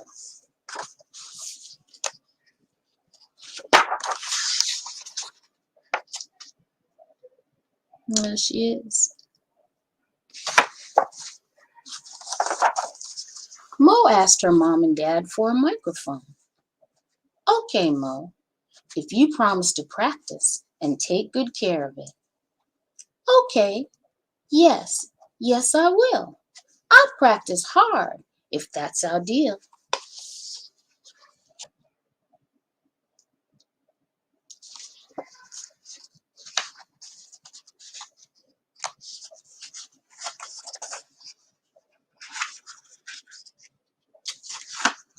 Her dad said, yes, Mo, that's our deal. Thank you, Daddy. You're welcome, Mo.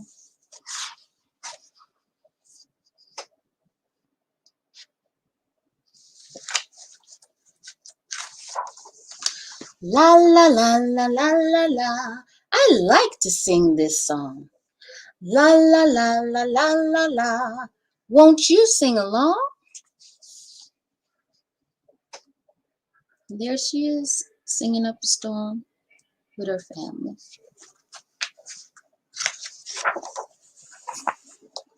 Playing the drums was fun, and singing was too. But one day, Mo saw her daddy play basketball. Can I play, Daddy? Her dad thought for a while about what her mom would say. Then he decided it would be okay.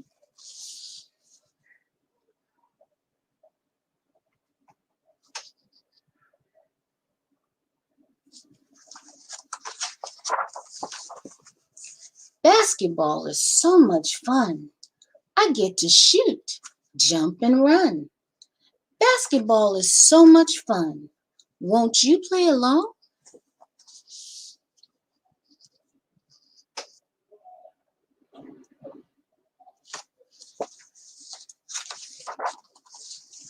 But the ball was so big and Mo was so small. It was hard for her to hold it. She would run, drop it, and fall. Mo never did anything before that was so hard for her to do. I've tried, Daddy, time and time again, but every time I run, the ball falls out my hand. See her there, looking a little upset. And that ball just keeps dropping.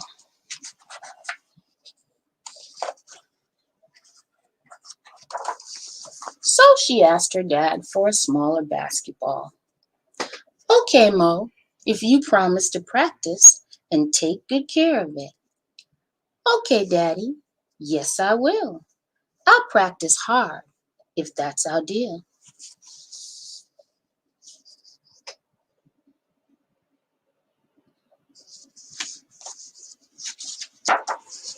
Her dad said, "Yes, Mo.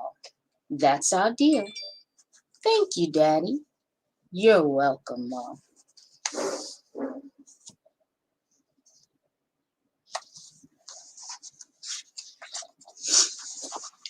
Her dad saw how much she wanted to play, so he took her to the park after school to practice every day.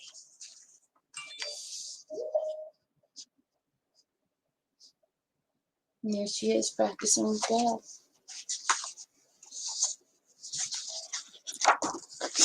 Soon Mo was good enough to try out for the basketball team, so her mom and dad let her try out at school. But Mo was very nervous. Her dad said, "Relax, be cool. Remember everything I taught you."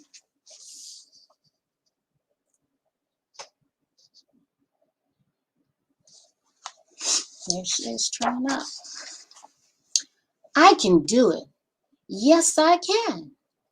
If I miss, I'll try again."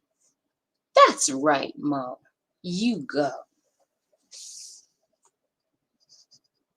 And there she is throwing the ball up.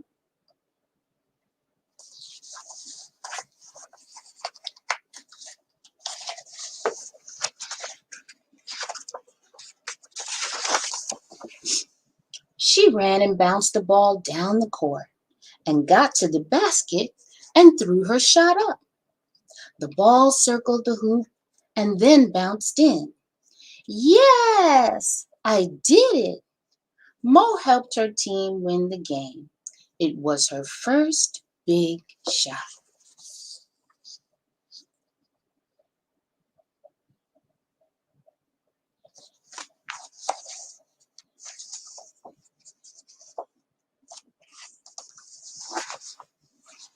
Basketball, I love to play.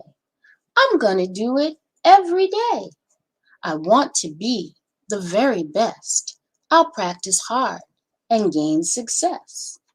Mo knows that when she puts her mind to it, she can do almost anything.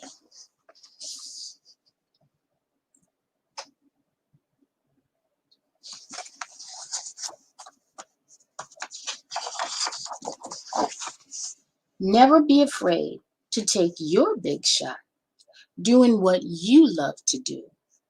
You can make it. Yes, you can. Practice hard. Believe. It's true. You'll be a winner if you see it through. Now go take your big shot. Yes.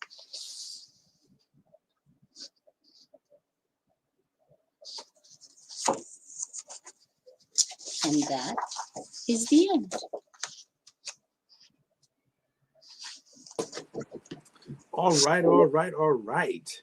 Who did you say was the illustrator for that book? The illustrations are beautiful. His name is Laurel Tyndale. Okay. And he's actually a great friend of mine from the advertising world. I've been in advertising and marketing also for a number of years. Mm-hmm. And yeah, he's pretty amazing. Yeah, yeah. Well worth the wait, as I say. A couple of, excuse me one moment. Yes. About a year or two ago, he became ill, and that actually halted our progress as far as working on this project. Mm-hmm. And so, I just had to say that all things at their appointed time. Yes. And, I thought about, kind of going in another direction and maybe having to go with another illustrator, but recognizing that his style and my writing were just such a wonderful pair, and that there was absolutely no way I was going to try to utilize anybody else but him. So Right. I'm so grateful that God is good, and he's been able to recuperate and came back last year and just in full force, and we were able to get this underway. So very, very excited. And yeah, it's nice to be able to work with friends that do such quality work. Absolutely. Absolutely. I mean, the illustrations are so critically important, You know, you can have the best story in the world, but if the pictures don't just kind of grab you in, then you know. So that's a beautiful thing. That's a beautiful thing. And your daughter's a basketball player, you say? She is. Yeah. Well, was, let's Okay. say that she Right. was for a number of years, and now she's back in the United States. She played a little bit of pro ball overseas in Ireland for a while, and Wow. now she's back in the States here, and does a lot of training. And she has her own basketball program, which is called Hobby Hoops. That's her. Oh, okay. Yes. Yeah. And where does she work out of? She's located in New Jersey, Jersey City now. Okay. But just recently, she brought it back to this community and had a wonderful all-day event and basketball tournament, 3-on-3 basketball tournament right here in St. Albans Park. And that was in September. Okay. Yeah. And it was also a wonderful initiative for back to school for our participants to be able to receive free school supplies for those that, you know, definitely needed them within the community. So very excited for her initiatives as well. And yeah. So the book is hot off the presses, basically. It is indeed. It will be available in mass for public consumption. And we're speaking that that things will be on schedule probably by the end of December or the beginning of the new year. And anyone who is interested in purchasing the book and getting the latest updates on availability, they can go to my website at staciahabdi.com. That's StaciaHobdy.com, where there's a pop-up for the book and you can enter your email to stay informed. All right.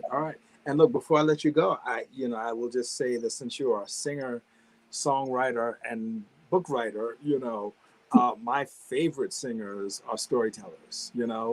I think of Diane Reeves. Yeah. Is just such a brilliant storyteller. It's almost, I'd be surprised if she weren't, just sort of writing some children's books. Yeah, I mean, we evolved, and there are so many different aspects of vocalists and rappers. I always say, they always have the potential to go into, other, so many different things, so I'm very, very excited about this because I've been wanting to do this for a really, really long time now. And, being within the pandemic and having a little bit more time with yourself prompts you to, light a fire up underneath yourself. And yes. All of a sudden it's like, well, I can't use that as an excuse. That's right. That's right. And so, as we say, to put it into high gear and just start to make those things that, we have birthed inside of us that are just dying to come out to do that. So again, I want to thank you so much for giving me this opportunity to be able to read, and in particular for our community. Again, it's really such an important cause. And like the other young lady came on earlier today, emphasized, it's not even so much from the standpoint of just being able to raise the children's reading level as it is to be able to impart in them and give them a desire to read so that they can see for themselves all the opportunities that are available to them. Whether it's technology or, whether it's trade, or as the other gentleman says, he has a real estate, instruction in school, which is amazing. You know what I mean? Because plainly and simply, one direction is not what it takes for anybody to be a success. And The other lady emphasized, seeing her students on the street, that, now she can see just from habits that they had developed or their personalities that were being garnered from, from a young age, but also the reading that she had brought to them, who they've carved out and who they've actually become, so good stuff. And again, I'm so excited for you and wishing you continued success, and just looking forward to possibly being able to do this again next year. Absolutely. And again, maybe there's somewhere within here where I could, put my information in for those that would be interested in purchasing the book. And okay, so good stuff. And all right, well, Stacey, I'm not gonna hold you. Thank you very, very much for your generosity, and we will indeed be in touch. There are a number of just sort of children's books authors here in Southeast Queens, and I mean, it's almost time for us to have a children's book fair. Yeah, that's what I was just thinking the same thing. This is just would be a wonderful, wonderful event to be able to have. Absolutely. Around holiday time, where books can just become those great stocking stuffers, and of course, all the ones that you have availability purchased through Kindle and so on and so forth. Those are just great gifts to be able to give people. Yes. So, yes. Good stuff. And all right. Well, thank you very much again, and have a great rest of your afternoon and evening. You do the same now. All right. Be well. See you around.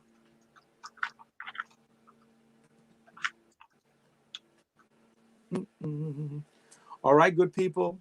We are rocking and rolling here. I just want to share with you guys one more time that we have surpassed our goal. We had a goal of $2,750 for today's readathon, and we are at $2,929. $29.29. Sounds like a bargain or something like that, So it is all good. And that is due to the fact that we raised $25.94 on the peer-to-peer fundraising page before we even started today. So thank to you all for us getting us where we are. And it's time for us to move on. But wait, we have to talk about our JetBlue tickets. JetBlue has offered us 2 pair of travel passes, two-person travel passes that let you go anywhere with restrictions. And what we're going to do is that at the end of the day, we're going to just sort of pull 2 names out of the proverbial hat, and those folks will have won those tickets. So thank you to JetBlue for their support. Okay, I see my man Freddie Dugard. Hello, can you hear me? Behind the drum sets. And can you hear me? I can hear you, man. You got the ultimate setup. That's a good mic you got, because I can hear you clearly. And who knew that we were going to get, Freddie Dugard in all of his Freddiness. For those of you who don't know, Freddie is a fantastic drummer, percussionist, and that is a hell of a drum kit you got in front of you, man. I guess I've only seen you travel, but you are at home with all of your drum toys. Actually, this is a small set. This is my recording set. Okay, that's crazy. basically just for recording. Wow. Yeah, wow. This is full. And on the other side of the basement is an electronic set. Wow. Also for recording. So yeah, we do virtual concerts down here now. Wow. We did one for the Presbyterian Hospital recently in February. So it's a lot of technology that I learned over the COVID. Yes. I was seeing, though, I must say this, I saw Stacia, who I've had the pleasure to perform with. Yep. And her daughter is a real basketball player. That's one thing I must. I hear you. It sounded like it. I mean, enough to inspire a book. Well, I've seen her in action. I'm a D1 myself in track and field. Okay. So when I see athletes, I'd be like, hey, that's an athlete. Yeah. And Stacia's a great singer, vocalist, and I love that book she had. Yeah. That was a great book. A great book for sure, man. And I'm glad. Thanks for having me here, Mr. Mays. I mean, this is my first time. You do a great job for the community. Thank you, sir. And that's one reason why I just said I'll jump in, even though I can play in front of people, but this is very difficult. You know. Well, you looking like you're ready, man. So Well, I'm doing something a little different here. Okay. Okay. I do a lot of things. I sent you a text one time. I hope you go in your phone and look at it again. Okay. Some animation stuff I do. So here I kind of did the same thing a little. So I have a pre-recorded of me actually reading, and I'm just going to let that take over for the reading, and we can discuss the book. I think I told you I'm reading this book called let me get it for you.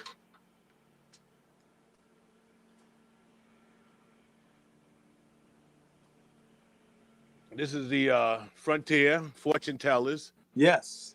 Written by Lloyd Alexander. And I just looked up the illustrator because I thought Stacia's book was so well illustrated. Yes. The pictures here are so vibrant of great Tina Shark Hyman. And she's been illustrating books forever. Okay. So I guess, she just passed in 2004. Wow. So illustration is really a great art, other than it is what we do now. So yeah, I just wanted to show you that part of her, and we'll switch back over here. Okay. All right, I'm gonna let you do your thing, man. If you know how to work all this technology, you better than me. No, I don't. So if you see a glitch, I wish I could have got Kwame here because that's the engineering guy. Yes, indeed. Maybe I'll get him one day. So let me just show you this. Okay. And we'll start it here, and I'll talk to you after. Excellent, man.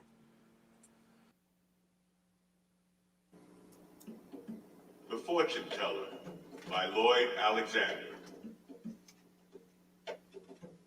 A young carpenter was unhappy with his trade. Will I be hammering and sawing the rest of my days? He asked himself. Without wife or sweetheart, and nothing but a long labor of little pay, he kept wondering if the future held anything better. Hearing the fortune teller had come to the neighboring town, he set off eagerly to learn the answers to his questions. He found the prophet living in a room above the cloth merchant's shop. My first prediction in this, the fortune teller said before the carpenter could begin, you're going to pay me a nice fee, but that's a mere trifle to someone destined for wealth. Do you see me rich then? Explained the carpenter. Gladly handing over the coins to the fortune teller, demanded. Rich you shall surely be, answered the fortune teller, settling his magic cap on his head and gazing into the crystal ball on the table. And you earn large sums of money. Marvelous, cried the carpenter. Things look brighter already. And with so much wealth, will I be famous too? No question about it, said the fortune teller. Once you become well known, amazing, said the carpenter. But now, tell me, will I marry and be happy ever after? You shall wed true love, said the fortune teller. If you find her and she agrees, and you shall be happy as any in the world, if you can avoid being miserable. Better and better, said the carpenter. And shall we have a long life together? The longest, replied the fortune teller, again peering into the crystal ball. Only one thing might cut you short, an early demise. Wonderful, cried the carpenter. Thank you, master, sir. Thank you. With that, he left the fortune teller and hurried homeward, impatient for all these good things to happen.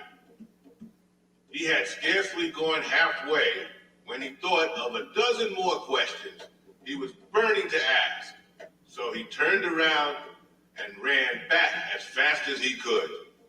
To his surprise and disappointment, he found the room empty. The fortune teller's cap and crystal ball were on the table.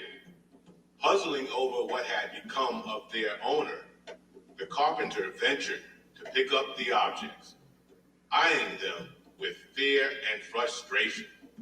As he did, the door flew open and in stormed the cloth merchant's wife. She stopped dead in her tracks, and her eyes popped in astonishment. "A miracle!" she burst out. "Only this morning you was a scuffy old cogger. You've changed yourself into a handsome young man. What powers you have!" She went on. "To think I took you for a fraud and was coming to throw you out of this house. Honored guest, stay as long as you like. I never ask a penny's rent if you'll tell our fortune."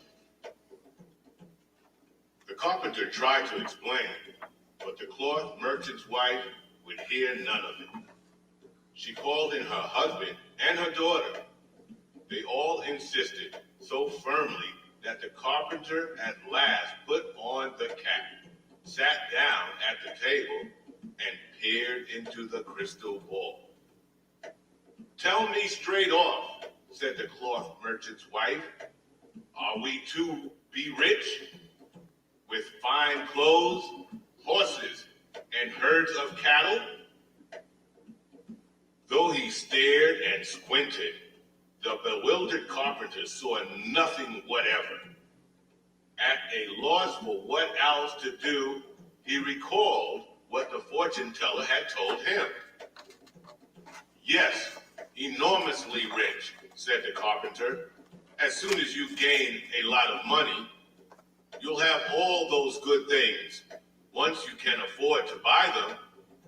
"Shall we live long and happy?" asked the cloth merchant. "Indeed so," replied the carpenter. "You need only stay healthy and keep breathing." "And I," asked the cloth merchant's daughter, "shall I find true love?" Okay. "Ah, as for that," said the carpenter,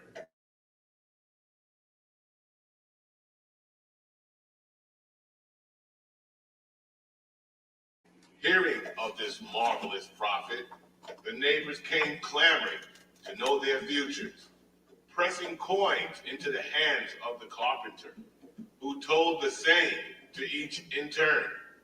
"If that's all there is to it," he said to himself, "I like it better than carpentry."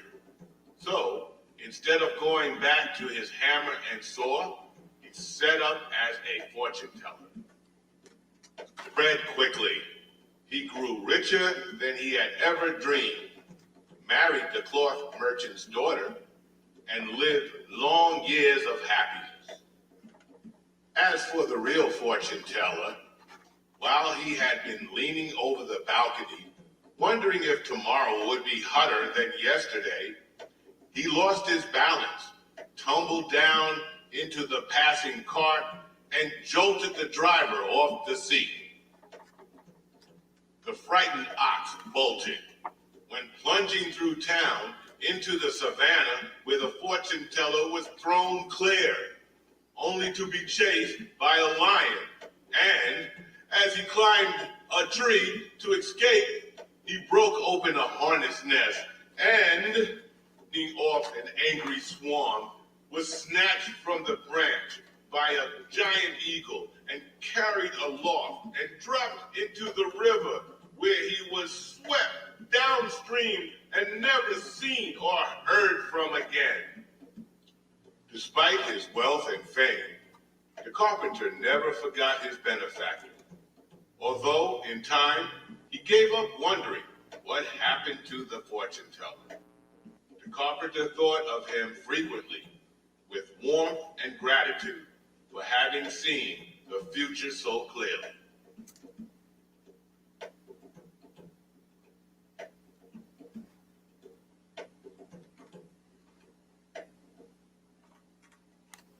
Okay.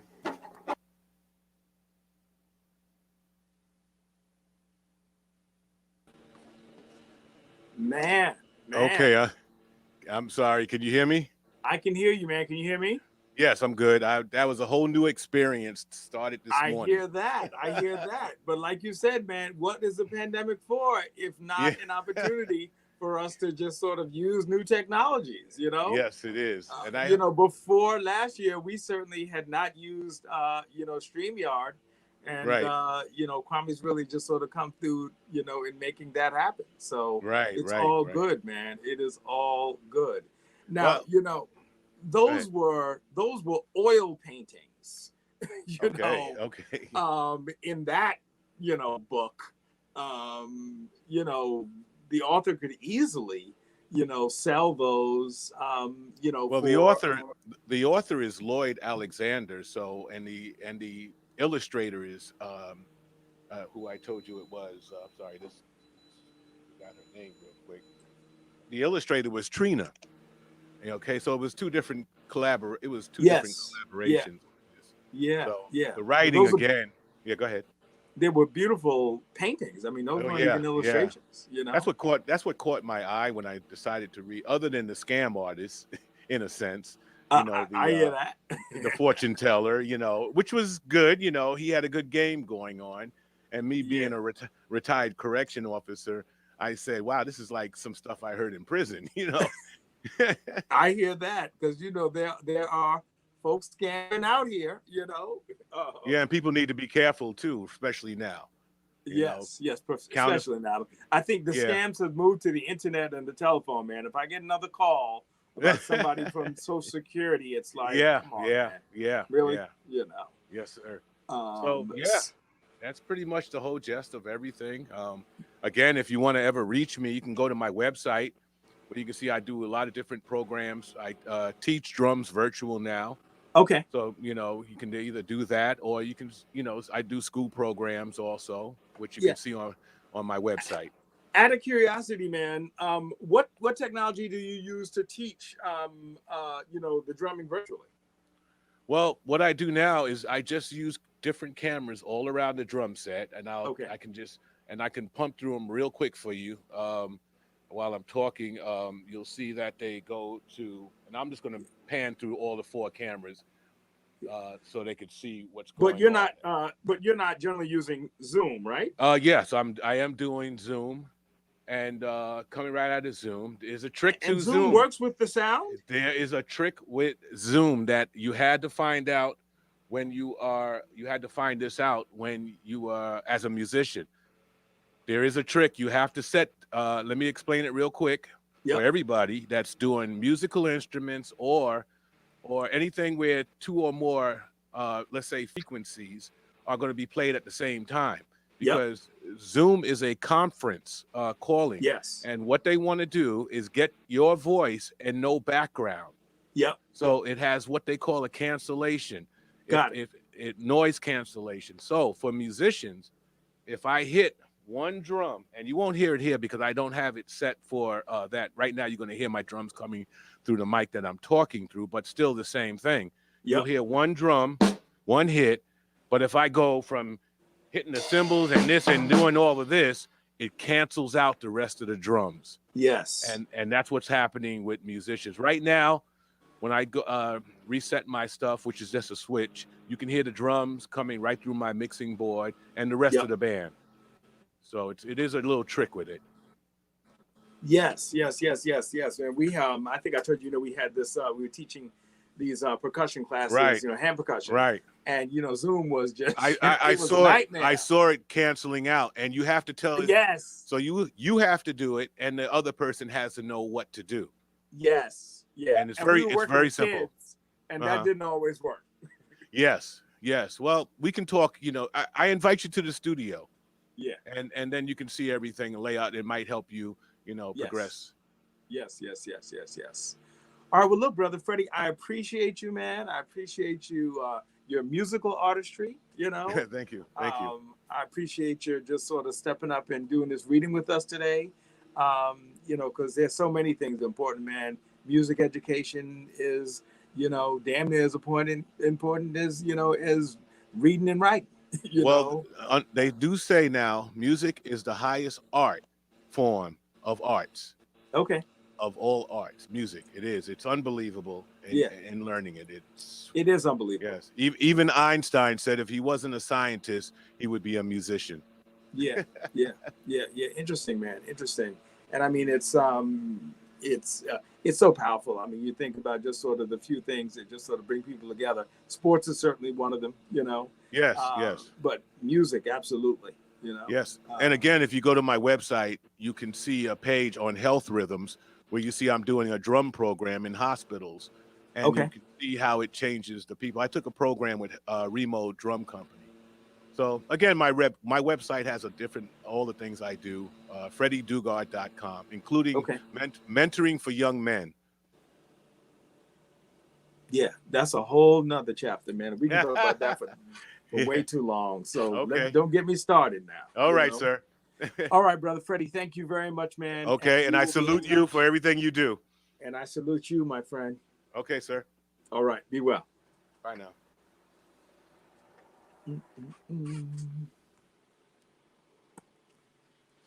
Yes, brother Freddie Dugard is a fine percussionist right here in Southeast Queens, y'all, you know. So we are coming up. It is 3:00. All right. And we have the lovely and talented Miss Leona S. Fowler, a New York City special educator.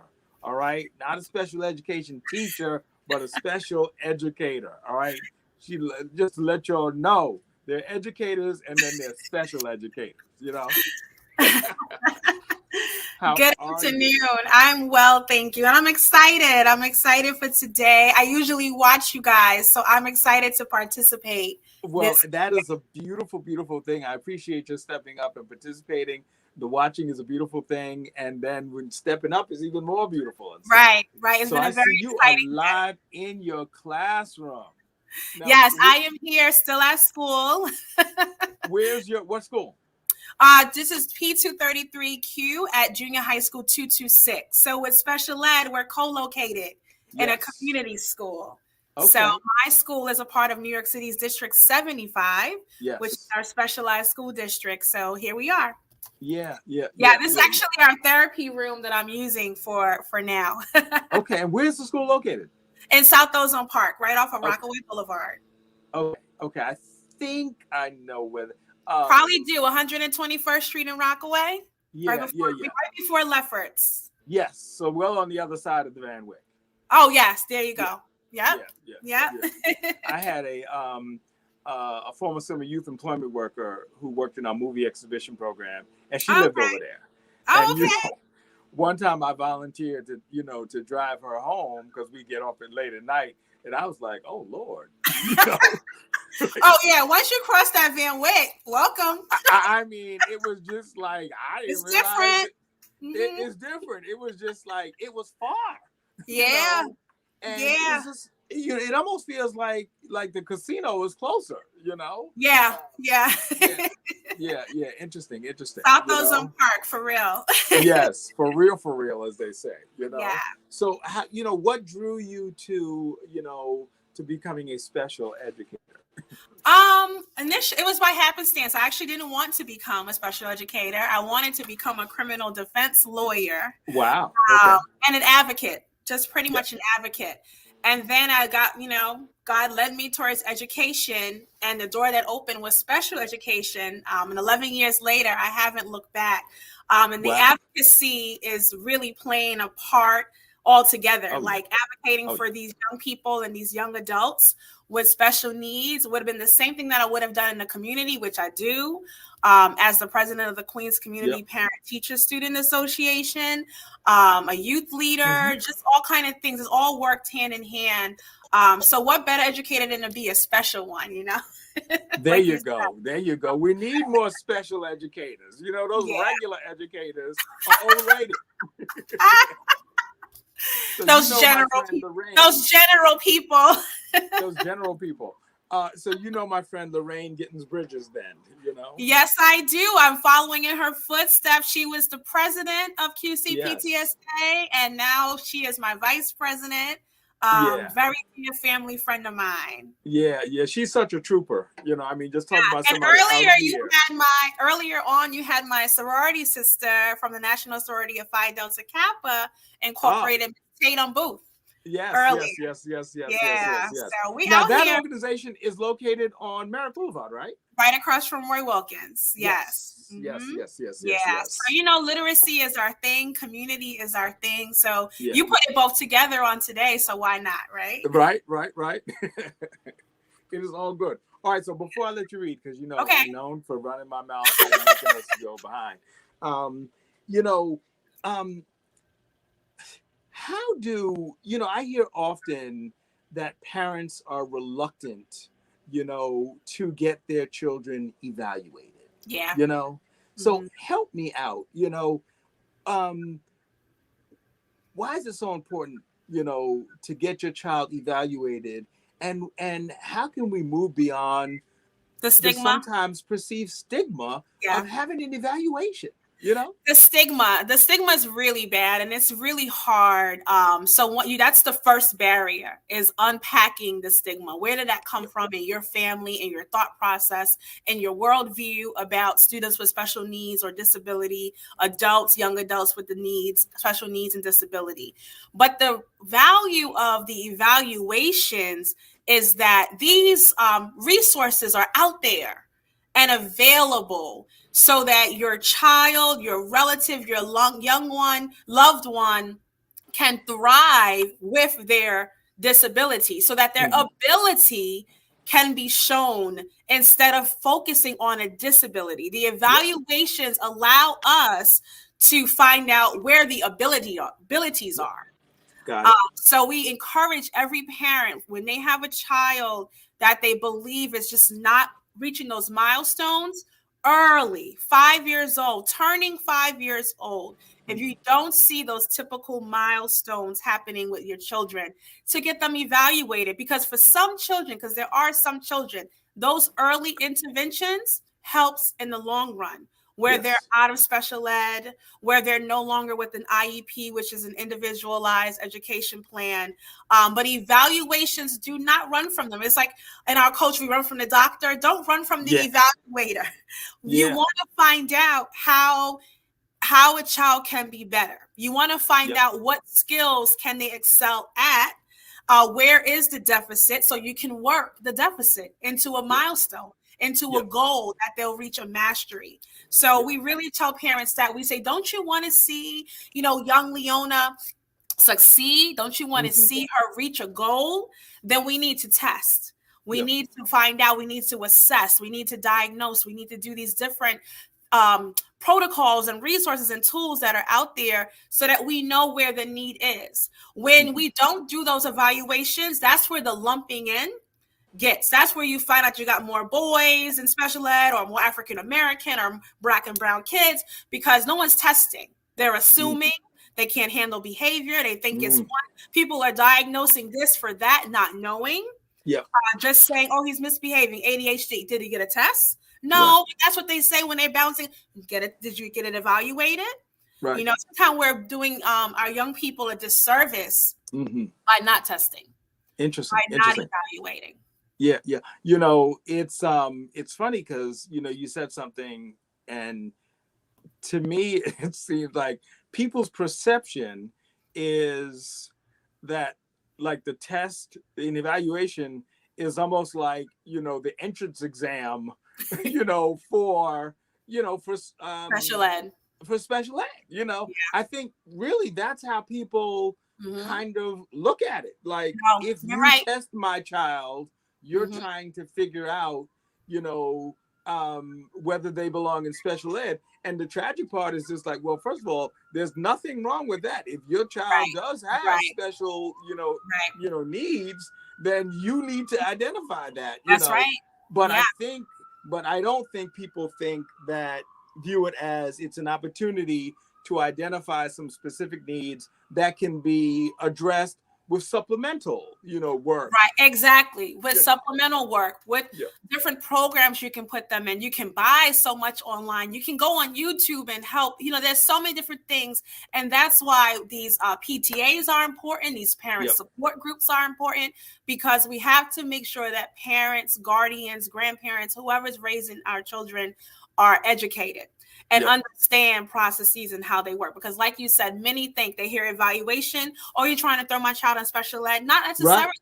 I may just trying to see where a deficit is that I can help, that I can remediate, so that we can move them to the next level. It's all about moving to the next level. Yeah. All right. Well, I could, as you know, I can talk about this stuff quite some time, but I can't, the whip is being cracked. I don't know whether you can see it. I can't see it. So I'm going to stop there. And what are you going to read for us today? I am reading a bilingual book, Let's Eat. It's Let's Eat, written by Anna Zamorano. So it's a really fun book about family and how their culture is to have family dinner. And it's a nice twist to the story with everyone being so busy, which usually happens in a lot of households. You're too busy to gather together. You do it once mom has a baby. So it's really nice. Okay. All right. I'm going to get out of the way so you can read Let's Eat. And you're going to read some Spanish also? Is that what I am. Yes, I am. Look at you. All right. I'm out of the way. Do your thing. All right. Thank you. End. All right. Okay, everybody. So we're ready to eat. Let's Eat. Written by Anna Zamorano. In my family, there are 7 of us: Mama, Papa, Granny, and Grandpa. My brother, Salvador, my sister, Alicia, and me. I am the smallest, and Mama is the biggest. She's going to have a baby any day now. There's Mama. She's the biggest. Every day at 2:00, our family eats together in the kitchen, sitting at the big wooden table that Papa made. When we are all at the table, Mama is happy. Papa is listening to all of us talk at once. Granny is telling us about the giant tomato growing in the garden. Grandpa is remembering when he was a young boy. Salvador is wriggling off his chair to hide under the table between our feet. And Alicia is asking 1,000 questions. I think she's going to be the wisest person in the village. This Monday, Mama calls from the kitchen. Antonio, go and tell your father to come and eat. We are having chickpea soup. I find Papa working in the carpentry shop. He says to me, I can't come home to eat. I have too much work to do. So we have to eat without my father. Ay, que pena. What a pity, sighs Mama. On Tuesday, Mama calls from the kitchen. Antonio, go and tell your sister to come and eat. Today we're having empanadas. I find Alicia with her friends, Ana Belén and Cristina. They are learning to dance to Sevillanas. Christina's mother is clapping to keep the rhythm. Alicia says, I can't come home now. I want to practice dancing because the summer fiesta is starting next week. So we have to eat without my sister. Ay, que pena, sighs Mama. On Wednesday, Mama calls from the kitchen. Antonio, go and tell your brother to come and eat. We're having sardinias. I find Salvador playing hide and seek in the ruins of the castle with his friends, Luis and Manuel. They are crawling between the falling old stone blocks. Shh, tell Mama I can't come now. I found the best hiding place in the world, whispers Salvador. So we have to eat without my brother. Ay, que pena, sighs Mama. On Thursday, Mama calls from the kitchen. Antonio, go and tell Granny to come and eat. We're having gazpacho. I find Granny busy in our garden. She says, my dear little Antonio, I can't come to the table right now. I'm busy picking tomatoes. So we have to eat without Granny. Ay, que pena, sighs Mama. On Friday, Mama calls from the kitchen. Antonio, go and tell your grandpa to come and eat. We are having roast pollo. I find Grandpa with his friends in the cafeteria. He says, little Antonio, I can't come with you right now. I still have the rest of my story to tell. So we have to eat with Grandpa. Ay, que pena, sighs Mama. On Saturday, we are all sitting at the table, ready to eat, except Mama. Last night, Mama went to the hospital to have a baby girl. I am happy about my new little sister, but I miss Mama. Ay, que pena, I sigh, just like Mama. And everyone laughs, and so do I.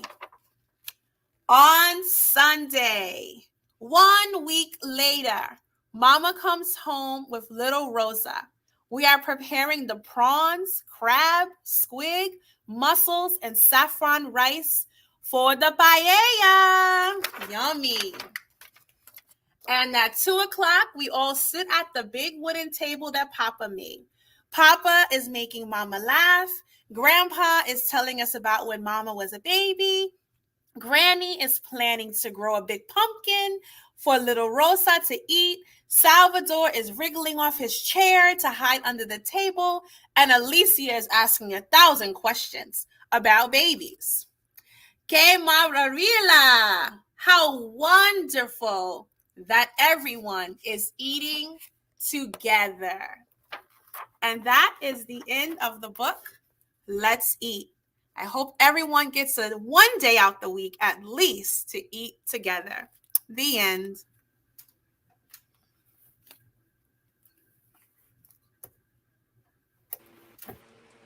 All right. And like, what percentage of families still eat together at this point in our lives? Right? They found at least one day when Mommy had the baby, right? That's right. Because it was a celebration at that point, Mm-hmm. Yeah. Well, look, that is our first bilingual, book probably ever for the Jamaica Read-a-thon.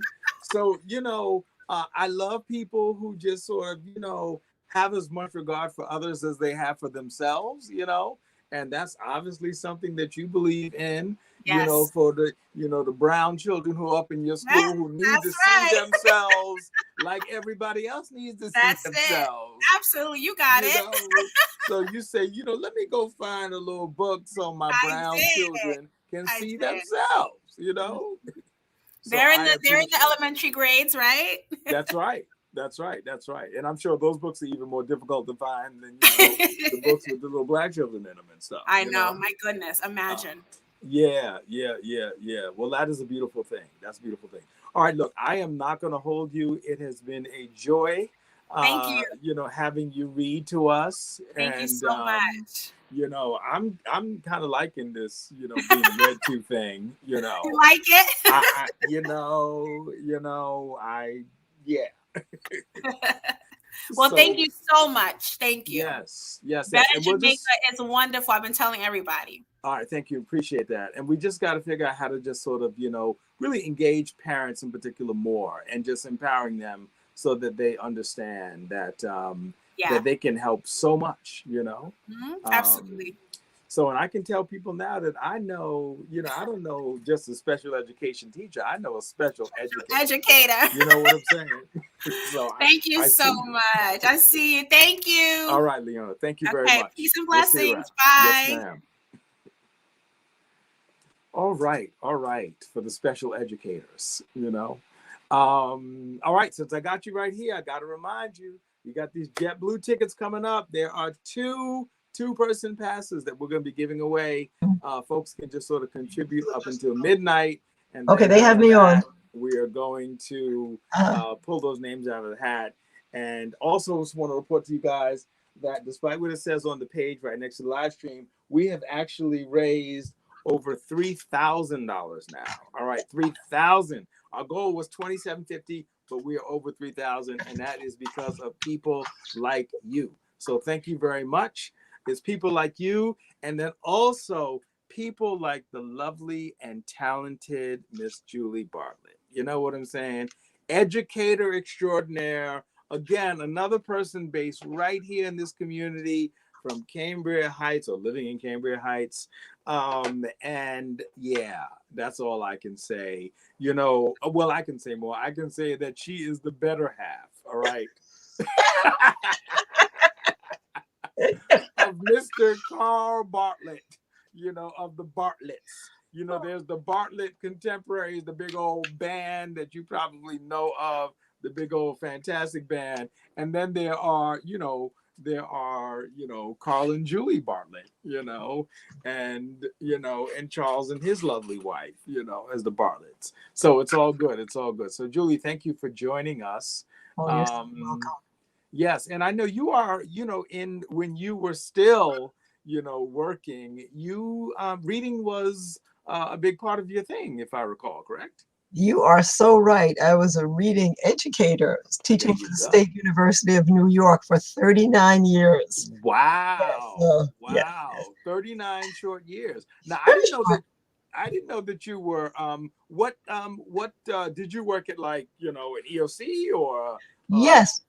The Brooklyn EOC. Yes, Got I it. certainly did for 39 years. Yes. Wow. Downtown Wow. Brooklyn. Yes. Yeah, Right yeah. across the street from the old Board of Ed, Oh, Board of Ed. Was that 110 Carroll Street? 110 Livingston. 110 Livingston So Street. I've been right across the street for many of those years. Yes, we Yes. started not at that location 111, but then we moved there many, many years ago to 111 Livingston.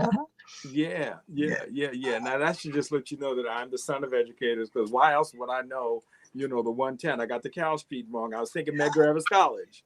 All right. 110 Yes. Livingston, So it's all good. It's all good. I take it that your husband and your son are well?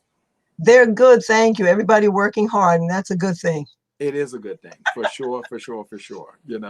So, all right, what are you going to read for us today? Okay, great. I'm reading a new book that I just learned about. I have to say, probably within the last 10 days. Wow. And it's written. This is the book, Make Your Bed with Skipper the Seal.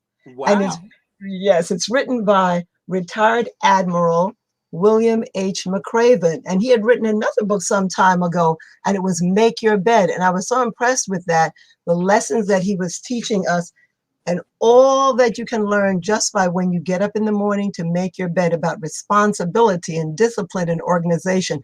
And that was a book that a lot of people really, took to. And now he did a new book. Yes. And he's of course, he's a retired Navy SEAL. Yes. So he uses Skipper the SEAL to give us many life lessons. And I love this new book. I got it. I've actually, now that you talk about him, I've seen him with his motivational talks, where I think it's 10 reasons why you should make your bed or something like that. Yes. Yes. And to what fantastic. Book, he has lessons at the very end that I will read, 10 lessons at the very end. Yeah. And he said one of them, even if you've had a horrible day, then you come home to a made bed. That's right. Got to. And he is absolutely right. There's nothing like coming home to a made bed, Right. It gives you a different perspective, and it just makes you feel better. It does indeed. It does it takes indeed. Some of the chaos out of that rough day. Yes. And I'll spare everyone the story is about a previous girlfriend who insisted that we make the bed, but that's that's for another day. That's for another day. And maybe another audience. Okay. Great. Okay, I digress.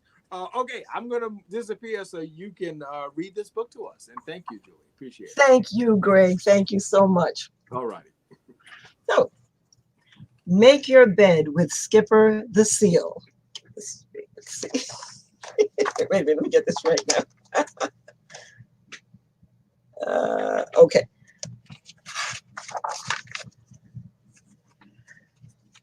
Skipper the Seal lived in the sea. He was smart and strong and tough as could be.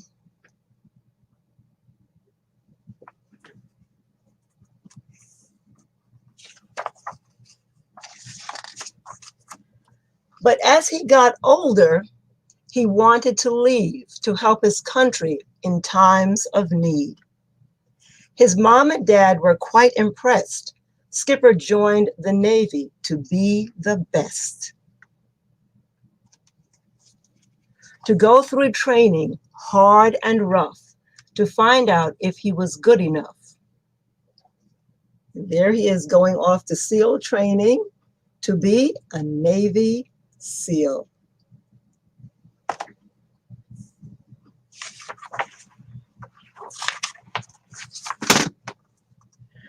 Skipper started each day by making his bed. Take a little pride, his instructor said. This teaches the value of doing things right. It will help you later as you go through life.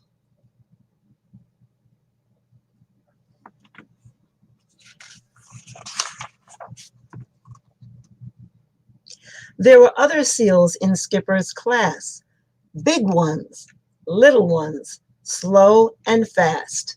That's lesson 2. Their size didn't matter, nor did their speed. All that mattered was their will to succeed.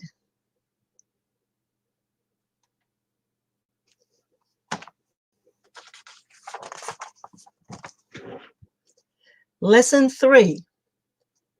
The training was tough as could be. Every day Skipper's crew paddled out to sea. Not one of the SEALs could paddle alone and get through the surf to make it back home.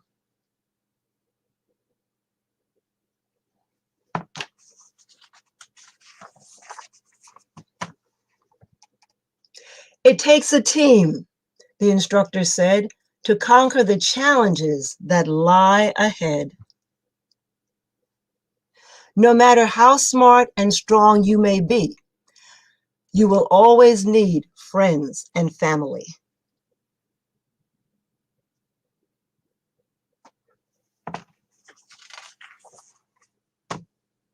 Lesson 4. Each day the SEALs had a swimming test to see which one was the very best. Skipper reached land before the rest of his pack and expected a trophy or a pat on the back. But the instructor made him roll in the sand till he looked like a sugar cookie on a baking pan.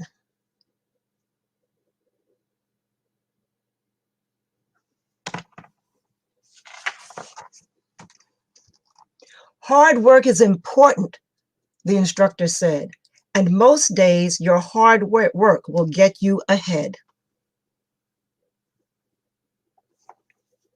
But sometimes in life, things just aren't fair. Smile, don't complain. It won't lead anywhere.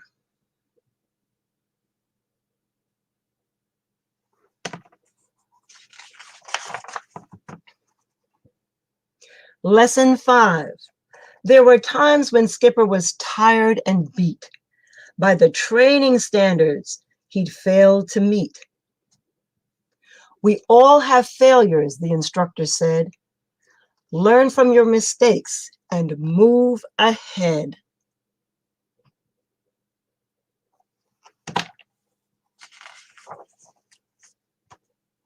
Lesson 6. Now, to be a great SEAL, you must be bold in your words and actions, Skipper was told.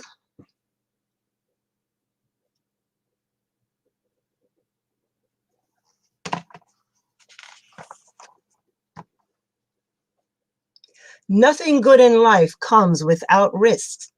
Don't be afraid, or you might miss the chance to be great, to make your mark, to change the world, and set yourself apart.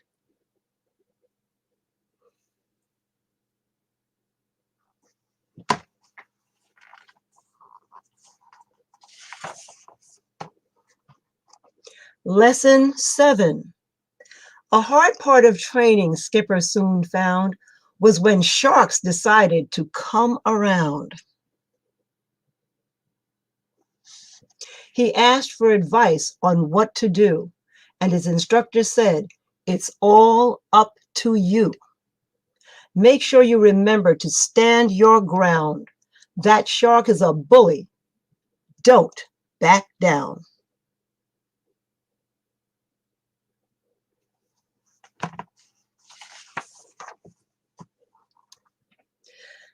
Skipper glared at the shark and stayed proudly in place.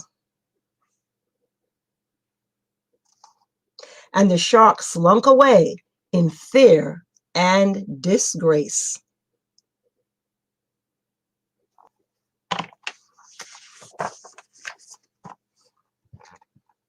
Lesson 8. Next up in training, the pack had to learn how to dive off a ship from the stem to the stern.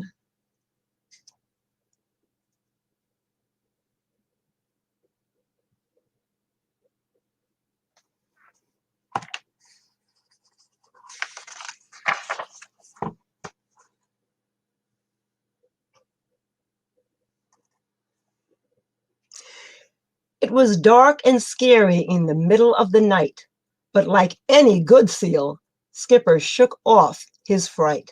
"You must be your best," the instructor said, "when things are bleak and there's no light ahead. Real heroes are made when life is scary. Face your fears head on and never be weary."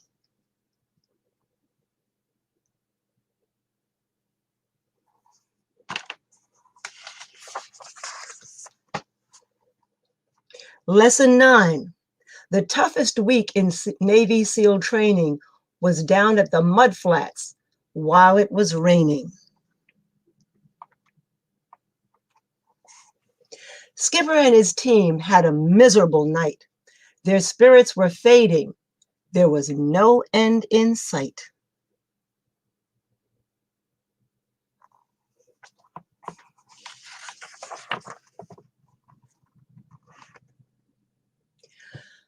Then one young SEAL decided to sing. Maybe for the others some help it would bring. For the greatest gift in the world has found is that when things are darkest, hope still abounds.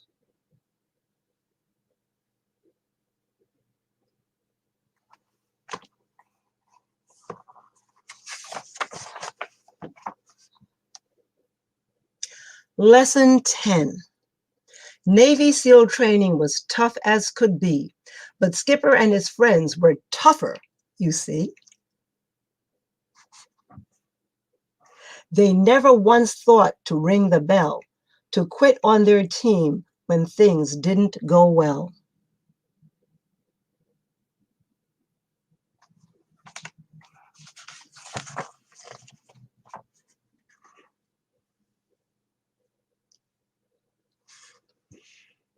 They'd taken SEAL lessons straight to the heart. Be proud, be brave, be hopeful, be smart. And Skipper, he'd proven he had the right stuff. Finally, he knew he was good enough to be a Navy SEAL.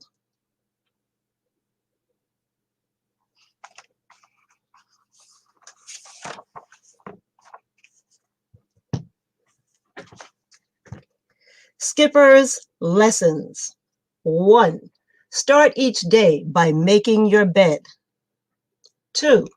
Be kind to everyone. 3. Be a good teammate. 4.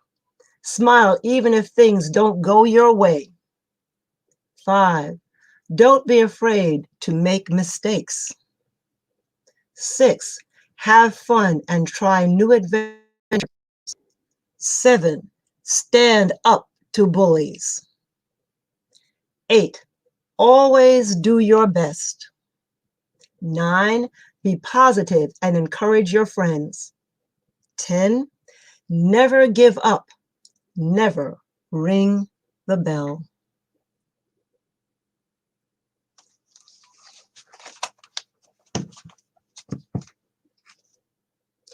Nothing good in life comes without risk. Don't be afraid or you might miss the chance to be great, the chance to make your mark, to change the world and set yourself apart. Hope you enjoyed this as much as I enjoyed reading it. Yes, yes, yes. Make your bed. All right, all right. Yes. I think my favorite was Skipper the Seal. I think my favorite of those, the piece of advice and was what, have fun and have new adventures or something? Yes, have new adventures. That was, let me see, where is that one now? You have fun and try new adventures. That was number 6. Yes, all right. Have fun and try new adventures. Yes, Absolutely. We should all have fun and try new adventures, Yes. Absolutely. In life, we should try to do that. Yes. Yes. So tell me just sort of briefly, let's go back to this, the EOC. Who were you actually, the majority of the students were people who were returning to school or people who were just trying to prep themselves for college or? Well, I think, Greg, I have to say it evolved over the years, but in many cases it was students, adults coming back to school because they realized in the world of work they were not getting ahead. A lot of my students were students that were coming to do the GED, later called high school equivalency when they changed it a few years ago to get their high school equivalency. And now isn't it called the TASC exam or something like that? Yeah, that part, the task. I mean, yes, it's undergone changes there. Yes. Yes, but because our students realize that, there's no way that they can really get ahead. And then we used to teach trades also to help our students, A lot of my personal students had previously been incarcerated, and some of them were mandated to be in a program and so forth. And I have to say that I found the work that I did very rewarding. Some of my colleagues, they taught college prep and so forth and other, higher level skilled courses. But I really feel that I always say I was well suited for my job because I recognize that people need help and that's why they came to us. And a lot of times I would have to repeat the same lessons over and over, but in doing so, learning to be in touch with how the students could learn better. Maybe I wasn't getting the point across the way I thought I should. Right. And you have to be flexible as an educator to be able to meet your students where they are. And I just say that because there's some educators, there's some teachers that we're called lecturers in my position. Some lecturers were not interested in teaching the courses that I taught because no, these students should, I don't have to waste my time with it. They should know this. Well, no, we may think they should know it, but they didn't learn it when they were in school. Okay. And they are coming back because they need help at this point so that they can move forward and get ahead. And I think when you understand what your purpose is in life, when you are teaching, you can get through to your students much better.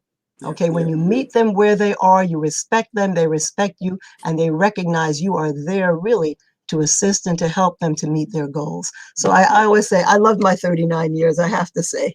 I love my 39 years there. And then I'd imagine, to me, that just sort of sounds also like, you believe in the potential, of the students and stuff, Absolutely. And it's so easy for us to just sort of, to not believe in the potential of, everyone, Absolutely. And I have to say, these are students who had failed so many times in the public school system. And they failed, and there was no place else left to go. And I always used to say, one little thing I have to say, that I was a reading and writing specialist. Yes. And when I used to grade my students' papers and, have to mark on their papers and so forth, I never used a red pen, ever. I always use something else. Purple is one of my favorite colors. I use purple, I use green. And my students kind of recognize that. And they said, Ms. Bartlett, you never put red marks on our papers. I said, yes, I think you've experienced enough of that, wouldn't you say? They said, light bulb. Yes. And that means something. People remember that red, they associated with failure. Yeah. So I never used a red pen. Yeah, that was one thing that I did, that I thought would be helpful to them. And they really recognized it, Yeah. when I think about just sort of potential, I don't know whether you ever saw the documentary. I forget what it was called, but it was a documentary about the Bard Prison Initiative, as in Bard College. Yes, yes. This documentary is so extraordinary because it is just an extraordinary reminder of human potential, you know. Yes. And it's done so well in that, you know, you're watching the documentary in the beginning and you're like, there is no way in the world, you know, that these folks, you know, from this circumstance are going to be able to handle this level of work, you know. Right. And you know, by the time of the end of the series, you know, you're just, you know, admonishing yourself, you know, for just, you know, for having that, you know, belief, because these young people do extraordinary work, you know, over the course of this program, and it just follows their lives. You know, some of them get out before the program is over, and you know, the challenge of just sort of maintaining that level of work with all the distractions and stuff. But it's a phenomenal documentary. And again, I forget the name, but it's about the Bard Prison Initiative and stuff, you know. And so those anyway. those are good documentaries to watch, just to let us know really the potential that people have, you know, because everybody doesn't come from the same home. That's right. The same home structure. And I say a lot of times, just think about it for your own self. If you didn't have the kind of family structure that you had, what would your life really be like? Would you want people to give up on you, or would you want people to say there is potential? This is a human being and he or she can do much better. Let me see what small role I can play to make them do better or help them to do better in life and to reach whatever their potential is. Yep. All right. Well, Julie, thank you very, very much for joining us this late afternoon. You know, it's hard to believe that we are almost wrapping this thing up. It is 3:41 and we'll be done. I don't know, probably maybe 4:15. We'll have a little overtime action going on. But again, thank you very much and stuff. All right. Let's see. Who is next? Oh, I feel like I'm playing.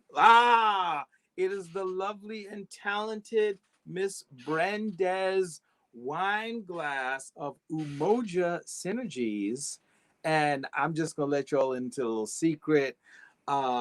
Brendez is a Howard University graduate, HU. You know. So Brendez, how are you doing? I'm well. Thank you for having me. Thank you for including me on this journey. This is great work. I love what A Better Jamaica is doing for the community at large. I've been enjoying the read-a-thon all day, and shout out to everyone who's read ahead of me today. So thank you. We're post. Well, thank you. And thank you for, realize that you have been fantastically patient as we've just sort of, you know, gotten further and further behind because of yours truly. But thank you for just sort of hanging out with us and coming back and being a part of the day and stuff, you know. So I appreciate that stuff. So why don't you tell us about Umoja Synergies? Synergies. Okay. I am, you know, is this a new formation of an entity, or it's always been there and you just, you know? Right. So Umoja Synergies is my baby. And essentially Umoja, the word of unity, is the way I like to approach my work in the community. You can't spell community without unity. And so it's an opportunity for myself and my wonderful network of creative and professional leaders to collaborate on projects that move the needle forward. And so I just wanted to share that with you. I'm very versatile. I'm very deep in the community as far as arts and culture, business development, really just improving the quality of life of everyone around me. And, you know, my life is a love letter and a thank you to everyone that's poured into me. So I find it very easy to give back in the ways that I was given. And so reading is one of them. It's why I wanted to participate live this year. And so I'm looking forward to it. All right. And so before we let you read, so with Umoja Synergies, what's the ideal kind of client, you know, that you'd like to work with and stuff for? So for me, the ideal client is like my Greater Jamaica here in downtown Jamaica.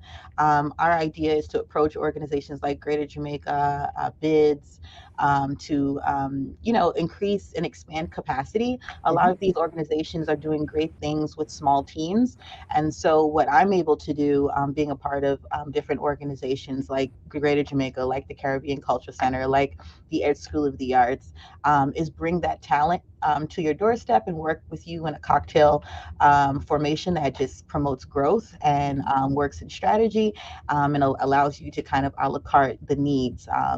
Because non-for-profits and a lot of small businesses just don't have the capacity to get great marketing or have or access to other leaders or other insights or expertise. And so, fortunately, what my career has offered me is a vast network that is willing to jump to the call and respond to these kind of projects and work with these organizations by meeting them where they're at. So it's important to me to name it Umoja Synergies, because essentially that's what it is: unity, synergies, diverse, equitable work. And what better time than now to get into business, push your own business forward. And so that's a little bit about me. All right. All right. Well, thank you. All right. What are you going to read for us today? So today I am going to read Mufaro's Beautiful Daughters by John Steptoe. This is one of my favorites growing up as a kid because it was one of those children's books that did challenge my reading. It's a book that you could give to a first grader, looking to read above level. The illustrations are really, really awesome. John Steptoe also has a New York City history, so I feel, I can resonate with the author and the illustrations of this book. I resonate with the story that I'm going to read for you, and I resonate with the author's story. And it reminds me of my upbringing and the colorfulness of being able to travel. And so what you're going to see in Mufaro's Beautiful Daughters, it is an African tale, but the illustrations were made an inspiration from his trip to Zimbabwe. And so if you see here on the cover, Mufaro's Beautiful Daughters, and I'll share as I read some of the animals and the people. We're lucky now in 2021 to have this resurgence, not even a resurgence, but a renaissance and a bursting of all these Black books for children. I think that's really, really exciting. But before that, in 1987, fun fact, the year I was born, right? This book came out. And so it carried me along all the way until now. And so I just share it with you all. All right, excellent, excellent. I'm gonna get out of the way so you can read Mufaro's Beautiful Daughters. Okay, so here we are, Mufaro's Beautiful Daughters. A long time ago, in a certain place in Africa, a small village lay across a river and a half a day's journey from a city where a great king lived. A man named Mufaro lived in this village with his two daughters, who were named Manyara and Nyaja. Everyone agreed that Manyara and Nyaja were very beautiful. And here you have Manyara and Nyaja. Manyara was almost always in a bad temper. She teased her sister whenever their father's back was turned, and she had been heard to say, "Someday, Nyaja, I will be queen, and you'll be a servant in my household." "If that should come to pass," Nyaja responded, "I'll be pleased to serve you. But why would you say such things? You're clever and strong and beautiful. Why are you so unhappy?" "Because everyone talks about how kind you are, and they praise everything you do," Manyara replied. "I'm certain that father loves you best, but when I'm queen, everyone will know that your silly kindness is only weakness." And here Manyara is being mean to her really sweet sister, Nyaja, but she doesn't pay her any mind. Nyaja was sad that Manyara felt this way, but she ignored her sister's words and went about her chores. Nyaja kept a small plot of land on which she grew millet, sunflowers, yams, and vegetables. She always sang as she worked, and some said it was her singing that made her crops more bountiful than anyone else's. One day, Nyaja noticed a small garden snake resting beneath a yam vine. "Good day, little Nyoka," she called to him. "You're welcome here. You will keep away any creatures who might spoil my vegetables." She bent forward and gave the little snake a loving pat on the head, and then returned to her work. From that day on, Nayoka was always at Nyaja's side when she tended to her garden. It was said that she sang all the more sweetly when he was there. And as you can see, Nyaja's in her garden with the snake Nayoka. And the illustrations are beautiful. You have to get this book for yourself. Mufaro knew nothing of how Manyara treated Nyaja. Nyaja was too considerate of her father's feelings to complain, and Manyara was always careful to behave herself when Mufaro was around. Early one morning, a messenger from the city arrived. The great king wanted a wife. The most worthy and beautiful daughters in the land are invited to appear before the king, and he will choose one to become queen, the messenger proclaimed. Mufaro called Manyara and Nyaja to him. It would be a great honor to have one of you chosen, he said. Prepare yourselves to journey to the city. I will call together all our friends to make a wedding party. We will leave tomorrow as the sun rises. But my father, Manyara said sweetly, it would be painful for either of us to leave you, even to be wife to the king. I know Nyaja would grieve to death if she parted from you. I am strong. Send me to the city and let poor Nyaja be happy here with you. Mufaro beamed with pride. The king has asked for the most worthy and the most beautiful. No, Manyara, I cannot send you alone. Only a king can choose between such worthy daughters. Both of you must go. And here is Mufaro with his daughters. That night, when everyone asleep, Manyara stole quietly out of the village. She had never been in the forest that night before, and she was frightened, but her greed to be the first to appear before the king drove her on. In her hurry, she almost stumbled over a small boy who suddenly appeared standing in her path. Please, said the boy, I'm hungry. Will you give me something to eat? I have brought only enough for myself, Manyara replied. But please, said the boy, I am so very hungry. Out of my way. Tomorrow I will become your queen. How dare you stand in my path? Here she is going off on the little boy. How mean of her. But there she is in the night, stealing away to get ahead of everyone else. After traveling for what seemed to be a great distance, Manyara came to a small clearing. There, silhouetted against the moonlight, was an old woman, seated on a large stone. The old woman spoke, I will give you some advice, Manyara. Soon after your pass, the place where two paths cross, you will see a grove of trees. They will laugh at you. You must not laugh in return. Later, you will meet a man with his head under his arm. You must be polite to him. How do you know my name? How dare you advise your future queen? Stand aside, you ugly old woman, Manyara scolded, and then rushed on her way without looking back. Just as the old woman had foretold, Manyara came to a grove of trees, and they did indeed seem to be laughing at her. I must be calm, Manyara thought. I will not be frightened. She looked up at the trees and laughed out loud. I laugh at you, trees, she shouted, and she hurried on. It was not yet dawn when Manyara heard the sound of rushing water. The river must be up ahead, she thought. The great city is just on the other side. But there on the rise she saw a man with his head tucked under his arm. Manyara ran past him without speaking. A queen acknowledges only those who please her, she said to herself. I will be queen. I will be queen, she chanted as she hurried on toward the city. Nyaja woke at the first light of dawn. As she put on her finest garments, she thought how her life might be changed forever beyond this day. I'd much prefer to live here, she admitted to herself. I'd hate to leave this village and never see my father or sing to little Nyoka again. Her thoughts were interrupted by loud shouts and a commotion from the wedding party assembled outside. Manyara, what missing? Manyara is missing! Everyone bustled about, searching and calling for her name. When they found her footprints on the path that led to the city, they decided to go on as planned. As the wedding party moved through the forest, brightly plumed birds darted about in the cool green shadows beneath the trees. Though anxious about her sister, Nyaja was soon filled with excitement about all there was to see. They were deep in the forest when she saw the small boy standing by the side of the path. "You must be hungry," she said, and she handed him a yam she had brought for her lunch.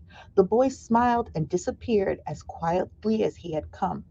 Later, as they were approaching the place where two paths crossed, the old woman appeared and silently pointed the way to the city. Nayasia thanked her and gave her a small pouch filled with sunflower seeds. The sun was high in the sky when the party came to the grove of towering trees. Their uppermost branches seemed to bow down to Nayasia as she passed beneath them. At last, someone announced that they were near their destination. And here you can see the wedding party leading into the village and going across to meet where the river is up ahead. Nayasia ran ahead and topped the rise before the others could catch up with her. She stood transfixed at her first sight of the city. "Oh, my father," she called, "a great spirit must stand guard here. Just look at what lies before us. I never in all my life dreamed there could be anything so beautiful." And ahead of them is the kingdom. And there's Mufaro, and there's his daughter, Nayasia. Arm in arm, Nayasia and her father descended the hill, crossed the water, and approached the city gate. Just as they entered through the great doors, the air was rent by piercing cries, and Manyara ran wildly out the chamber at the center of the enclosure. When she saw Nayasia, she fell upon her, sobbing. "Do not go to the king, my sister. Oh, please, father, do not let her go," she cried hysterically. "There's a great monster there, a snake with 5 heads. He said that he knew all of my faults and that I displeased him. He would have swallowed me alive if I had not run. Oh, my sister, please do not go inside that place." It frightened Nayasia to see her sister so upset, but leaving her father to comfort Manyara, she bravely made her way to the chamber and opened the door. And here we find Nayasia and her sister at the entrance of the temple of the kingdom. And Nayasia is about to go inside, and she's going to leave Manyara outside with her father. On the seat of the great chief's stool lay the little garden snake. Nayasia laughed with relief and joy. "My little friend," she exclaimed, "it's such a pleasure to see you, but why are you here?" "I am the king," Nayoka replied. And there before Nayasia's eyes, the garden snake changed shape. And here Nayasia meets Nayoka again. How wonderful is that? "I am the king. I am also the hungry boy with whom you shared a yam in the forest, and the old woman to whom you made a gift of sunflower seeds. But you know me best as Nayoka, because I have been all of these. I know you to be the most worthy and most beautiful daughter in the land. It would make me very happy if you would be my wife." And here the snake has manifested into the king.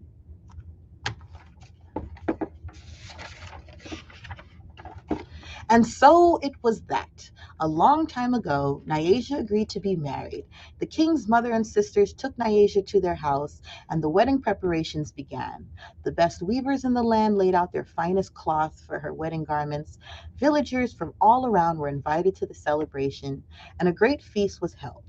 Nayasia prepared the bread for the wedding feast from millet that had been brought from her village. Mufaro proclaimed to all who would hear him that he was the happiest father in all the land, for he was blessed with 2 beautiful and worthy daughters, Nayasia the queen and Manyara, a servant in the queen's household. And here we are.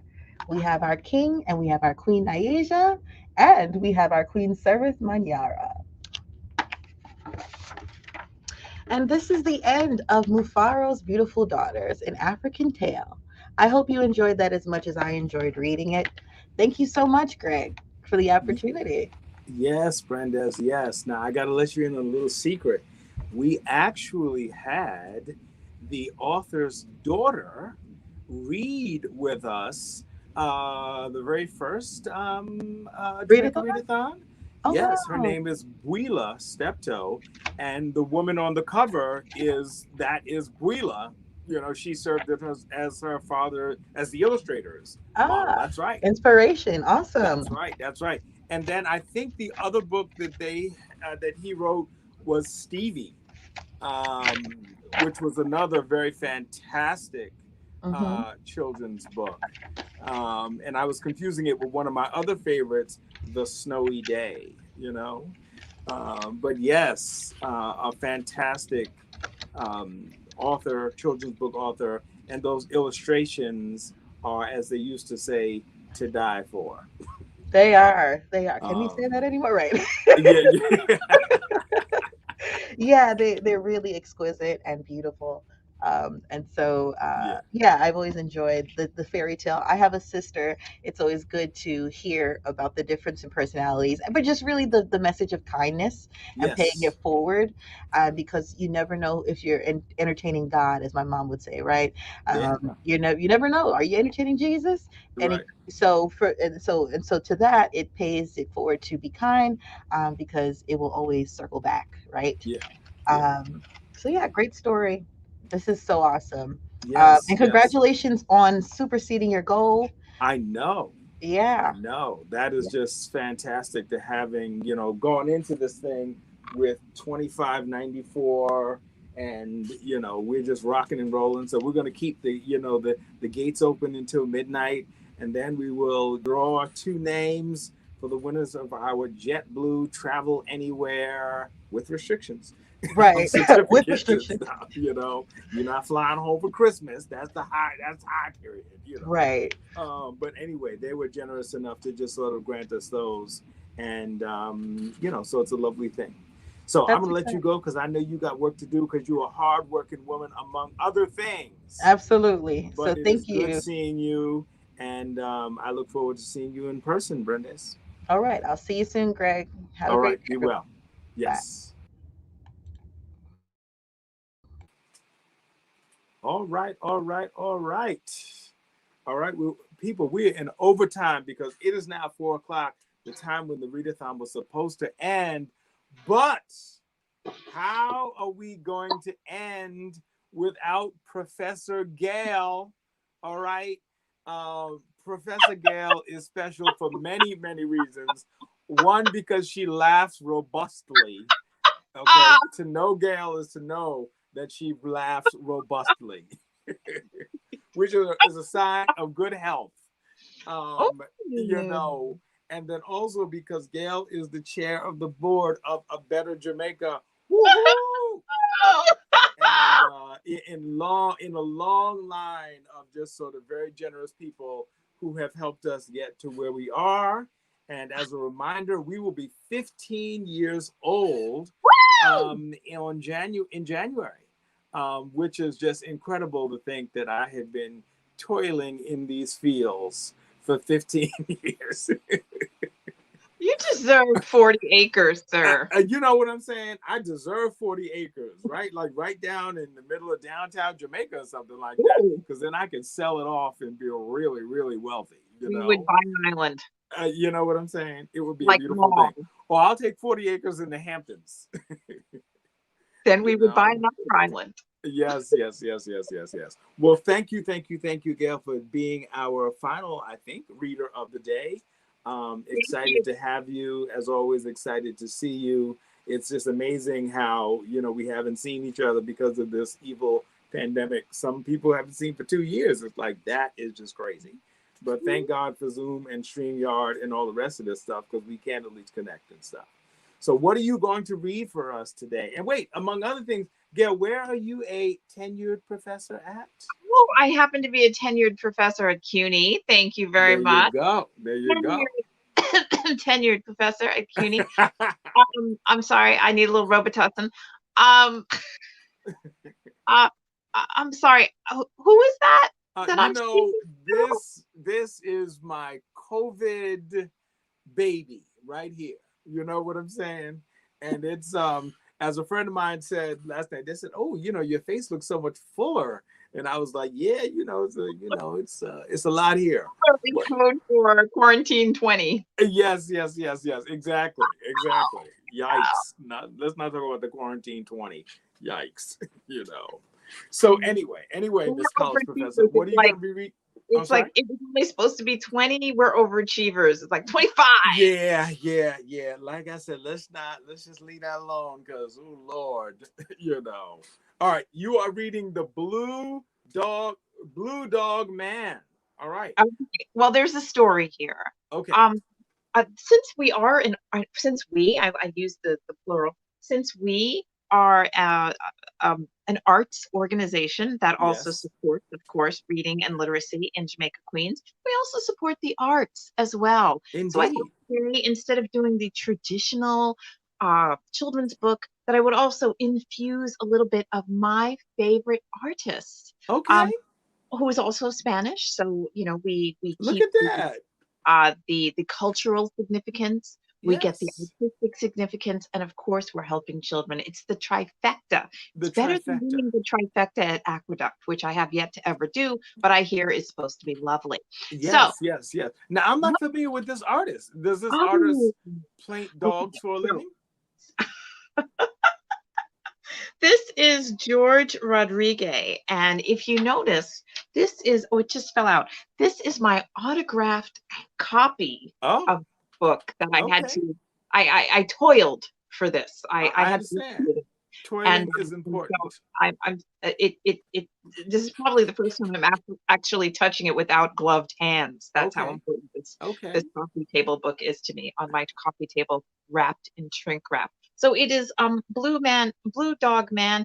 He did a series of, and it's furry, it's tactile, the front of this book. He did a series of portraits, very famous, and they all feature the blue dog. Oh, okay. I'm gonna have to look him up. I'm not familiar with him. It's a metaphor for life. Each one of us is unique. Okay. In our presentation, so even if we're all dogs in the great kennel that is life, we each have something that makes us unique. And in this case, it is the blue dog. I'm understanding that. My autographed copy. Yep. So there's a part here almost toward the end, and this is really what I wanted to read, because I think this is where the moral lies. Okay. All right. All right, I'm going to get out of the way so you can share that part at the end with us. There you go. And you see there's the blue dog. Yes. Right? And then toward the end, and this book is just voluminous. This book it's tactile. It's all of the beautiful things you want in a book. It's got pullouts and you can make a mask, and you can fold and unfold, and it's so you're going on a journey. That's really pullouts are always important in books, Absolutely. And then he says toward the end, this is the author Rodrigo. My mission is now simply to be true to myself, to describe with total honesty what is happening to me, and of course, to move forward in my search for a better understanding of myself and of the world. And then he said, I guess kind of tongue-in-cheek about the blue dog, he says, one thing I know, if I get tired of painting blue dogs, I'll stop. Okay. And how's that for a bit of profoundness toward the end here? So I guess his moral really is what he talks about with the blue dog here on the very last page is blue dog in some form or another will remain a presence in the hearts of people who have come to know us. And I hope the hearts of people who join the blue dog on her journeys yet to come. So the moral of this entire blue dog tale is simply to be true to yourself, to describe with total honesty what is happening, and of course, to move forward in search of a better understanding of yourself and a better understanding of the world. Look at that. You didn't even need to read the whole book for us to get the gist. These are the Professor Cliff's Notes. Yes, the professor's Cliff Notes. Do professors use Cliff Notes? We write them. Okay. And make money off of them. Some extra cash on the weekends. Yes. If you're not familiar with the artist, in all honesty, if you're not familiar with this artist, please do yourself a favor, Google him. You don't have to get this book. His art is omnipresent. But George Rodriguez, Rodrigue, and you just enjoy the whimsy of the blue dog, and of course digging deeper into the greater meaning about who we are, what we want, and truth and honesty to ourselves and in our lives. So it's a beautiful that's why I love speaking with you, because how many people use the word whimsy? How many people do that? That is just such a Greg, whimsical. If you look at the word whimsy in our zeitgeist, you'll see that it's an accurate description of where we are right now. Yes. In our toils with the greater pandemic and everything. Yeah, and there's not enough whimsy in the world. We need to, bring whimsy back, or free whimsy. Free whimsy. That'll be the campaign. Hashtag free whimsy. That's right. Hashtag free whimsy. Okay. Well, the lovely and talented Miss Gail Lewis, I think that you are, it, as in, the perfect way for us to end what is now 6 hours and 4 minutes and 48 seconds of the Jamaica Read-a-thon 2021. And, what can I say other than what I say when I'm at a loss for words? Damn. You did a great job, Greg. As always, I'm looking forward to a great year of Better Jamaica. Oh yeah. It's gonna be a hellacious year. Let me just give people a little preview since you've asked. Not really, but will you please, Mr. Mays? Yes. The thing that is no longer imminent. As of last night, it began. We're putting together the Southeast Queens Music Education Task Force. And it was officially launched last night with what is one half of the task force, and maybe a third or so. 3 graduate students from NYU's Wagner School of Public Administration, or whatever it is. And they are 3 very talented grad students who will work with some mostly retired music educators from Southeast Queens and or Nassau County or neighboring school district.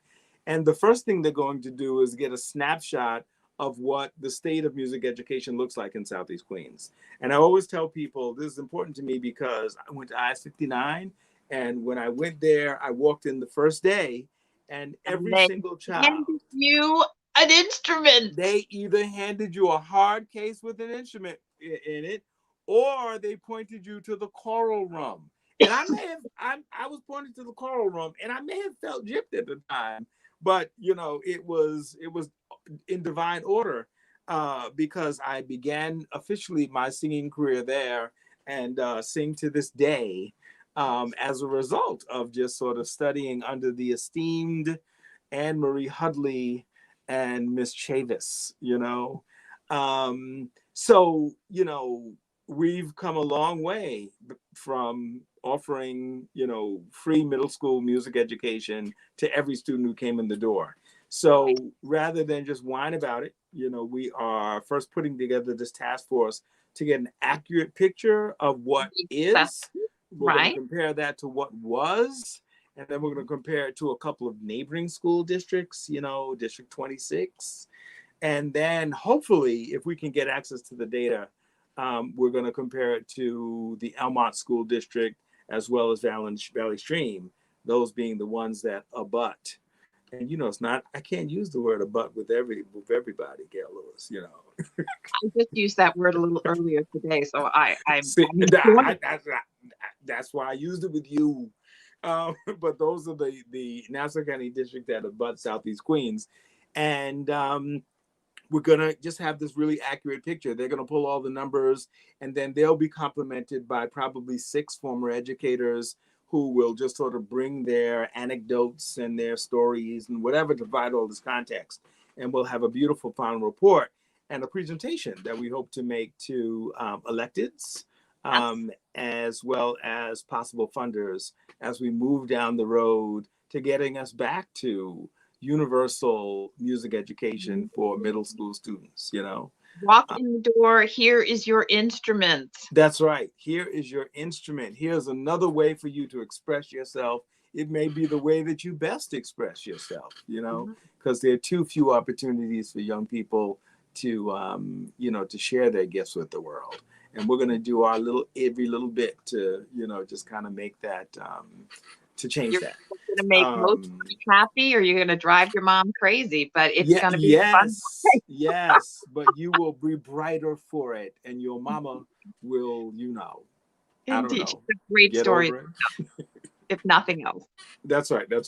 And we have some other things up our sleeve. Not everything we can down the line, as far as music goes, maybe an intergenerational. Remember intergenerational. Yes, an intergenerational orchestra and chorus. Group. Yeah, that's right. I'm chomping at the bit. I cannot wait. Yeah. Every great neighborhood at least needs a community choir, if not a community orchestra. And so intergenerational, we can do it all as a family. That would be lovely. Yes. So I have some other evil tricks up my sleeve, and they'll be divulged, at the appropriate time. That's right. At the appropriate time. The appropriate time. That's right. There you go. And see, you're a jokester also. So that's it. It's a good time. We'll be 15 in January. We've got some really talented people working with us, and it's a lovely thing. It is a lovely thing. So with that, I guess, I haven't received any text messages saying that there's somebody on deck or something like that. So I'm going to assume, hold on, let me not make a liar out of myself. Just sent you the payroll. I'm so glad we had this time. Oh, look at you. Together. We got to pick the right key. I'll go. I'm sorry, I'm off. I've been talking since 7 o'clock this morning. I know. But let's see. I'm so glad we had this time together. Just to have a laugh or sing a song. You know that the rest of the word. Come on, I had them. They just left my head that quickly. What? The middle part, but I know the last words are so long. I only know that beginning. Sorry. Yeah. Just to have a laugh or sing a song. I can do this. Just get started, and before we know it, something, so long. So with that, Gail, I will say so long to you before I give my shout outs to all the people who need to be shouted out. But thank you for being our last reader, and we'll see you around. Yes, sir. Yes, ma'am. Thanks to everyone who donated today. If you haven't, remember today is Giving Tuesday. Click the link, make a donation. All of the donations go to such a great cause, and more importantly, such a great cause right here in our own neighborhoods. If you haven't clicked on the link, you can click on my link and give through me, or click on any of the links. They're all beautiful people inside and out. Make a donation, save a child, save the music, and do something for your community. And save ourselves. Take care, Greg. All right, Gail. We'll see you. Bye-bye. All right, good people. It is 6 hours and 12 minutes and 18 seconds into this. I am so pleased that you all have joined us at some point today. I appreciate that greatly. And this is it. We have raised over $3,000, which is $250 more than we had hoped to raise. And that happened because of folks like you who just sort of, first let's give a round of applause for a literal round of applause for all of our readers. I think there were 24 of them or so, some who just sort of joined us today and some who had planned to join us previously. And to all of our donors who got us to the over 3,000 mark, to my man, Kwame Clark, who is working behind the scenes to make this whole thing happen.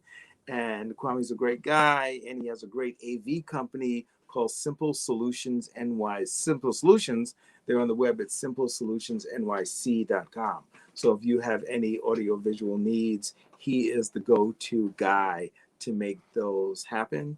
A shout out to JetBlue for donating the 2 pairs of Travel Anywhere passes with restrictions.